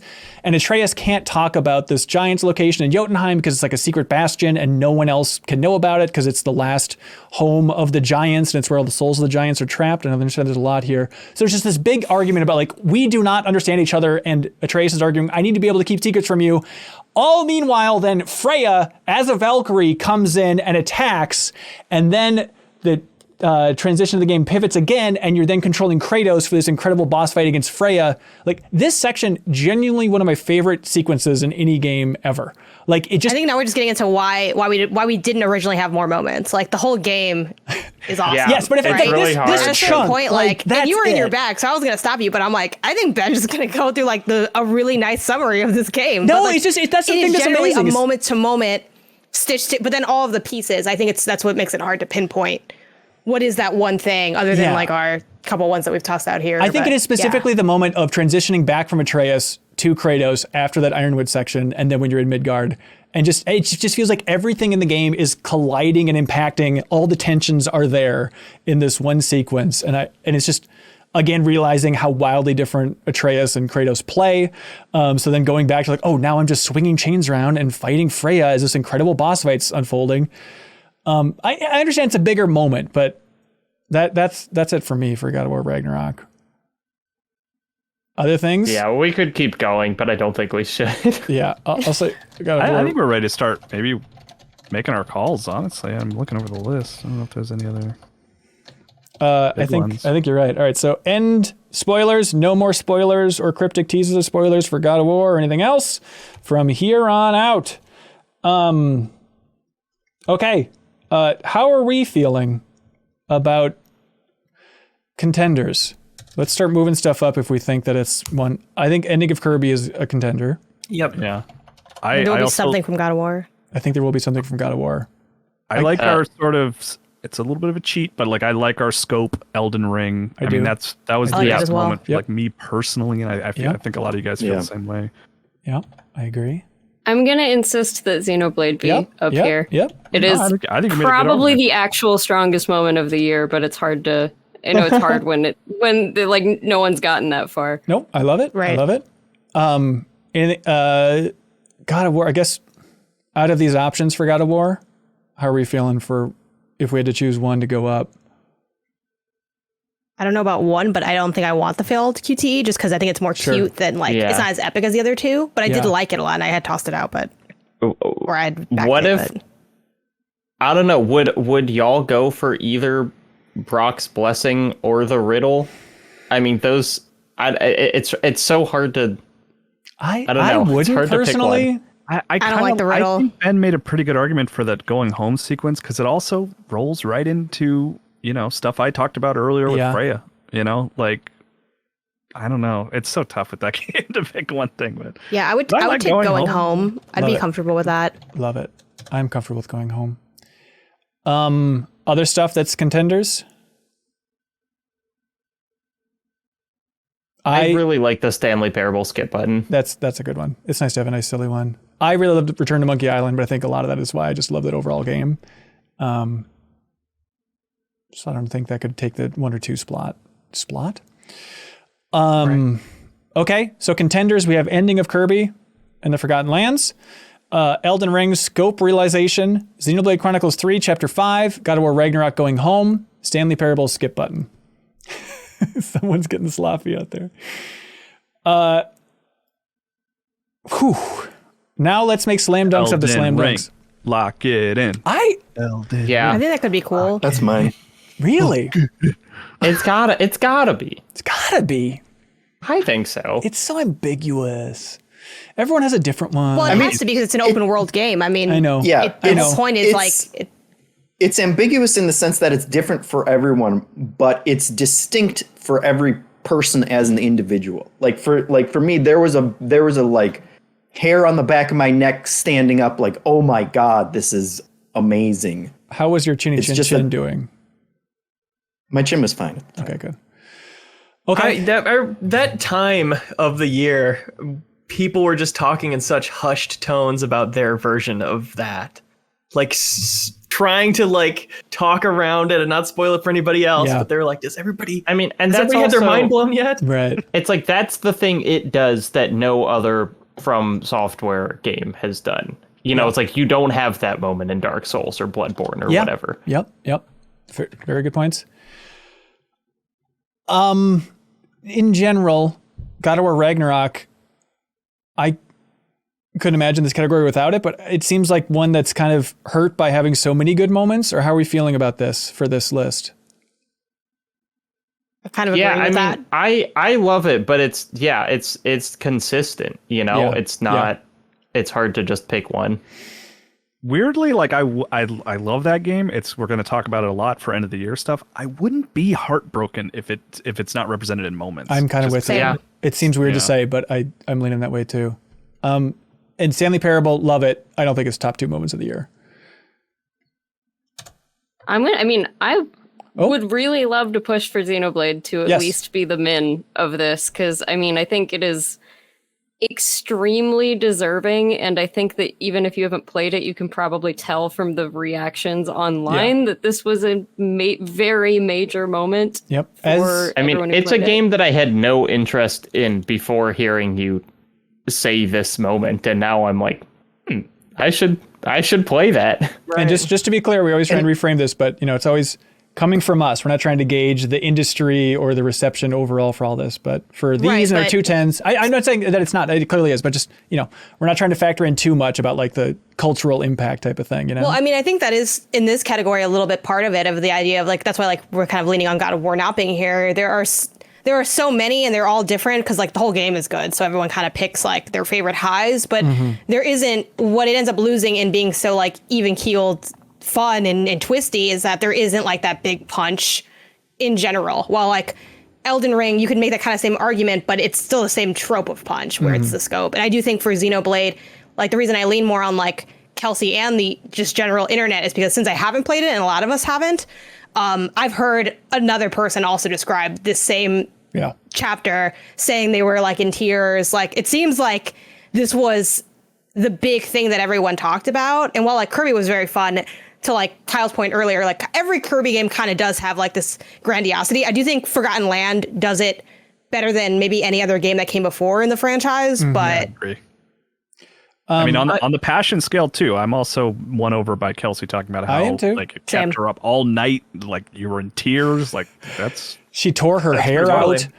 And I haven't gotten to that part of the game, but one of my biggest impressions of that game so far has been like how seriously they take their story and their presentation of the story and how well they do that. Like just between like direction and pacing and obviously the orchestral score, but also just sound design, like when they choose to just cut out completely and just throw visuals at you. And like, I've been impressed by the storytelling in that game every step of the way that I've played so far. So I hate to do this.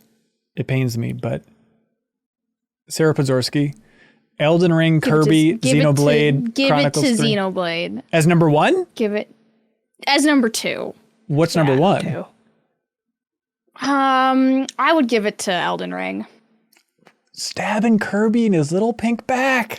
I love Kirby, and I love that. But so like, where's the back really begin? You know, it was the end of the game, and I feel like because it was the end of the game, it obviously has to be like an epic moment, right? So you know, it's just kind of like it's at the end. Of course, it's going to be bombastic.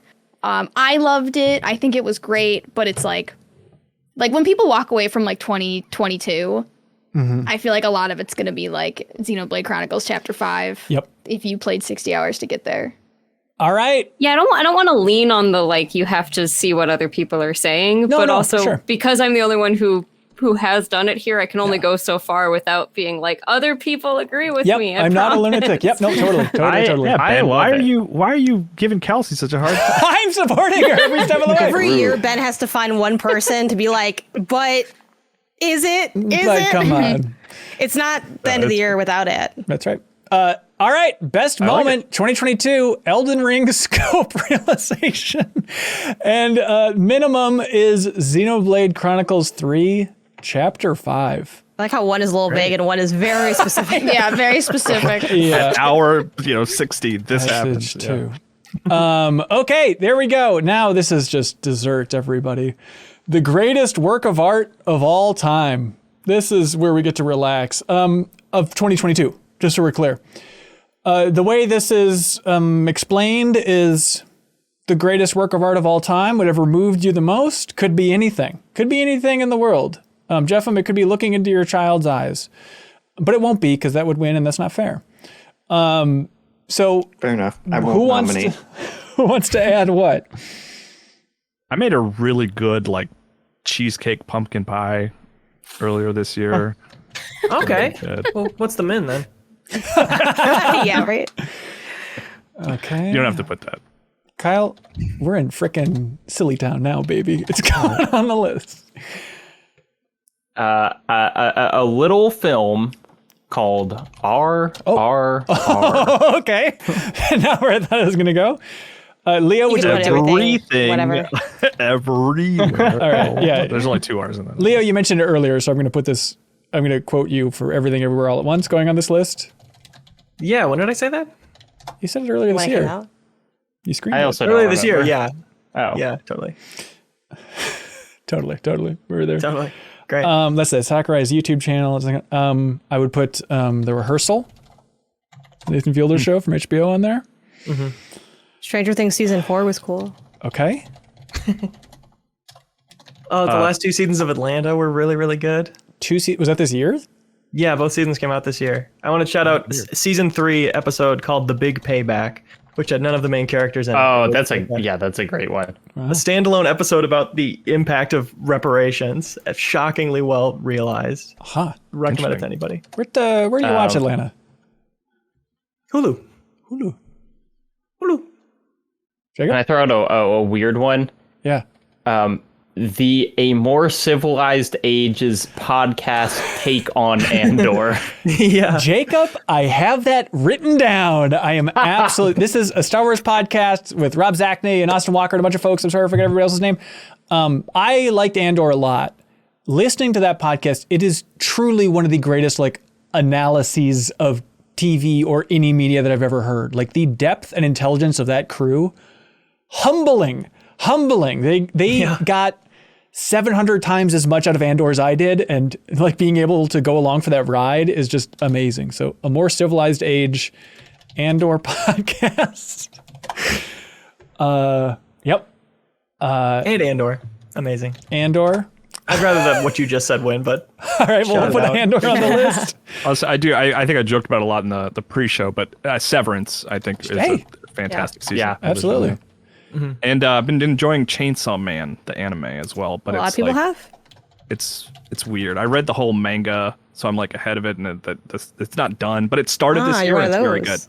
One of those whose friends usually not, but Chainsaw Man, I was so reading. fascinated by that I dove in. Yeah. Work of art's a stretch, but I finished Cliffy B's book, Control Freak. And I refuse to let you put this on. No. I'm going to just put it down. If I may. Genuinely, though, did you enjoy it? I genuinely did. I think it is worth reading. And it's, I understand. there's no denying his place in the industry. That's exactly it. And it, even if it's at times juvenile with the writing, as you might expect, it is fascinating and I think really revealing to be this is somebody who's had a huge impact on the game industry. Do you want to know what's at the core of the game industry for the 90s and the 2000s? It's probably a lot of people like Cliffy B who like making stupid poop jokes every once in a while, but also care a lot about hot women and fast cars. Isn't it cool to be rich? But it also, it genuinely gets into investing in musicals. Right. No, but I appreciate how open it is. I'm sure there's 1,000 things that you want to stay guarded on, but it talks about him dealing with molestation as a child. Where it's well, that's impressive that he would devote this much time to it and really dive in and try and unpack how that affected his life. It talks about the failure of his first marriage. And the part that's really fascinating is he has a couple chapters all about building out Boss Key, the studio, and why that failed. And it's how often do you get chapters of a book? It'd be nice if it was a whole book, but chapters of a book about just here's the studio that we tried to build with the best of intentions. Here's why it fell apart. Yeah, none of the games like Lawbreakers were that sensational, but it's just amazing to have somebody actually document, here's what went wrong. Nobody else is really doing that. If you're successful, you'll write about it. But so I appreciated it, but obviously it's Cliffy B. I think you know his personality, and that definitely comes through in the book. Here's an odd one. Giant Bomb highlighted them this year in a big way, but Friday Night Forking over at Giant Bomb, those streams, no exaggeration, one of the biggest jaw-dropping moments of the year is seeing this. And it helped that I went over to Dan Reichert's house and watched the first episode for Giant Bomb with him, so he got to explain some of the behind-the-scenes stuff.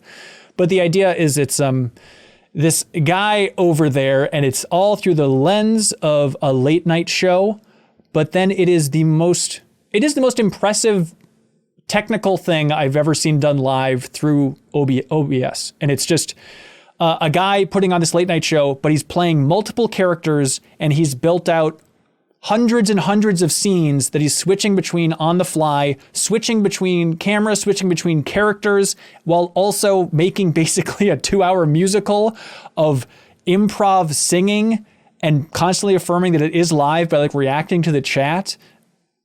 Jaw-dropping. Leo, can you back me up on this at all?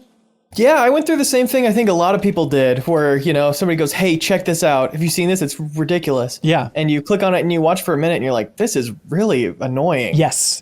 And then you watch it for 4 more minutes and you're like, well, there's something to this because I'm still watching it. And then 15 minutes in, you're like, this is the best thing I've ever seen in my life. Yeah, absolutely. And I think the season is done now, but it's on YouTube if you want to watch Giant Bomb's archives of it. But live is it feels so special. It's such an intense, unique energy that you just can't look away from. Yeah. Friday Night Forking is the name of that. Anything else for a greatest work of art of all time to put on here? I'll steal this one from Neil Smith in the comments, but line goes up. The problem with NFTs from Folding Ideas. Was that this year? Really good. Yeah. Yep. A 21st. video that probably had a non-negligible impact on crashing the crypto industry. Yeah. Got around, yeah.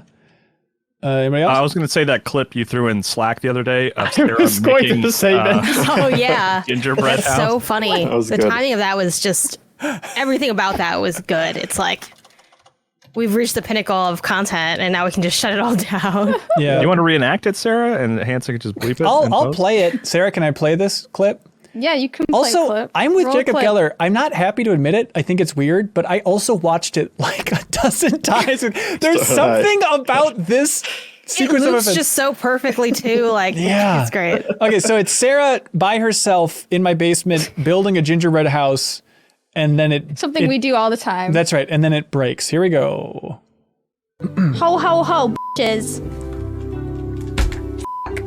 Okay, you get the idea. It's better if you read it. I haven't heard it with the Without beeping. Yeah, it's so much better without the beeping. Yeah, it's Yeah. better. So you can Because find the way that you on yell YouTube. it, it's like it was like the Wilhelm scream of profanity. It was Right. perfect. Yeah. You just you don't get to see what happens, but you hear the snap, It's good. and you know that Good it stuff. wasn't good. Wasn't good. It just, I think it speaks to the how quickly things can swing when you're making live content. It's like running a forking. Anything else? Yeah, I'll toss out Laurel Hell by Mitski, like the album Laurel Hell. Yes. And Beyonce's Renaissance, which does some really fun, like I think the most impressive thing about that album is how seamlessly the songs blend together. It's like this symphony of house dance music that I was just like thoroughly impressed by. Did I spell that Laurel Hell thing correct? Laurel Hell is right, but Mitski is Mitski. S-K-I. All right. Right on. Another album, King Cobra by Brian Ennals and Infinity Knives, which was a Matt Helgeson recommendation. Super underground hip hop album that is just jaw dropping. Like banger after banger, but insanely political and bold. There's a song about killing Joe Biden. Okay. I recommend it. It's a really good listen. Parody. Brian L. and the Infinity. Brian Ennals and Infinity Knives. King Cobra. Infinity Knives. Check King out Cobra, a group that's been around for a while. Brian L. What? Brian Ennals. Ennals. Love it. All right. What do we see as real contenders here?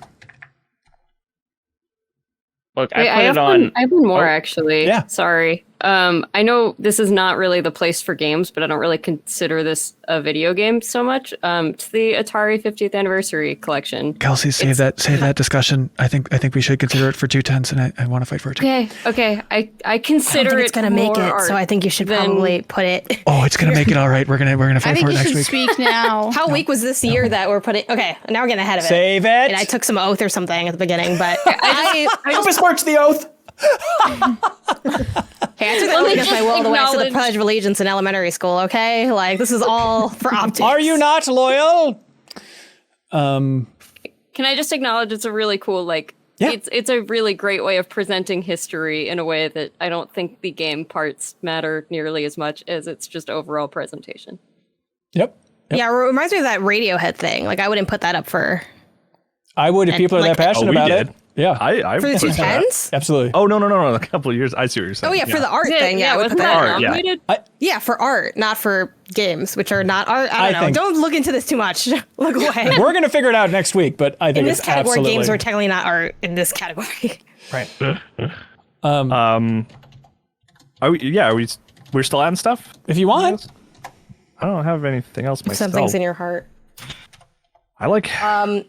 This Lego set, I think, was pretty good. So Janet's holding up a We are getting tall neck. we are getting into the territory where we're adding like the first thing that comes to mind. But Yeah. I will say that So this Janet's was pretty photo awesome. she took of this Lego set, Oh my greatest God. art of all time. Okay. We'll have to share that somehow, but just an absolute like mind warp of perspective that made it look like this thing was 6 feet tall. And When I took it was fantastic. And everyone started, because you weren't the only one that said that to me. And I started, like, I re-looked at it and realized, like, what I had made. I looked at the horror of what I created. Yeah, it's because I'll just show it So I'll just send it somewhere and then we can just move on. Hey, that's the picture for Instagram this week, I think. Sure. Can I share which ones I think I like, maybe? I love that, Kyle. Please. I like Everything Everywhere All at Once. It's a fantastic movie. Yep. I also really liked what you guys were saying about the Civilized Age podcast. I think that sounds cool and makes me want to watch that show and then listen to that podcast. Kyle, it'll be the best Christmas break of your freaking life, dude. I'm really gonna fight for Triple R. Okay. I might be alone in this, or I don't know how many people here have seen it, but I back you up. I mean, truly, like, I think the most fun I have ever had in a movie theater watching a movie. Just like the feeling rushing through my body. Yeah, I love that movie a lot. I don't know about greatest work of art of all time a lot, but I think it's an awesome movie. Oh, you're right. It's a Star Wars podcast. That's the honestly, I would put it above it. RRR, to talk about it for a moment, honestly, it's funny, one of the directors of Everything Everywhere All at Once, Daniel Kwan, said something about it on Twitter that I really liked, that like so much of mainstream American filmmaking is like goofy, fourth wall breaking meta jokes and characters trapped in super serious filmmaking, ultra realistic filmmaking, and RRR is like the inverse, where it's like really earnest characters with really strong bonds being delivered in like a goofy, not super self-serious way. Yeah, and the tone is just incredible. The tone works so well and carries it for a very long movie. Yeah, it feels like Yakuza, of just like, how do I care this much about the drama and these characters, but also this world can just do anything. The Rehearsal. Anybody else a big fan of The Rehearsal? Nathan Fielder's show on HBO this year? I loved it. Okay. Yeah, I really like it. I wouldn't. Not greatest work of all time. Okay, Loved it. I hear you. I'm feeling a little conflicted about it and sort of, whether he's taking advantage of people, but it's like, it's so interesting. Well, so like, I don't know how strongly I would feel about getting on the list, but I think that's the thing that's fascinating about it is.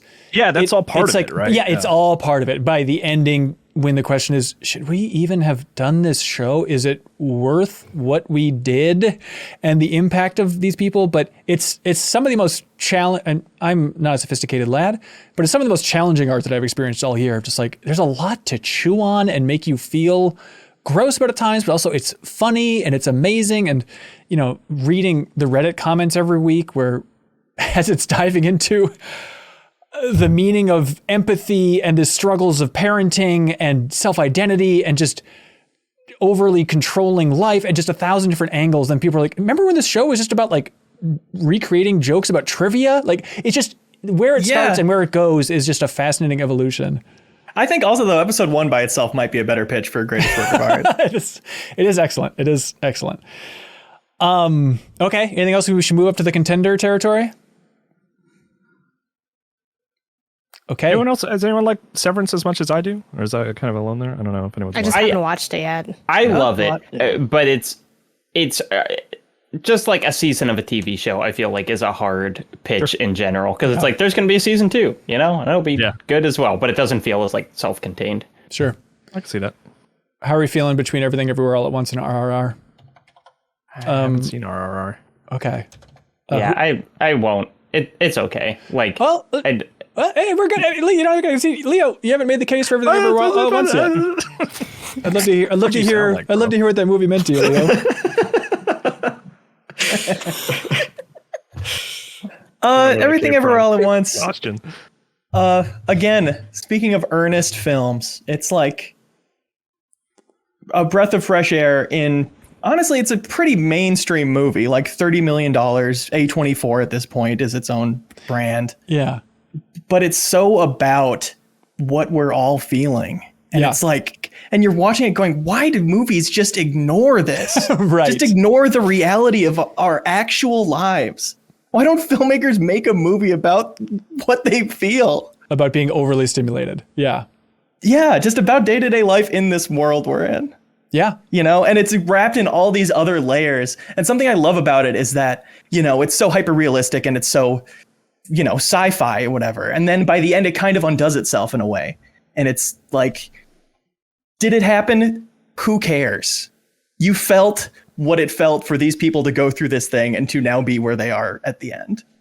Yeah. It's a really, really beautiful movie. And God, it was validating to love Swiss Army Man so much. And then to have that come out and be like, yes, this is even better, and everyone loves it. Yeah. Your opinion was right, after all. The More Civilized Age and/or podcasts, they broke down each episode of that show for between 2 to 4 hours.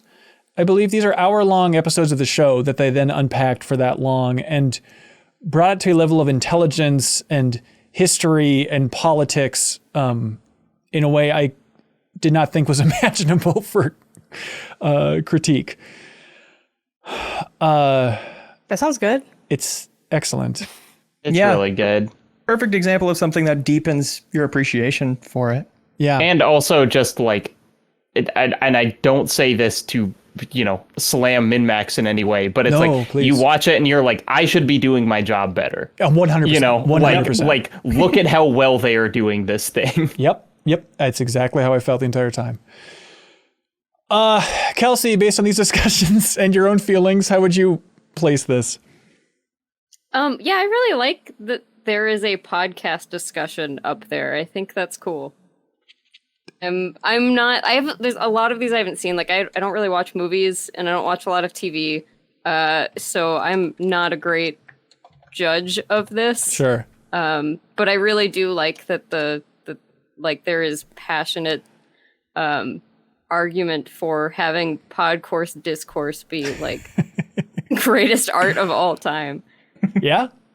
Is this list the maximum is a More Civilized Age and/or podcast, and the minimum is Everything Everywhere All at Once? I would flip them. You'd flip them. I think you could flip those. Yeah. Okay. Okay. We're all good with this? We did it. Everything Everywhere All at Once, the greatest work of art of all time for 2022, and the A More Civilized Age and/or podcast discussions for the minimum greatest work of art of all time for 2022. Andor's fuming right now. They're That's like, right. without us, there wouldn't be this discussion. What do we gotta do? It's better. All right, hold your applause at home. Hold your applause at home till we're finished with this. Best thing for 2022, just to remind you, the journey we've been on today. Let Me Solo Her Guy in Elden Ring. Runner-up, Sakurai Explains, the YouTube channel. The Dumbest Thing, characters solving puzzles immediately for you. And the runner-up, Stranger of Paradise's use of My Way. Biggest news for 2022. Microsoft buys Activision, FTC tangles, and the runner-up is the GTA 6 leak. The game we all agree is probably good, but we didn't play. A Plague Tale Requiem. Runner-up, V Rising. Interesting.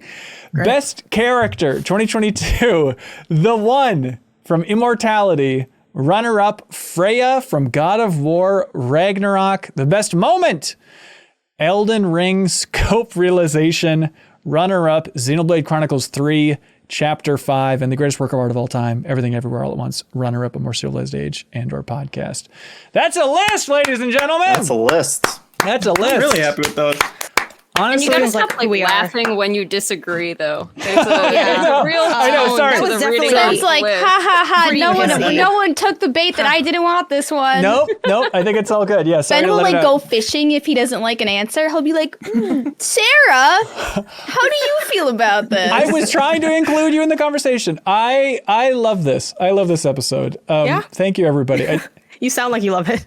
I do. Yeah, of course I disagree with some of these, but that's why it's a collective group. Thank you all for absorbing so much knowledge throughout the year and unfolding it on this very podcast. I had a blast. Let's keep doing it for like the next 2 weeks. Let's talk about the greatest games not? from 2022. This is going to be fun, everybody. Thank you so much for watching, listening, sharing. If you thought that all of us unloading our brain so far is worth $2, you can jump on over to patreon.com/MinnMax with 2 N's. All of our brains combined, surely that's worth $2. You can jump in there at any tier, find the tier that's right for you. You can compete in Trivia Tower this Monday. We'll be joined by special guest Marcus Stewart from Game Informer, former champion of Trivia Tower All-Stars. He'll be joining for that one. So that'll be at 8 p.m. Central. If you have any questions about how that works, please let me know. But you can win a ton of game codes and an Asteroid 40 headset by competing in game trivia. Also, Party Chat, our Patreon exclusive bonus podcast, which is right in your favorite podcast app. This week we talk about Bloober Team, their approach to mental health, which I know people were like, hey, need to talk about this on the podcast. And so we finally had the discussion on Party Chat. We open up the MinnMax PO box, which is on MinnMax's official site, minnmax.com, but we kind of had a mailbag section, which is very cool. Some cool letters and gifts from folks.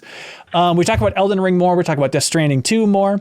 And just a heads up that this Sunday at 8 p.m. Central, we're going to have the final episode of Party Chat of the year. And Party Chat, if you're at the MinnMax Council tier, you can call in and podcast with us directly. So if you want to call in on Sunday night and podcast with us and talk about anything under the sun, ask any question under the sun, whatever you want, you can jump up to that MinnMax Council tier, or you can just listen to the free bonus podcast. Not free, but the bonus podcast by supporting us at that $5 tier. The Game Champion tier, the $50 tier. I will get to the names, but here's a quirk this time around is if you're at the Game Champion tier, this month we will share your top 10 list for your favorite games of 2022 on Twitter. So if you jump up to the $50 tier, or if you're already at it, or if you're above it, I will have a post on Patreon and you will share your top 10 games of 2022 by the end of the year, and we'll tweet it out from the MinnMax account. So if you're wondering, hey, I'm making a top 10 list of the games I played this year, but I don't know what to do with it, here's an answer. We'll blast your name and your favorite 10 games to high heaven. So join that Game Champion tier, and thank you to everybody who's at that tier for choosing any game under the sun. Kyle Silva is the champion of Fluidity Spin Cycle. Zachary Pliggy, once more, the champion of Superman 64, of course. Jesse Spencer, the champion of Yakuza Like a Dragon. Logan Krause is the champion of Star Wars Knights of the Old Republic 2, the Sith Lords. Ted Reiser, champion of Pudge Wars. Joe Dean, the champion of Hotel Dusk Room 215, because Joe Dean is an interesting person. Hey, I think that's it for this episode. How's everybody feeling? Good. Great. Exhausted. I like this list. I love this list. I think this is great. Sarah, you doing okay? I'm really hungry. I'm also really hungry. I'm All really right. hungry. Thank you so much. Any help sharing the episodes? Appreciate it, everybody. That's it for us. Be good. Have fun. Let's go.